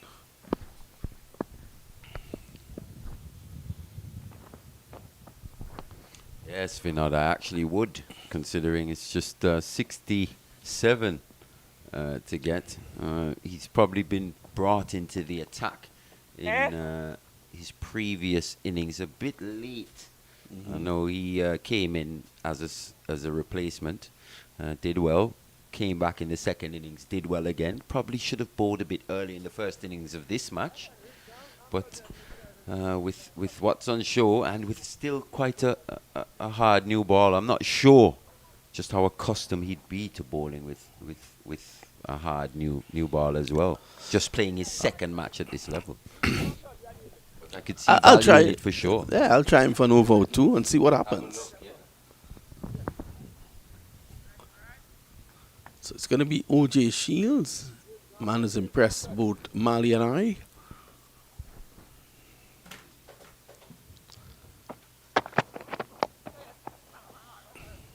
Lasky just clipping it forward of square, a weighted shot, so it allows him to go back for 2.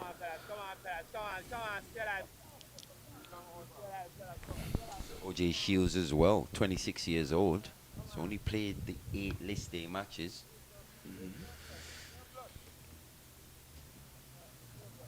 And on first class debut here. So for a young man with these raw materials and these tools, gotta find a way to get them more cricket, Vinod. Yeah, well, CWI is trying that this year. And did the edge. The Jamaicans are celebrating. The umpire is firm. Yeah, pretty firm there. He was convinced that that didn't take the edge. O.J. Shields was thoroughly convinced, though. Probably just took the pad on the way through. I think the umpire was very firm. Probably just took the pad, McCaskey, just losing his shape slightly on that one. Didn't quite get up. So that up and down nature coming into play yet again. It's been a characteristic of this pitch over the last 2.5 days. You know, you made a comment, I think it was yesterday, and it's so true that you're never in on a track like this. You're never in as a batsman. This one coming in too straight. Again, clips it, forward of square. Right, and just seeing the 3 half centuries in this match. Kirk McKenzie, Shane Dowrich, Shane Mosley as well.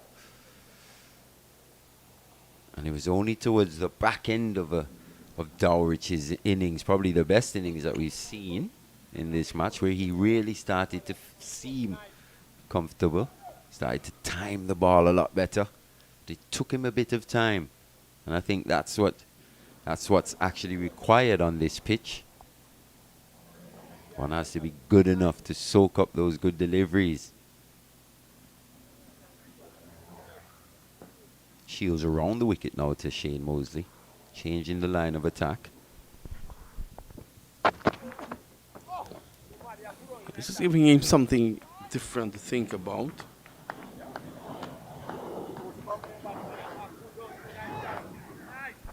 You always have to persist, though, more often than not, with the over the wicket attack to a Shane Mosley in particular.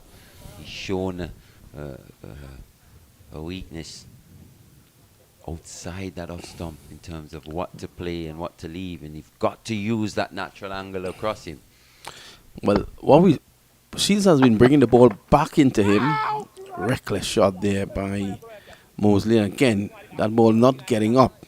And the two-pace nature of the track continues to be at the forefront here. And that delivery gotten up, he might have been able to pull it anywhere to the left or right of short mid-wicket. He would have gotten a boundary. Well, tracks like these, bowlers always think they have a chance. Mali, I'm sure that you would have liked to have bowled here with and add to your 15 first-class wickets. Yeah, I mean, best of 3 for 62.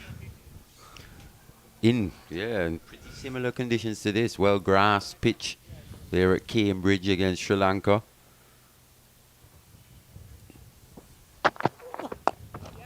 But that's a beautiful shot from Shane Mosley through the covers. What you like to see from a left-hander as well. The way he transferred the weight onto that front foot. Beautiful shot. Yes, looking at the replay. And the transfer of weight was almost impeccable. Through the gap. And that's 4. Finding the gap.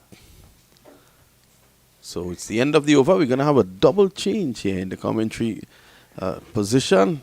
We are going to see Joel Manning is coming with his uncle, Vernon Springer.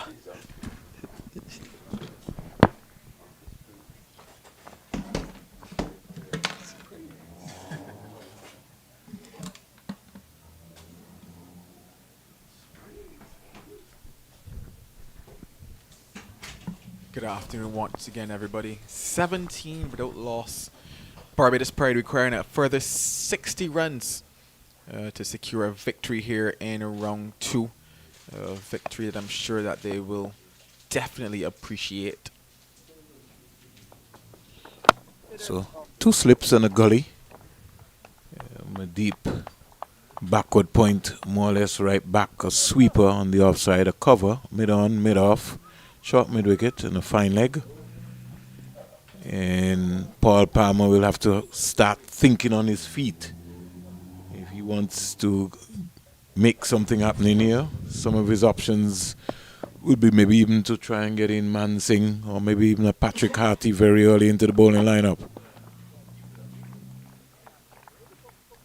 Don't see Markin or Minley really being that major effective. Maybe Gordon Bryan with a brand new ball and more height might have been, in his own reckoning, a little bit more aggressive at this time. Or Paul Palmer will be thinking about some other prospects by maybe more or less bowling shorter spares from one end and maybe spin from the other end. But he has to try something different. He can't, this is just too easy.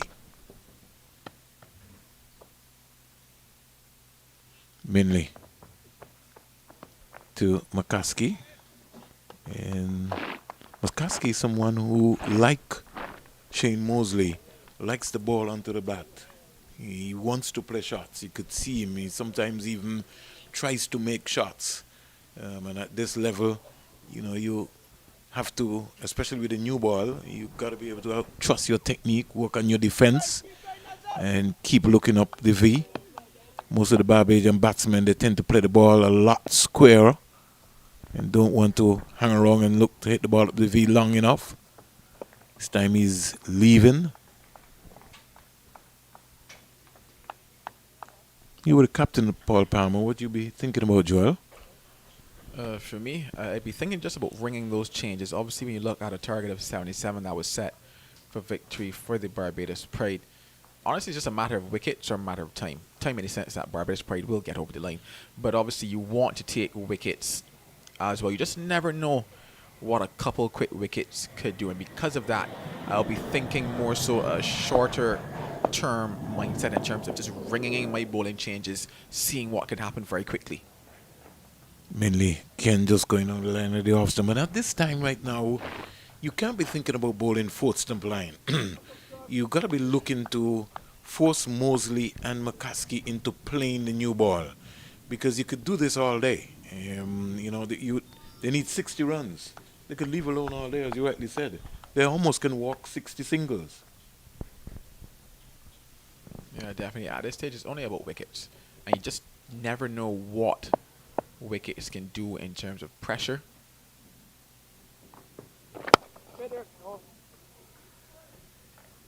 On drive there from McCaskey, the bottom man coming into play there. Was all along the ground. Made over by Minley. And the score remains on 17 without loss. Barbados requires 60. Mosley 8. McCaskey 7. Well, this pair stayed together for 40 in the first innings. Zachary McCaskey played at a wide one and over number 14.2. But for this pair, they would know that there's no pressure at all on them. Time is on their side. A day and some still left in this match to get the remainder of these 60 runs. And for both of them, it's a good chance to just come not out for the Barbados Pride. That, for me, is a statement being made there. If they get to that 77 without loss, that is a statement. That's an emphatic victory. That speaks to the performance that was on display. Yes, of course, you can always look back through the little nitty-gritty moments of the day and critique them and question them, but what you cannot question is a 10-wicket victory at the end of the day, and that is what they will want. Like I said, on the other side of things, Jamaica Scorpions, it's all about those quick wickets, because that is the only thing that will matter here. That's the only thing that could potentially, by some stretch of the imagination, cause there to be a different result than the one that we expect right now with just 60 runs needed for Barbados Pride. So, 17 without loss. Shields around the wicket.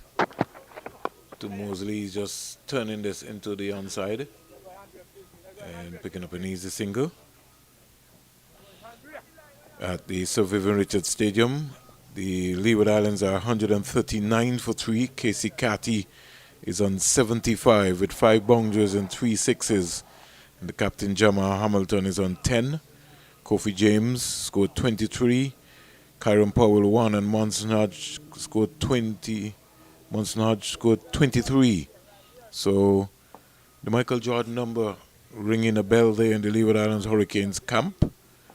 61 by James and Carty for the third wicket, and 47 down the onside again. There.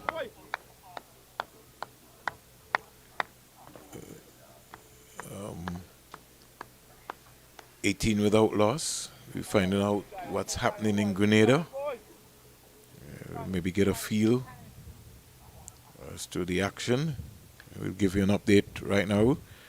Windward Islands are 133 for 8, 133 for 8. So Ghana Happy Eagles, they're fighting back in their game.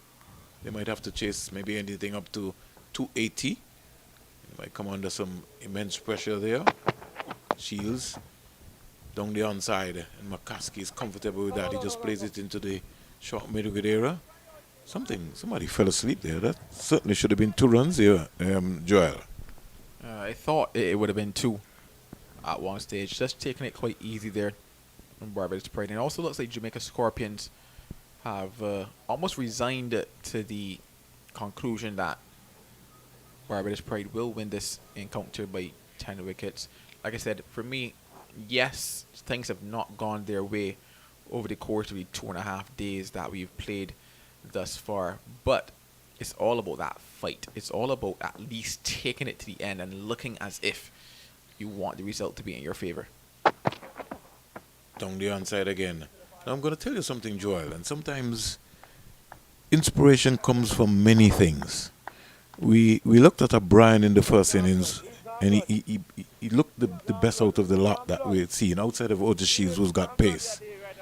Scoring 40 odd in Jamaica's second innings, I would have brought him from the CIUN rather than Minley. Yes, Minley would have played the test here, but on this track here, with the bounce uncertain, and say to him, listen, bowl a couple of short balls, especially to Mosley and to McCaskey.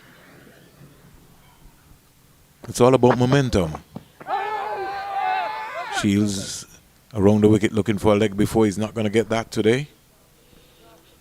Windward Islands leading by some 259 runs.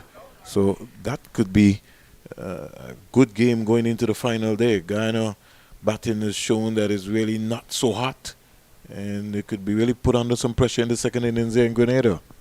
Yeah, that one's certainly shaping up to be an exciting encounter. Obviously, Ghana, Harvey Eagles, not having the best of times in their first innings, with the bat having a bit of a collapse in their first innings, coming back quite strong with their lower order batters, and they will want to do a lot better the next time. So definitely interesting times over there in Grenada.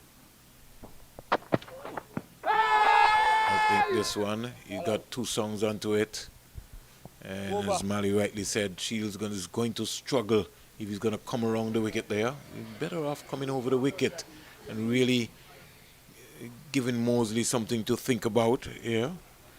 8 overs completed, 19 without loss. Barbados Pride require 58, and it's almost, I don't think you could have called it any better, Joel.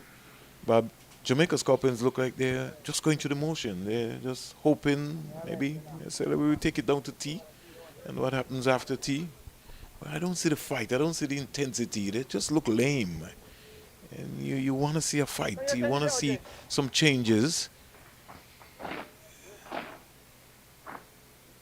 Maybe even you got the trump card in Harty and Mansing. You got to be looking as to how you're going to get them into the attack.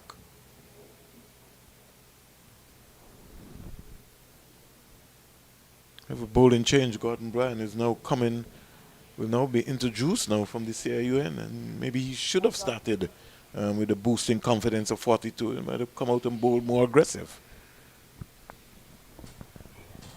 Well, he picked up 1 wicket in the first innings with a gem of a delivery.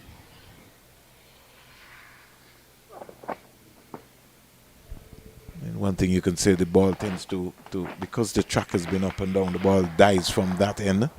And that's why I would have been asking him to really run in hard and bowl a couple of short deliveries, especially to these guys, more body line, more at the stump area.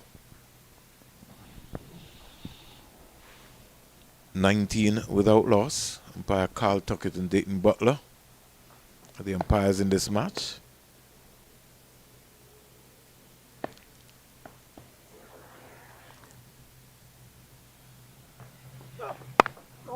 Here is McCaskey, and the bounce more or less forcing him into a foul shot. He's not been able to get punches if he was in the nets or in Barbados. If he was at Kensington Oval in Barbados out of Rockton, he would have been able to be breaking down backward point or cover with that delivery.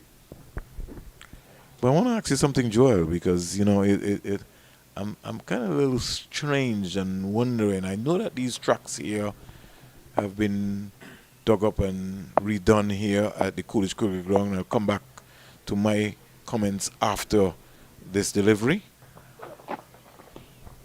We've seen some 4th century so far on tracks at Sir Viv. No century here, but in Grenada. But we haven't seen a Joel Manning on a good bouncy surface to understand if he can really handle fast bowling. It's because these tracks at St. George's, Grenada and Sir Viv, and so it's okay. But when you go to the next level, let's say Darwin Sammy Stadium in St. Lucia, it's bouncing around. Let's see how you can be able to handle the short ball. Well, I haven't really seen much of the surface in Grenada, just a couple highlights. What I can say about the surface at Sir Viv is that it was relatively flat, and I guess that's something that we've seen for some time now, even at the test level. When we look at it there, it's not necessarily been the quickest or one that you would see balls flying around, but as it pertains to surfaces all around the Caribbean, I know there's always a conversation and a point of debate in terms of pitch preparation and getting the quality and the standard of our pitches to be a lot higher. The reason why I said that to you, Joel, was that if we are asking curators in the other Caribbean islands to leave the grass on the tracks or prepare quicker tracks like the Darwin Sammy Stadium in St. Lucia, this is the home of Cricket West Indies, then we need to have a little bit more grass on this one. Well, I can't say there was considerable grass left on it, but at the same time, I also think that it will take some time for these surfaces to take hold a lot better. Probably need some more cricket to be played on them as well, because in conversation, the expectation was... In conversation, or rather the expectation is that the pitches will get a lot better as, you know, they take a lot more to the mold around them, etc. So in some time, probably coming throughout this year, as we also have the tri-series being played here in April and some more cricket probably to come as well, we could maybe see the better ends of this surface. It might quicken up as well, because like I said, we do have some grass on it, and hopefully that inconsistent bounce gets worked out as well. So maybe as this particular surface here has time, given that it was remolded and everything, maybe we can see it come to its better stages coming on maybe to the end of this year. But it's also a worrying concern for the selectors and Cricket West Indies, because when you look at the type of surfaces that are being produced, you're beginning to ask yourself some serious questions. Do the curators understand what they're producing? Or they're just producing tracks just because they want to produce a track? So we have to begin to ask ourselves some serious questions. Not a wide delivery here by Shields. And the reason why I'm going down that road, the West Indies team seems to be the only team in the Caribbean that maybe can't set themselves up to say, well, how are we going to win a test match? Which ground are we going to win on? When we dominated, we knew that, listen, when we went to Queen's Park Oval, that was a spinner's track. When we went to Sabina Park, we know that was going to be quick. When we went to Kensington Oval, we know we were going to get extra pace. When we come to ARG, we know it was going to be batting. When we go to Guyana, it was going to be spin. I think right now we have to begin to search ourselves. It looks as if we are the away team based on what's happening. Interesting thoughts there from Vernon Springer as we complete another over, or rather so one delivery, left in this over.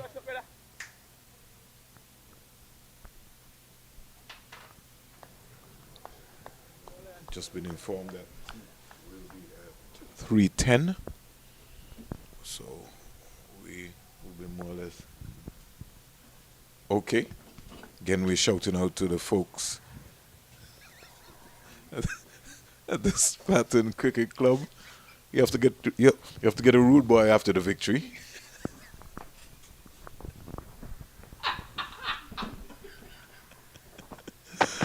McCaskey is just turning this into the onside and getting an easy single. It's all happening here. A lot of nice boys out there on the field, though. 21 without loss.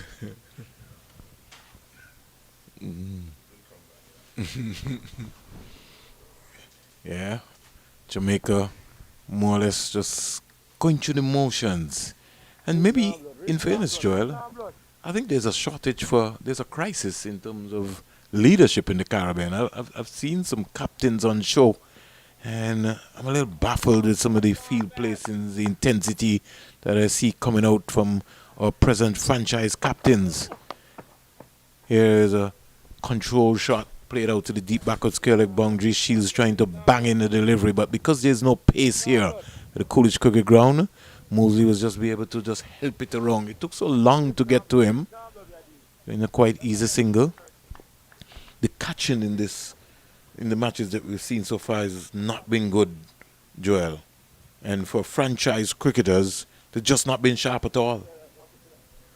Well, actually, I would say that the catching has improved in this match in comparison to what we saw in round one at Shaviv. I can't remember exactly how many. I would have to look through my book, but I know offhand of about maybe 5 catches that went down at the St. Vivian Richards Stadium. Banged in again by Shields, and he's getting a little frustrated. Is it fair for me to say that, Joel?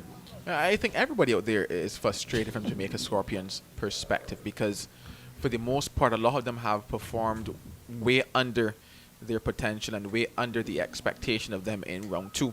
They had a fairly decent going of it against the Leeward Islands, were able to hang on for a draw. They played great cricket there, but I know for sure that when they look at round 2 and they look back at how they bowled in the first period of play to Barbados when they batted, how Jamaica Scorpions batted. Talking about the Leeward Island Hurricanes game, Joel, the Leeward Island Hurricane also had a dismal feeling performance against Jamaica Scorpions. When you look back, they dropped a number of catches, even to win the game. And one of the amazing things during that game, and I'm almost kind of pretty much concerned about, is how much bowling is Hayden Walsh, the wrist spinner, getting. I was looking at the game up at Sir Vivian Richards Stadium. Limited amount of overs again. So there's cause for concern, and the tactics coming from the skippers on show kind of have me a little bit bemused and confused based on what I've been seeing. Good afternoon to Basil, all of the Basils in Montserrat. Basil Chambers, Basil Morgan, any Basil that you can find. Leeward Islands, 146 for 3. Casey Carty on the march at the Sir Vivian Richards Stadium.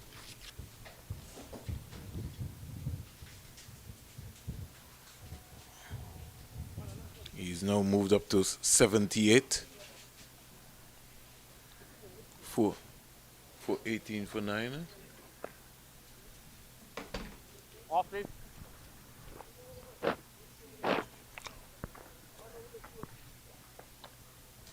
In the Commonwealth of Dominica,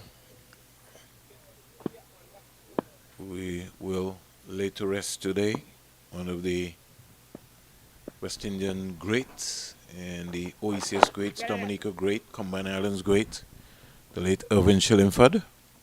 Ball worked into the onside. Maybe you can tune in online and DBS Radio and follow the coverage of that state funeral.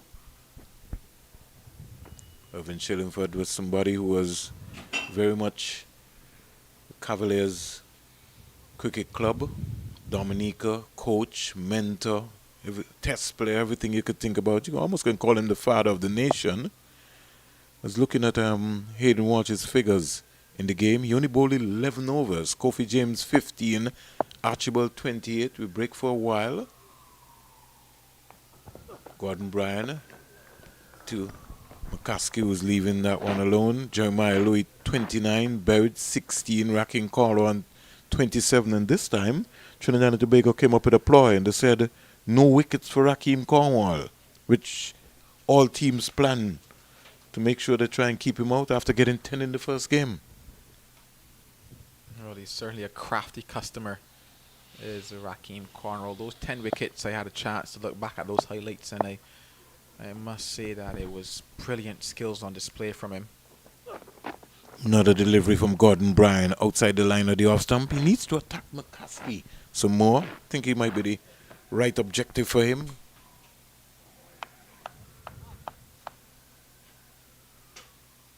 Jamaica need wickets. They need them fast. Maybe have to ask Coach Joel Manning what would be his message going out to Paul Palmer just before tea. We're now 2:51. Tea is 3:10. 2:10 in Jamaica. He can do that all day, Joel. No, he certainly can. In terms of a possible message that could go out there, the only thing would be to fight. To find some fight in your boys. Fight until the last run. Fight until we go down, and that is with the understanding, or with the, I guess, resigning to the fact that Barbados Pride at 23 without loss just need a further 54 runs, but at the same time, if we can fight, you just never know. Cricket is a game of glorious uncertainties. Such as about that fight to the end. Gordon Bryan bounding away from the CIUN into McCaskey, gets another wide delivery. He can do that all day. Got to attack the stumps. Got to get him to attack the stumps. And the rains from the Leeward Islands are now beltering down in Grenada and in the Windward Islands. So Irvin Shillingford is crying because rain has stopped play in St. George's, Grenada, with the Windward Islands 134 for 8. Sort of setting them back up. If rain continues to fall, then they have to recalculate what is going to happen tomorrow. 23 without loss. Bryan to McCaskey, was driving, getting an easy single. In the middle of coming around in Merchant. I need to see Mansing into the attack. This is 11 overs with a new ball. And I know Mali had raised a question with you, and you were maybe pretty much concerned, not Mali, in fact he raised it with Vinod, about maybe trying Mansing. I think he would be ripe and ready for this with the extra bounce and the one just skidding through as a wrist spinner. Yeah, if we are looking to try things, if we are looking to probably pick up some wickets, you can probably turn to Mansing. But I just want to tap back to that comment of rain in Grenada, because it reminds me of a conversation I was having literally about 30 minutes or 40 minutes ago with regards to how long it took Barbados to bowl out Jamaica Scorpions, and the fact that I was saying, well, how long do you keep on Akeem Jordan, etc. And they were telling me, there's a lot of time left in the game. Yeah, and I said, funny enough, what happens if Jamaica Scorpions just happen to bat a bit longer, and then you have, we had a lot of rain around. So what happens then if your entire last day's play is rained out? Barbados then needing a further, 60 runs to get on the last day, the match draws. I would tell myself that Barbados would say, hard luck, but it's not necessarily hard luck. It was a lack of aggression in trying to get that last wicket here for the Jamaica Scorpions. And hence why it's always so crucial and critical to bowl out teams when you have the opportunity, because you simply never know what could happen in the long run. Certainly things have favored them here today. We don't see any clouds around, sure, but it still says, when you have that chance to bowl out teams, do just that. Well, somebody must have, I think you're a good coach, because Paul Palmer has heard you. So he's now bringing Patrick Harty from the major centre end. Quicker, flatter, faster first delivery to McCaskey.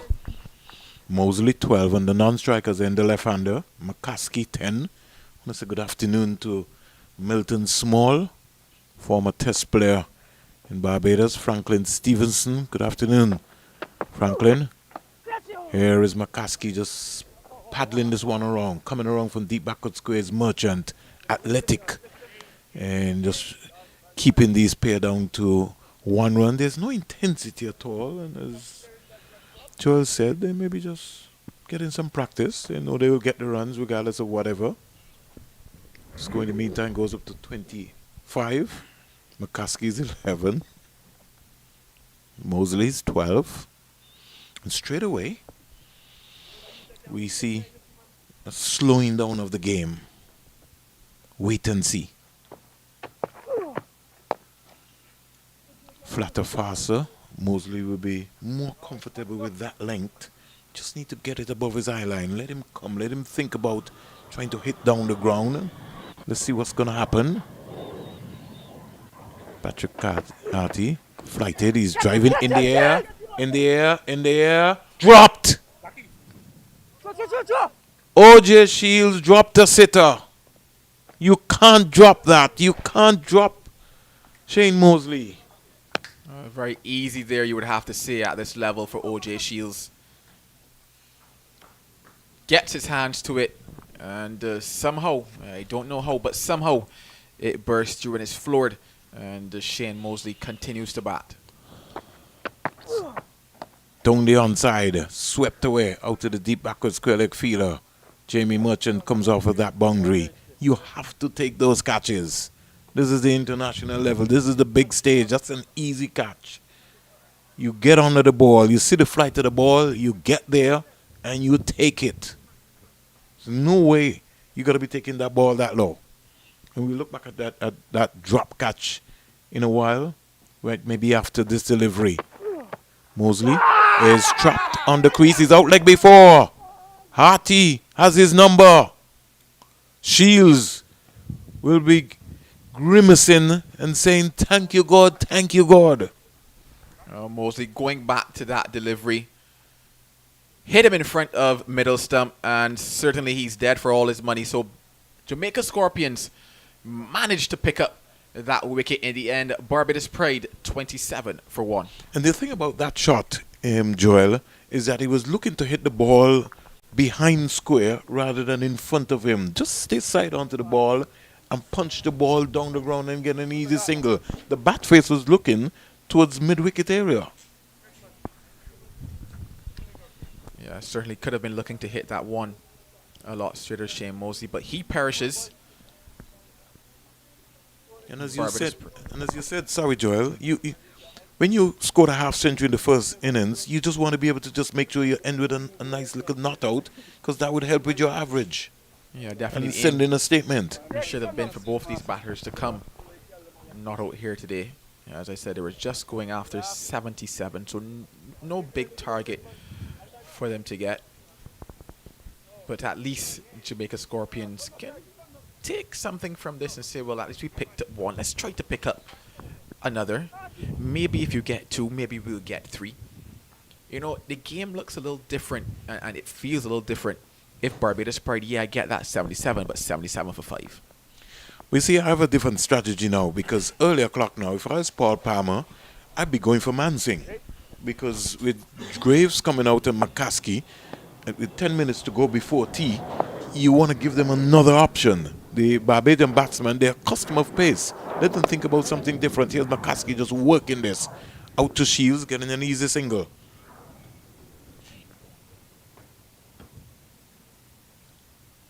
You have to understand the conditions. You have to also understand the trump cards that you have. Mansing has proven that he's a wicket taker.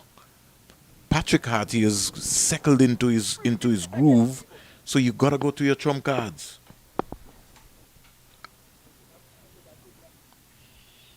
.28 for 1. Jonathan Drakes will now face his first delivery from Gordon Bryan, who doesn't look comfortable from the CIUN at all. Another ball, leaves alone.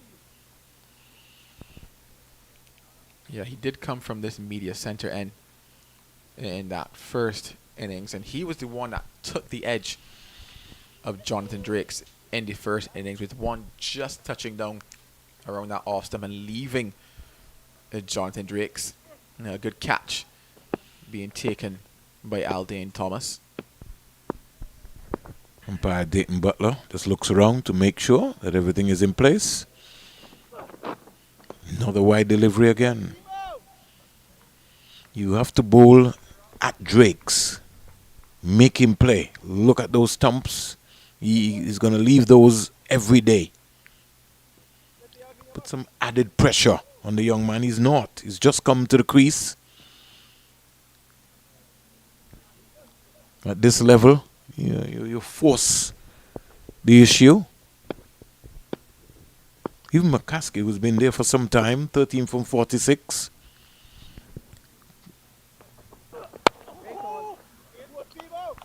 Going hard at the ball. He really didn't defend that. He was still looking to score.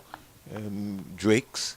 Something I think the young players are going to have to understand. If you have someone like a Gordon Bryan who's bowling that fast, then what you just need to understand is you got to get into the perfect position and just find the gap. You still can't be thinking about trying to muscle the ball.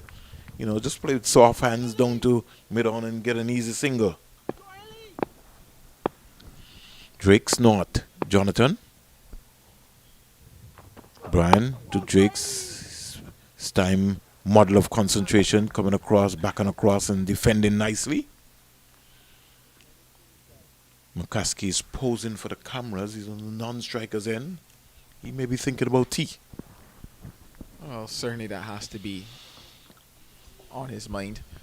Getting to tea just some 8 minutes. Then after that, coming back out after tea and getting the remainder of the job done. Some 49 runs now needed for the Barbados Pride to take victory here in round 2. A lot of things can happen in 8 minutes, Joel. Here's a lovely shot being played by Jonathan Drakes into the deep, vacant, deep backward square leg area. A lot of running for Shields, who had already bowled a long spell. They get 2 runs, so straight away Drakes is off the mark. And the score here at the Coolidge Cricket Ground at the end of over number 13. Barbados Pride 30 for 1. They require 47 more runs to win in the process.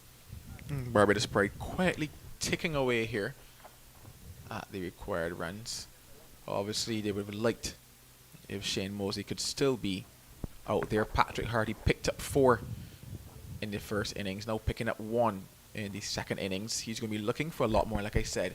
Yes, the trajectory of things are looking like a comfortable victory for Barbados, but Jamaica Scorpions can make it uncomfortable for them. Pick up some wickets. Look as if you're still in this game, even though on paper and by numbers you are out of it, but still look like there's some fight in you. Make it difficult for them. 30 for 1. Harty starting from the media center and more attack being now placed. Somebody, Joel, you're doing a good job as a coach. Paul Palmer is getting the messages. We now have a short leg. Silly point, a slip, but no leg slip. So deciding that they're going to put some pressure. We just yet to see Manzing. 30 for 1. Harty to McCaskey, comes quietly forward. A lot of chatter going on here as we can imagine. Jamaica need wickets. They can pick up a couple of wickets before tea. It'll be important. Just would like to see him just get that ball just above the eye line. You know, worry about anything. Force McCaskey to think about something different. McCaskey looking around. Patrick Harty, he has to be crafty. He has to think about it. Good flighty delivery. Oh, that was a lovely delivery there. Enticing McCaskey, but he was not interested. Be making him think. Be making him think about it. And then clip the arm ball onto him. Looking to push that, can't score. This has been a good over so far. Paul Palmer comes around from cover and supporting the young man. Want to see Mansing from the next end before the tea break. 30 for 1. Flighted. Again in 2 minds. He likes bat on the ball. He was coming. He was just playing it. The presentation of the bat was important. He was playing up the V. 4 good deliveries so far. Harty has to end well. He has to clinically finish this over well. Flatter faster. Arm ball there. And over comes to an end. A maiden over. Very impressed. Coach, Joel? Definitely a good over there by Patrick Hardy. Kept it tight, but also enticed Zachary McCaskey at intervals in that over. It was about stringing together a good 6, and I can say that he did string together a good 6 there. Now it's for him to be supported at the other end. Gordon Bryan has looked good. not fully threatening, but he has looked good. He looked a lot better in the first innings. Funny enough, the first 2 overs that Gordon Bryan bowled were there and thereabout, and after that, he got into rhythm, he got into stride, started hitting his lines, started hitting his traps, and that is how he got the wicket of Jonathan Drake. So we'll see if it takes a similar pattern here as well for him. He's now into his 3rd over in the 2nd innings. Gordon Bryan to Jonathan Drakes. He's defending nicely. Still feel that Paul Palmer's missed a trick by not bringing on Mansingh. At least even under 5 minutes to go before tea, even for over.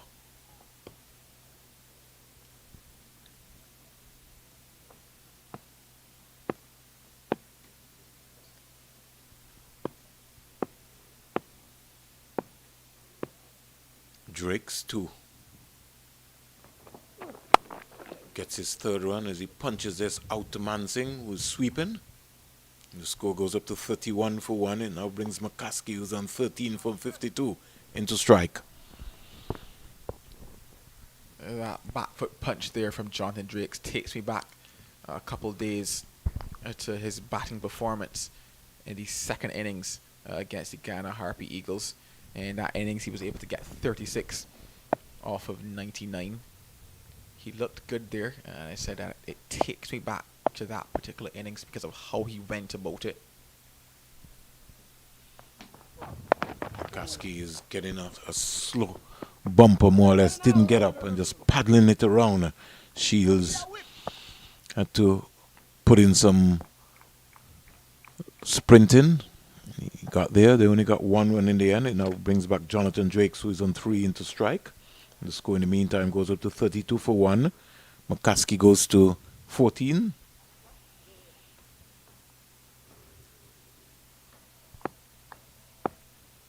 Two umpires in this game, 2 former West Indies one-day international players in Dayton Butler and Carl Tuckett from Nevis. Carl Tuckett has got his son now, Callum Boyne Tuckett, who's going on to represent the West Indies at the under-19 level. Here is young Drakes driving through cover. A lot of running here for Mansingh, and he gets 2 runs quite easily. So Drakes goes up to 5. The score goes up to 34 for 1. I want to say good afternoon to Carl Tuckett's wife and Carl Boyne's Tuckett's mother, Sonia. If you're talking about an avid parent who is into a husband and a son, you have to call her name. Leave alone delivery, another delivery again. And Gordon Bryan, he's been maybe told to bowl around about the line of the 4th stump area. But in this context where you need wickets, you got to bowl more wicket-to-wicket deliveries. 34 for 1. Got to bowl more wicket-taking balls. Got to cut your pace and bowl a lot of slow cutters here, but attack the stumps more. Drake's comfortable. It's on 5.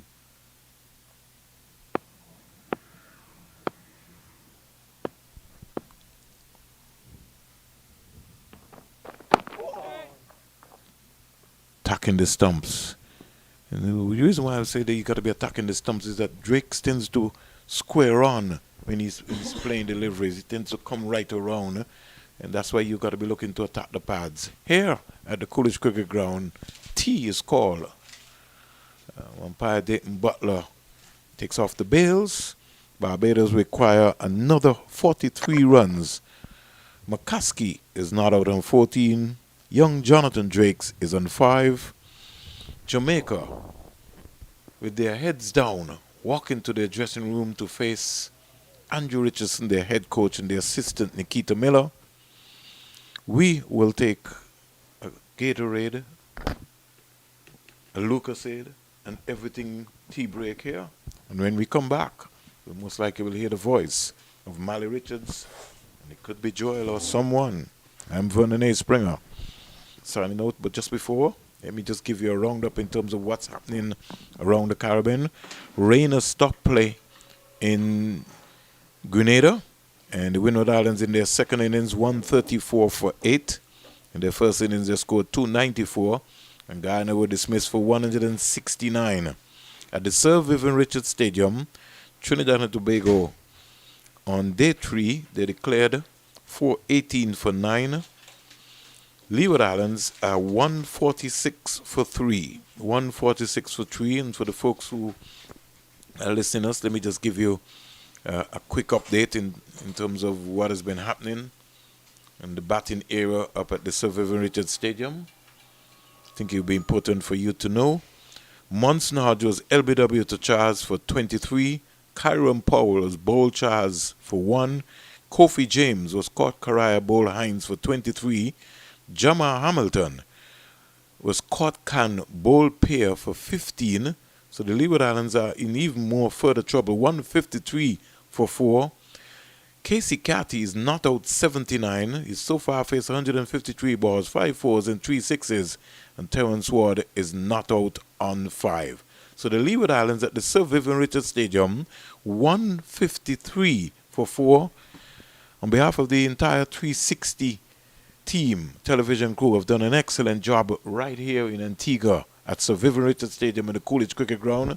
On behalf of Vinod Manchan, Joel Manning, and Molly Richards, I'm Vernon A. Springer, taking what we consider to be a Lucas Aid water break.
we join the action again here at the Coolidge Cricket Ground.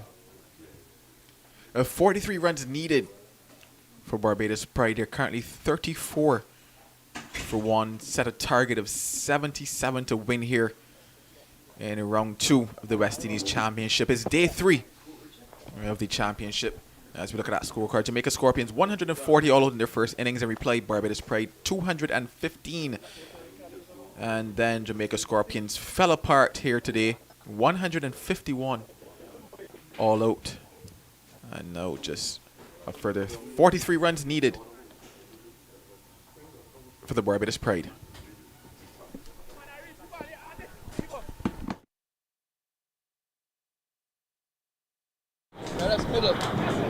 Thank you, Joe Manning. Left arm around. I've asked before if any relations to the former Trinidad and Tobago Prime Minister Patrick Manning. His name actually is Patrick. He said his middle name is Patrick. Once your middle name is not DeCourcy McDonald Theophilus Harris. Told you I'm gonna need a raise to pronounce that name. On my way back to Antigua a couple days ago, and did meet up with Theophilus Harris, and we did have a very good chat driving. So it's after the break, 34 for the loss of 1, and if Jamaica doesn't do something quickly here, it'll be over by the shouting.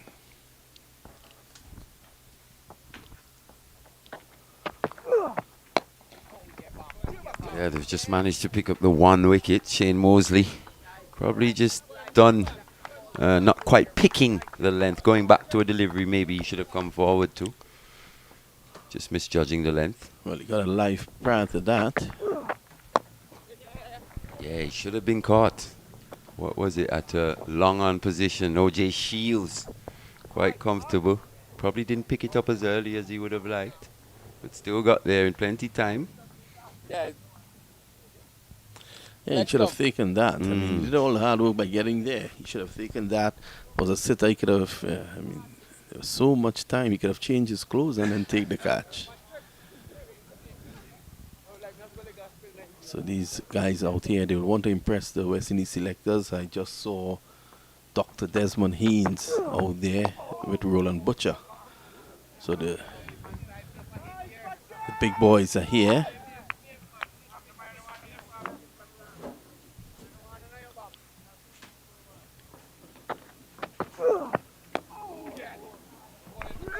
They probably won't be here tomorrow. Well, we won't be here tomorrow either, so they'll be catching that Trinidad game at the Sir Vivian Richards Stadium.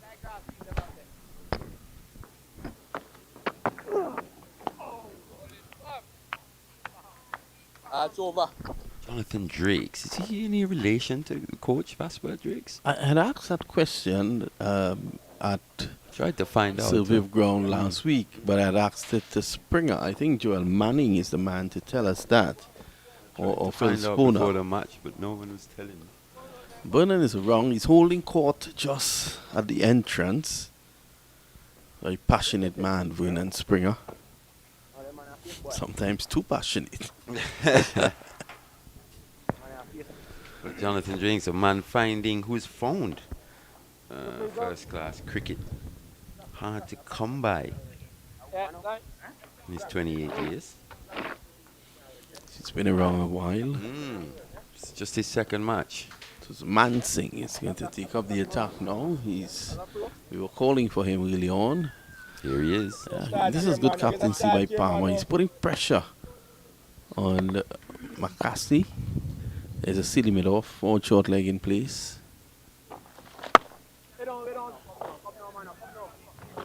Probably the last card being tried here, to be honest. Vinod? Yeah. Well, yesterday he did create problems for the Barbadians. Let's see if he can do likewise.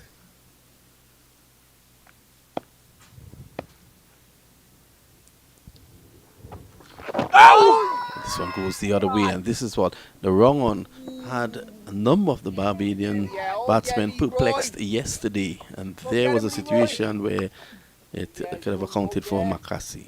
Yeah, probably just started it a bit too straight though. Maybe if it was just a bit further outside that off stump, would have caused even more problems for Zach McCaskey. Probably just not quite picking Vijay Mansingh just yet. Remember, just in his second match, so being exposed for the first time at this level. And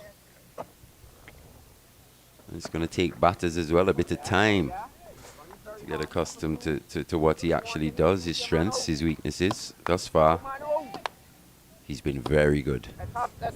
Yeah, he has played as if he belongs at this level. Remember, he came in as a medical sub in the first game, and he has grasped the opportunity very nicely with both bat and ball. So he's attacking here. There's no value in being defensive. You have to attack. This ball being only 16.3 overs old. Showing an ability to bowl with a hard ball still. Still a bit of shine on it. Okay. Whoa. One pop. Give him one.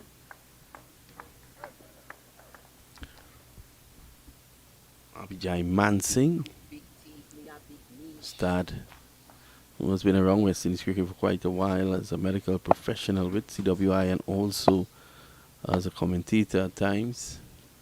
I'll be very, very proud of him. Akshay Mansingh.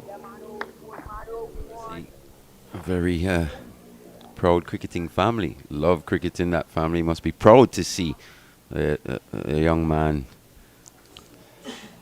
just starting his career. And who knows, you know, from what we've seen, looks like he's probably ahead of the curve and could possibly even get higher on us. Just to recap the match, Scorpions 140 and today 11 better, 150. The Pride had a bit of a slump, ended on 215 and they're 39 for 1. So they're well on their way to victory here. At this point in time, President of the BCA, Conde Passero Riley, will be very happy. Nice use of the feet on that occasion. So Triggs gets one more.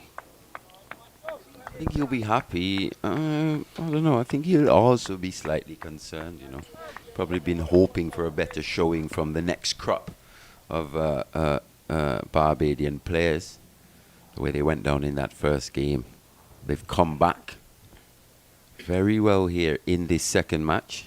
Haven't been tested too much, though, in terms of the batting by the Jamaica Scorpions. That one's been played off the stumps, though, by McCaskey. A bit dangerous. Full. They come back for 3 comfortable runs. He moves on to 21 now. Zach McCaskey. 33 runs away from what would be a welcome win for the Barbados Pride. Timely. It's fair to say Jamaica has been under par throughout this match. It's taken them too long to adapt to the conditions here in terms of the lines and lengths to bowl, and also how to go about constructing an innings on such a pitch. What they needed to do is to take a page out of Munson Hodges' book. In the last game, the Leeward Islands played here. Just try to get in. But as Mali has been saying, you can't really, you don't ever feel you're in on this pitch. But still, you have to show some fight. Top order, middle order definitely showed no fight. It could have been a worse situation had numbers 9, 10, and 11 not stand up together with Mackenzie. Joel and I were talking about the lower order partnerships.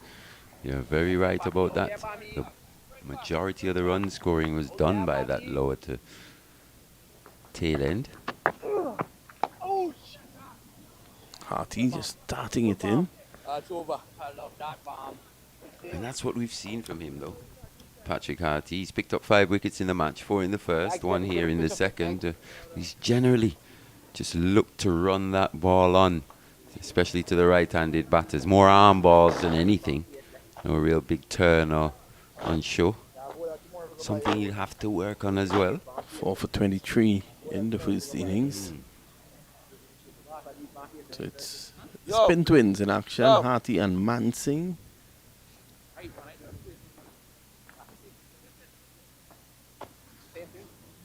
I think Mansing always looks, though, like he's in the game, always asking the questions of the batters. Seems a very threatening bowler, Abhijay Mansing.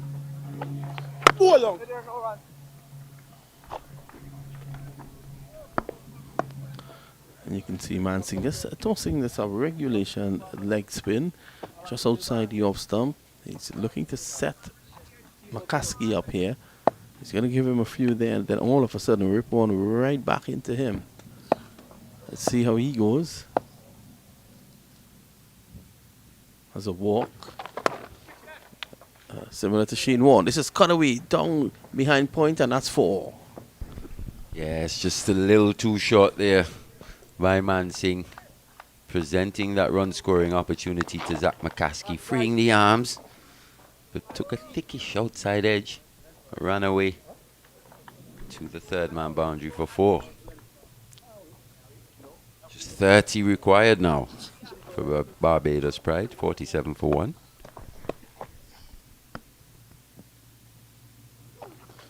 Right there, Smith. So McCaskey has to be careful here. He's going to bring one back in, setting him up. You do get that impression that he's Yes. just setting him up. Probably one on a similar line and length, opening him up. No. That's good batting. He advances there, trying to smother the spin by Zach McCaskey. Yeah, a nice use of the feet.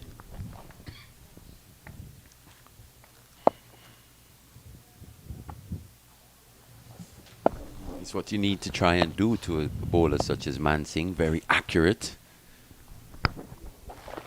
Right there.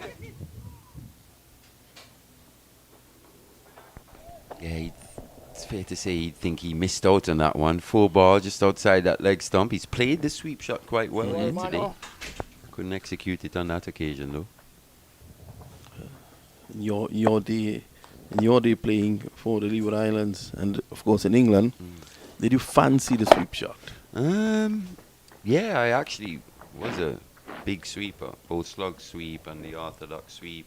Played the reverse sweep as well, but to be fair to you, I was almost a little ahead of my time in terms of that around here in the region. Yeah. Coming back from England playing those shots. They weren't favoured by the coaches, I'll tell you that. And I promise probably should have been a little stronger in just having a bit more conviction in playing that way. Probably put away a couple of those when I should have just continued playing them, to be honest. Yeah, the first time I saw the reverse sweep was at the 1987 World Cup when Mike Gattin used it, and England were marching towards victory and against India, and all of a sudden he pulled it out, and that was the end of him. And in conversation with your dad, Sir Viv, he told me that he never liked the sweep shot. Yeah, it's definitely a generational thing. Even the conventional sweep, he was telling me, he said he hated the shot. Yeah. Just thinking about it, you can't think of many times that he swept. Yeah, he swept. Wasn't his go-to shot at all against spin. Yeah, he told me he rather came for, his preference was to come forward and drive or go back and just punch it. He said that sweep shot was something he never really liked. And you know, if you go back, as you rightly said, you could hardly remember him for that shot. No, you think about it, I can't actually remember one sweep shot, and I've seen a lot of it. Richard's about to tell you that in videos or whatever, but can't think really him really employing the sweep at all. It was more like you'd say you'd advance, get back to certain deliveries, use that depth of crease as well. Trust me, when he advanced, so did the ball. Man has an amazing memory of the innings that he played. We spent 3 weeks in Dubai, and he would sit with me in the press box when he came off air, and he would say, "Man, pull up some videos, man."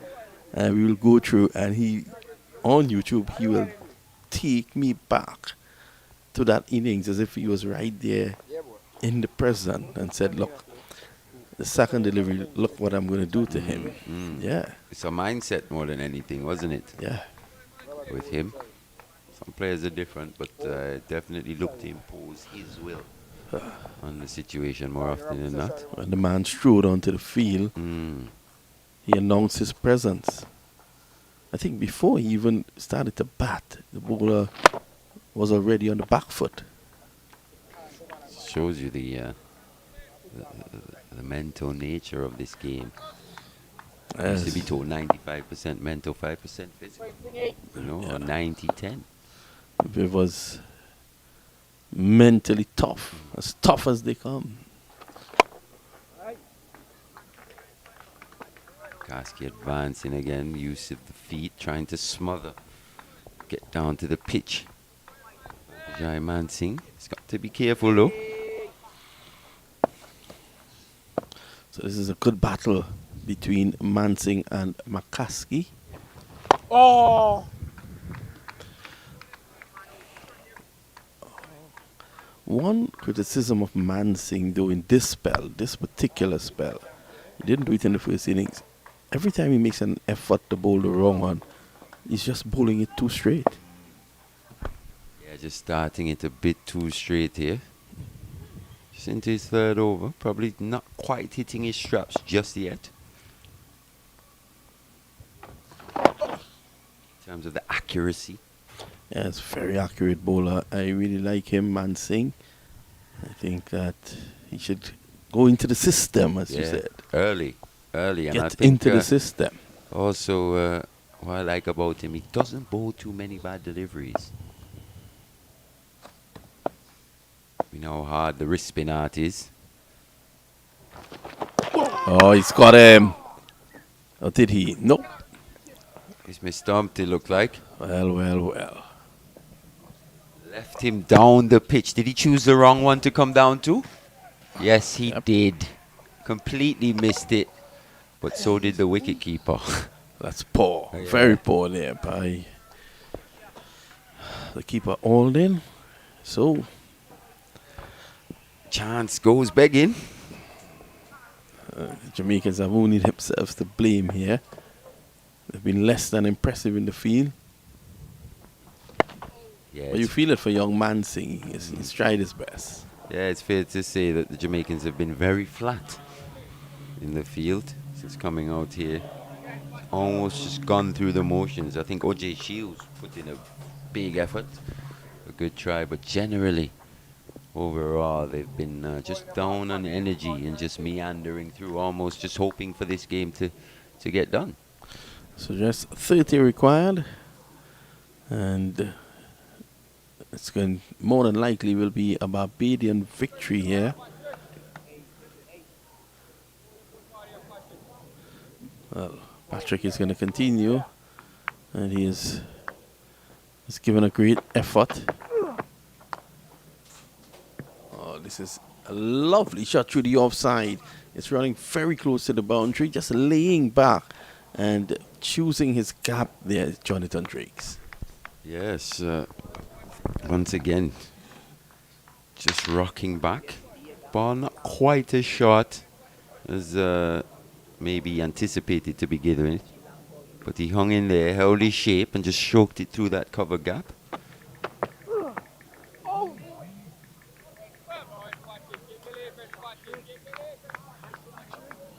Darty going past the outside edge. We haven't seen that too much, especially to the right-handed batter.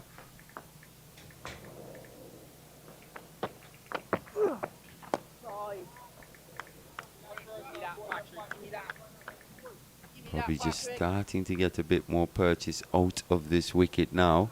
Give me those drinks, Patrick.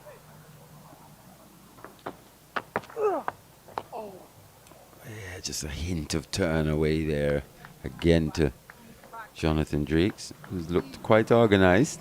His 30 deliveries.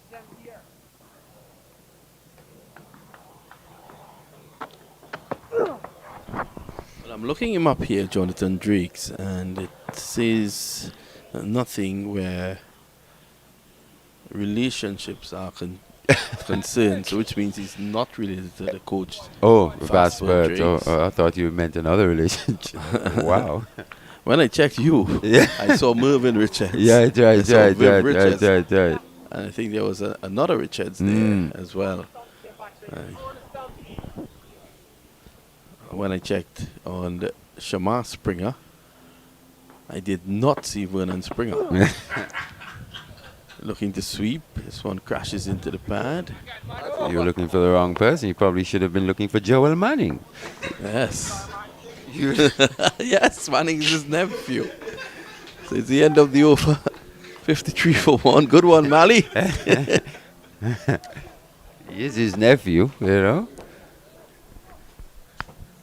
So at the end of the over. 53 for 1. The Pride on their way here. I want to say good evening to everyone in Barbados, as well as Jamaica. I think the Barbadians will be having a happier drive home, so to speak, after work than the Jamaicans. So good afternoon to Dayton Butler as well, former cricket administrator, CWIBCA. Good afternoon, sir. I'm sure you'll be pretty happy with the performance of your Barbados Pride team here in this second match. And the thing about it is that Barbadians, they take a lot of pride in their cricket. I'll tell you why. I was just this week on a very short drive from the airport. I heard a 5-minute drive. There was an update on the radio on this game. And then on leaving there, I heard 2 other updates. So you know that the Barbadians there, as they say, cricket is a staple on the island. Yeah, and I said Dayton Butler. Dayton Butler is actually umpiring in this game. I meant Dayton Smith. Well, I was wondering. Yeah, I was waiting for you to say umpire. Yeah, Dayton Smith. Good afternoon, sir. That's a good delivery there by Manson. Keeping a bit low though. Inside edge onto the front pad.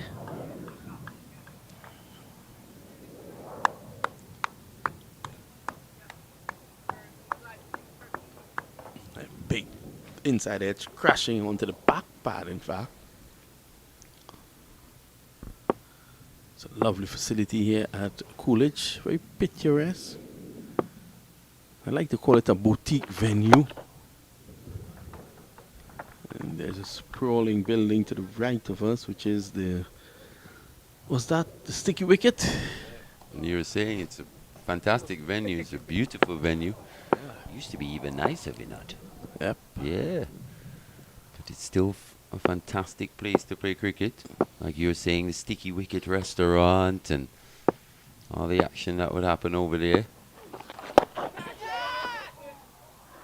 It was definitely the place to be, the place to watch cricket here in Antigua. One hopes that they can reopen the Sticky Wicket. Seems like a bit of a missed opportunity there. Springer and I, Springer always has these ideas. And he was saying that, a lot more should be done with the facility. And I was telling him, probably they can put some rooms on the upstairs and invite English clubs for pre-season training. Yes.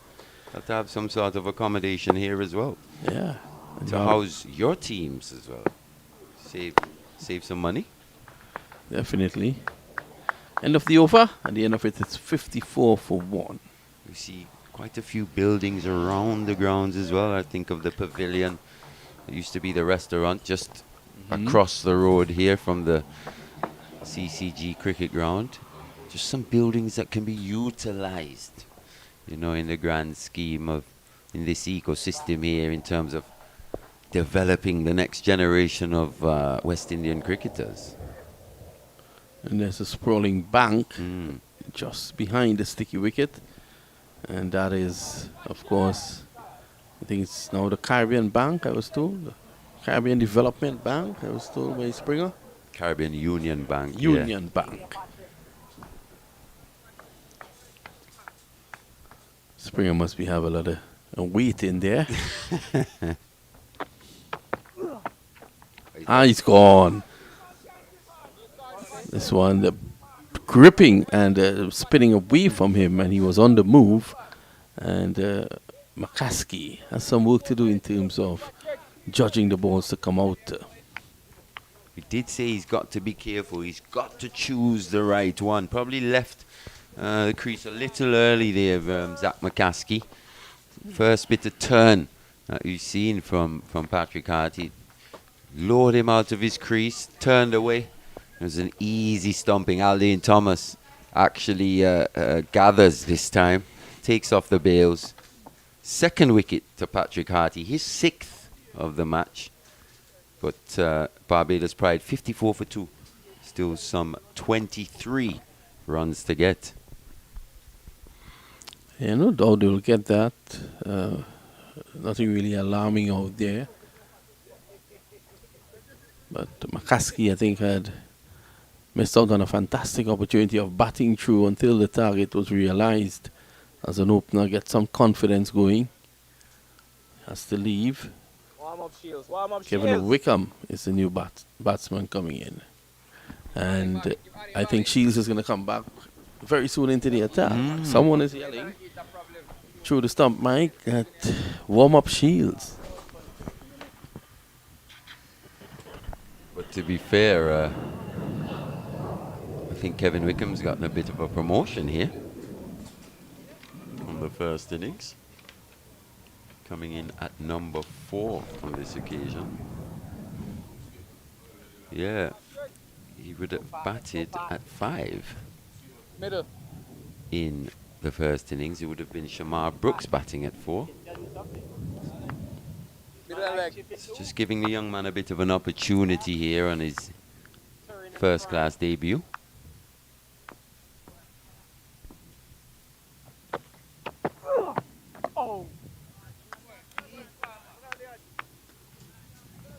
Said, still 23 runs to get. Didn't have a ball in this match, Kevin Wickham. And to be honest, I think he offers a fair bit with the ball as well.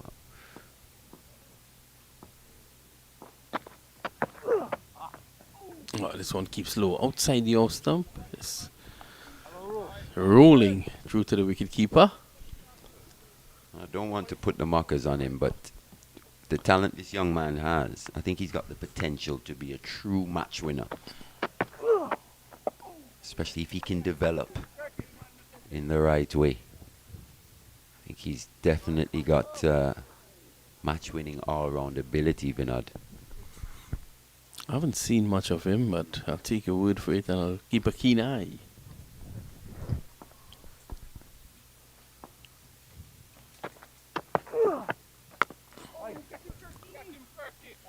Well, that was crashed into forward, into silly bit off, and Harty's upset. Harty thinks that he should have caught that. Wow. Come on. I think he saved 4, to be honest. Yeah. By just being in the way. Oh, that would have hit him a serious blow.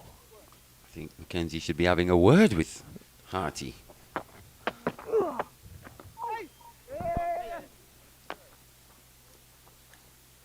Yes, Vinod, I really do think that this young man has the potential to be a very good player at the next level.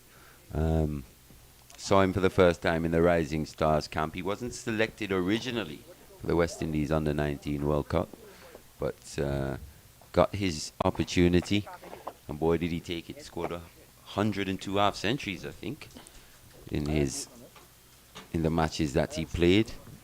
And he followed on, had a pretty good domestic season in Barbados from all accounts. Super 50 here. That's where I really got a good look at him. That bowling ability really shone out as well. Definitely one for the not too distant future. Mansing is another, and we're looking at him in action now.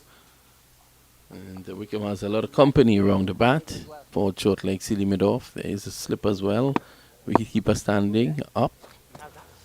And let's see how Mansing goes. Short delivery. We've also got young Matt Nandu from Guyana. Kimani Melius. Alec Atenez now just almost confirming the potential that he had shown earlier in his career. So he's back and he's got him. Caught behind. Caught behind. Not picking him. Mansing is creating some problems here. 55 for 3. To be fair, I think that's on me. I've been talking up the young man quite a bit. He just missed a straight one. Yeah. As far as we can see there. Probably just not quite picking the length. And that's something that we've seen Mansing do to quite a few batters in terms of whether to play off the back or front foot. On that occasion, just caught on the crease. Well. Probably it's a good time. I think we are doing too much damage to the Barbadian batting. Mali, it's probably a good time to... We'll take our leave. We'll take our leave. We'll take our leave. We're going to bring in, of course, the mayor himself, Vernon Springer, and a very nervous, still very nervous, Joel Manning.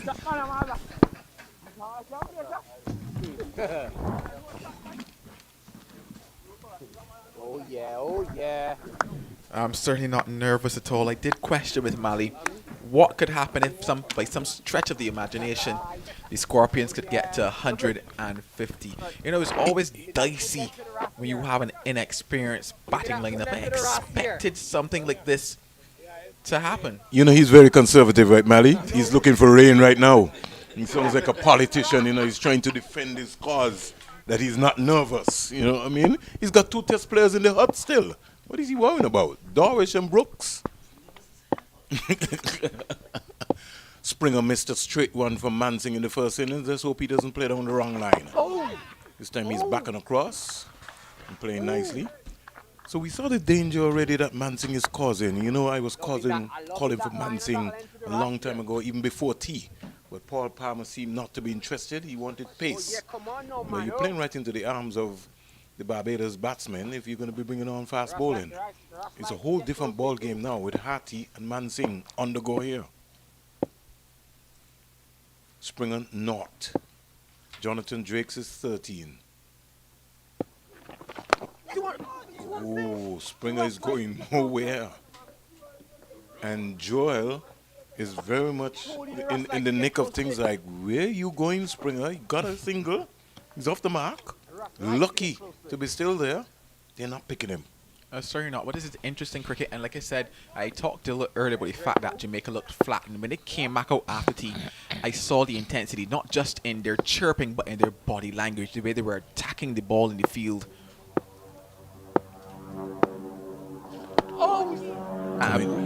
Go ahead, sorry. Yeah, and because of that, things look a lot different now in the cricket, albeit a bit too late.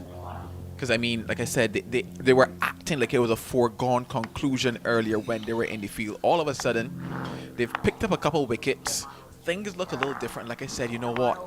They might not have been able to restrict them in terms of that 77, but what could have been in terms of wickets? Mansing. To Drake, so he's more or less just trying to scoop one around. Think he'll get a leg by there. He got himself in a tangle. Seemed not to be able to pick that one up. I just feel at the end of that over, Joel, that the long off is wasted. He has not fielded either from Harty or Mansing any balls for the day.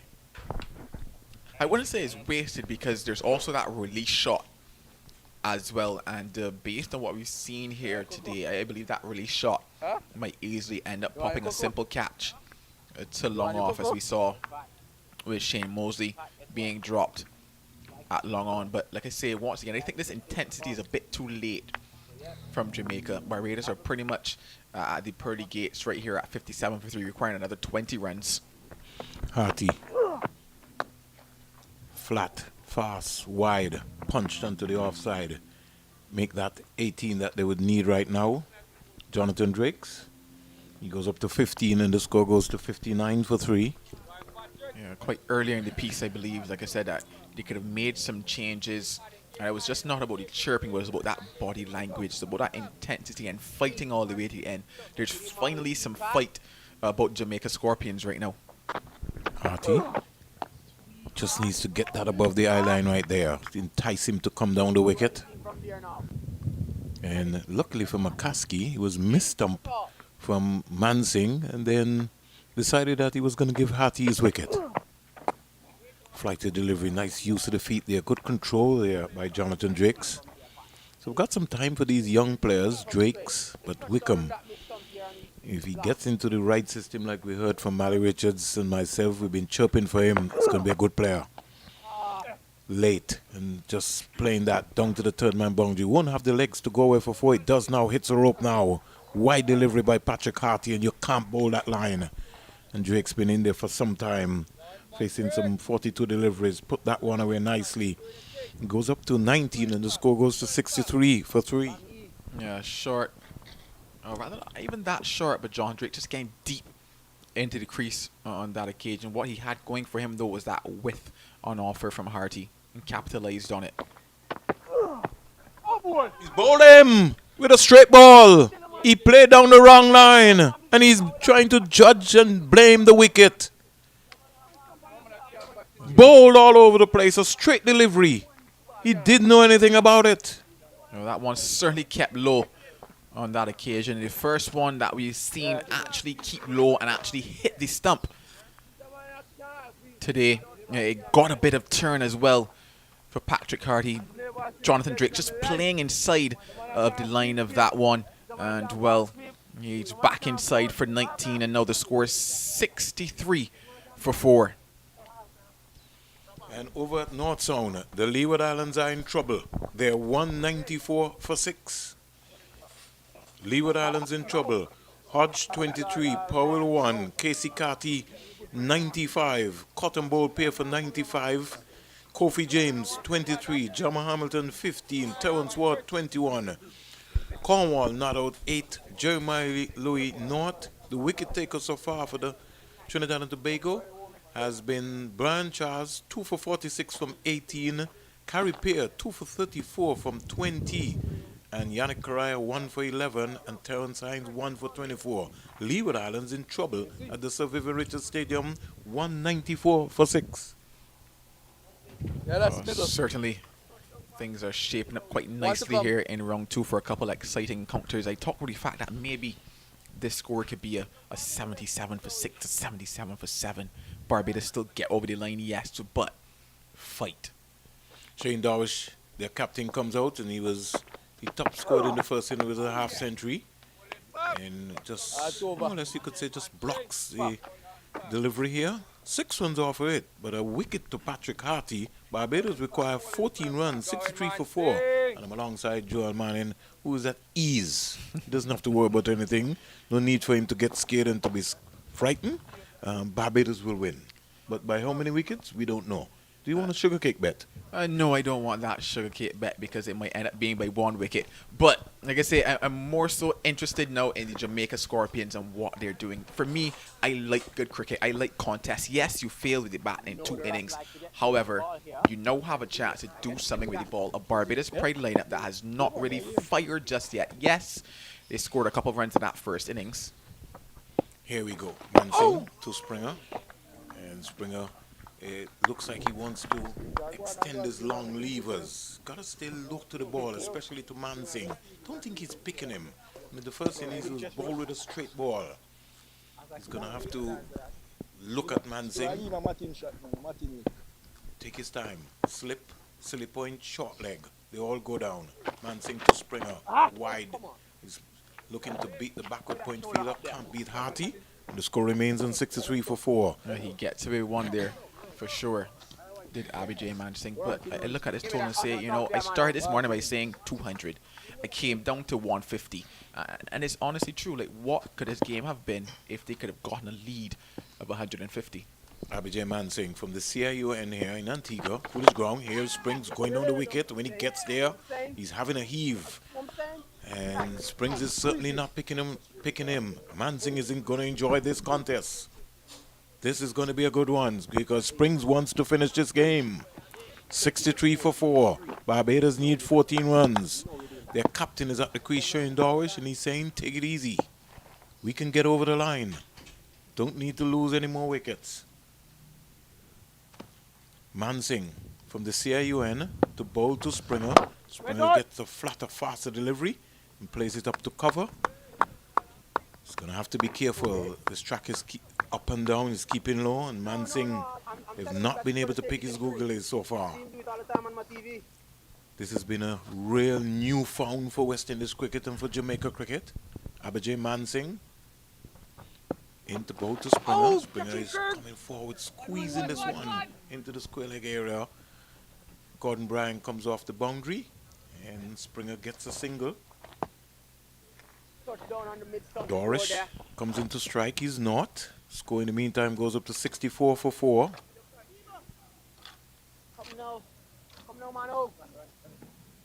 Let's see what Dorish approach will be. They need 13.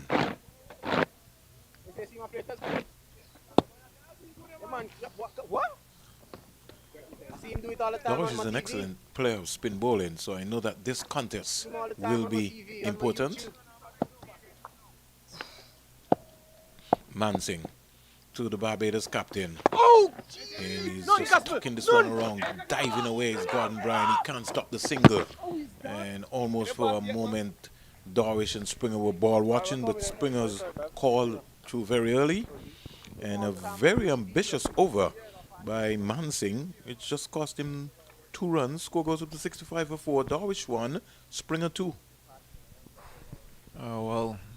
In terms of the Barbados Pride cause, it now means that just another 12 runs needed to secure a victory here. They would want to get those 12 runs without losing another wicket. However, Jamaica Scorpions, they're now in the game, and they'll be hoping that they could take maybe another 1, maybe another 2 before Barbados Pride get over that mark. And then after that, they'll ask themselves, crap, what if we got more runs? What if we just batted a little bit better?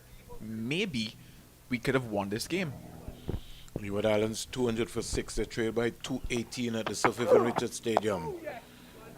Dorish comes forward to Patrick Harty delivery. Barbados require 12 runs. Slip, silly point, short leg, backward point, cover, short mid wicket, long off, mid on, in a deep backward square. Forward is Dorish. I think if he's going forward, he just needs to kill the ball. He's more or less going hard at the deliveries.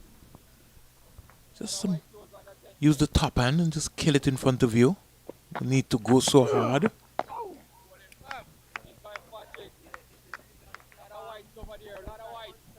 $65 for 4. Another delivery by Patrick Harty. 3 on the money, as they would say. Oh, how he would love to pick up Dorish. Dorish is back and just working this out to Merchant. Was not bowled in this innings. Maybe he's not needed because Mansing and Harty, they're on a roll here. The pair are certainly into a good rhythm, and that's what you want. Somebody to support you from the other end. So Patrick Harty was the one that started. Mansing came on to pair him, and they've been keeping it tight, picking up wickets. Both batsmen on 2. Springer come quietly forward. He seems to be more comfortable to the leg spinner, but I don't think he's picking Mansing, Shamar Springer.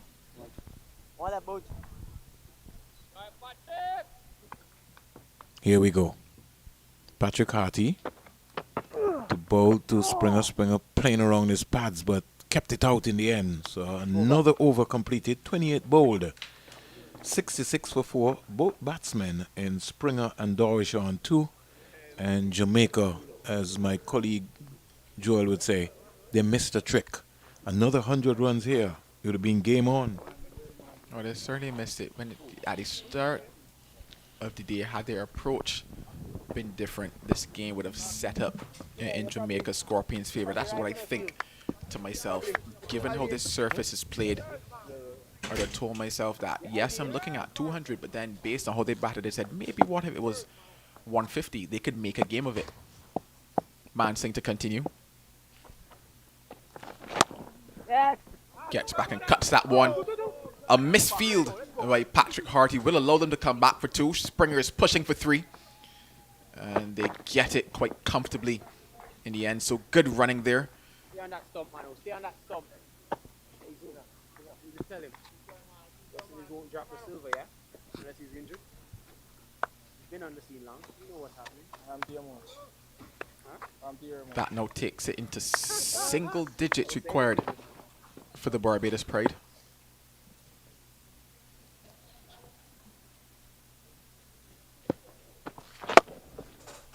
Driven well by Shamar Springer. A lovely cover drive that by the young man. That one tossed up by Mansing. The long levers of Shamar Springer allows him to access that one. And that takes them 4 runs no shy of victory here in round 2.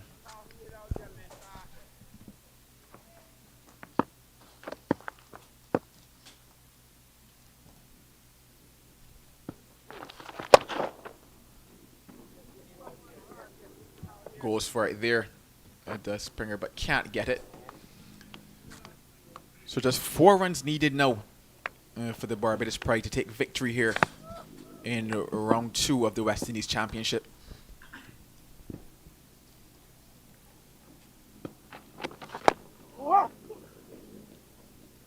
Tries to go again, Springer. That one getting the inner portion of the bat. They get a single. No, just 3 runs needed, and you'd have to say that they're now at the front door. Probably a big toe easing on the inside.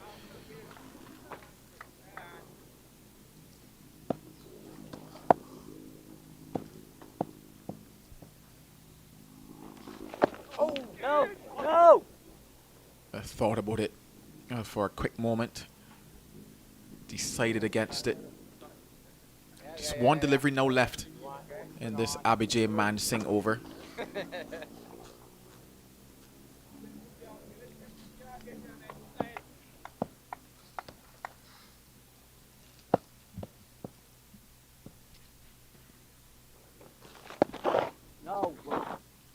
Turns around the corner, can't get a run.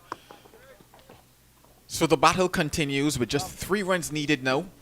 A 74 for 4. The Barbados Pride.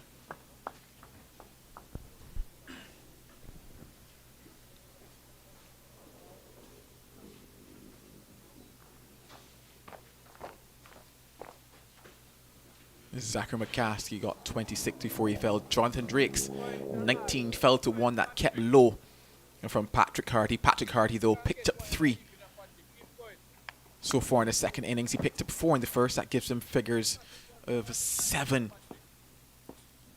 for 45 so far in the match. No!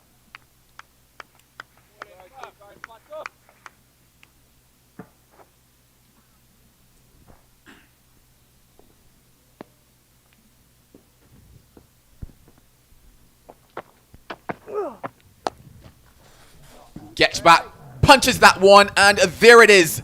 Game, set, and match, Barbados Pride. They win here by 6 wickets in round 2 of the West Indies Championship.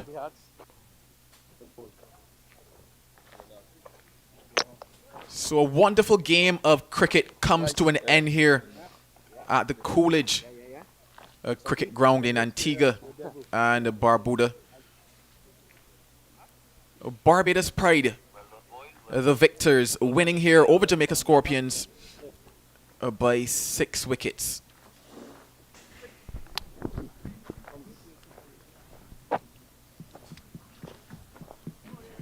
When we got started on day 1, Jamaica Scorpions won the toss, elected to bat first, and they scored 140, all out on 147. In reply, Barbados Pride 215 and 77 for 4. Akeem Jordan, he was a star on display today. He picked up 7 wickets in the match, 3 wickets in the first innings, 3 for 48 in the first innings, and in the second innings he picked up 4 for 65. Overall, though, a good game of cricket comes to an end here. As you know, we're taking a break after these first 2 rounds, and then we resume in March with more West Indies Championship action. Mally Richards, a few words from you before we leave. Yeah, I think a good overall performance, good bounce back performance from the Barbados Pride. Jamaica probably still got a few things to iron out, few issues, especially with the batting, and also not really adapting to the conditions with the ball as well. Probably taking them a bit too long to employ that straight line bowling and to exploit the up and down nature of this pitch. Well, there you have it. And that brings us to the end of our commentary here from the Coolidge Cricket Ground. Round 2 of the West Indies Championship, Jamaica Scorpions versus Barbados Pride. And news here is that Barbados Pride won by 6 wickets. Not out batsman Shamar Springer 11, Shane Dowrich on 5. But that's it from us here. On behalf of myself, Joel Manning, Mally Richards, Vernon Springer, and Vinod Mamchan. Also the 360 production crew, want to say thank you to them for the amazing pictures that you've seen all throughout this time here in Antigua. But until we get to round 3, this is goodbye, and very soon, goodbye.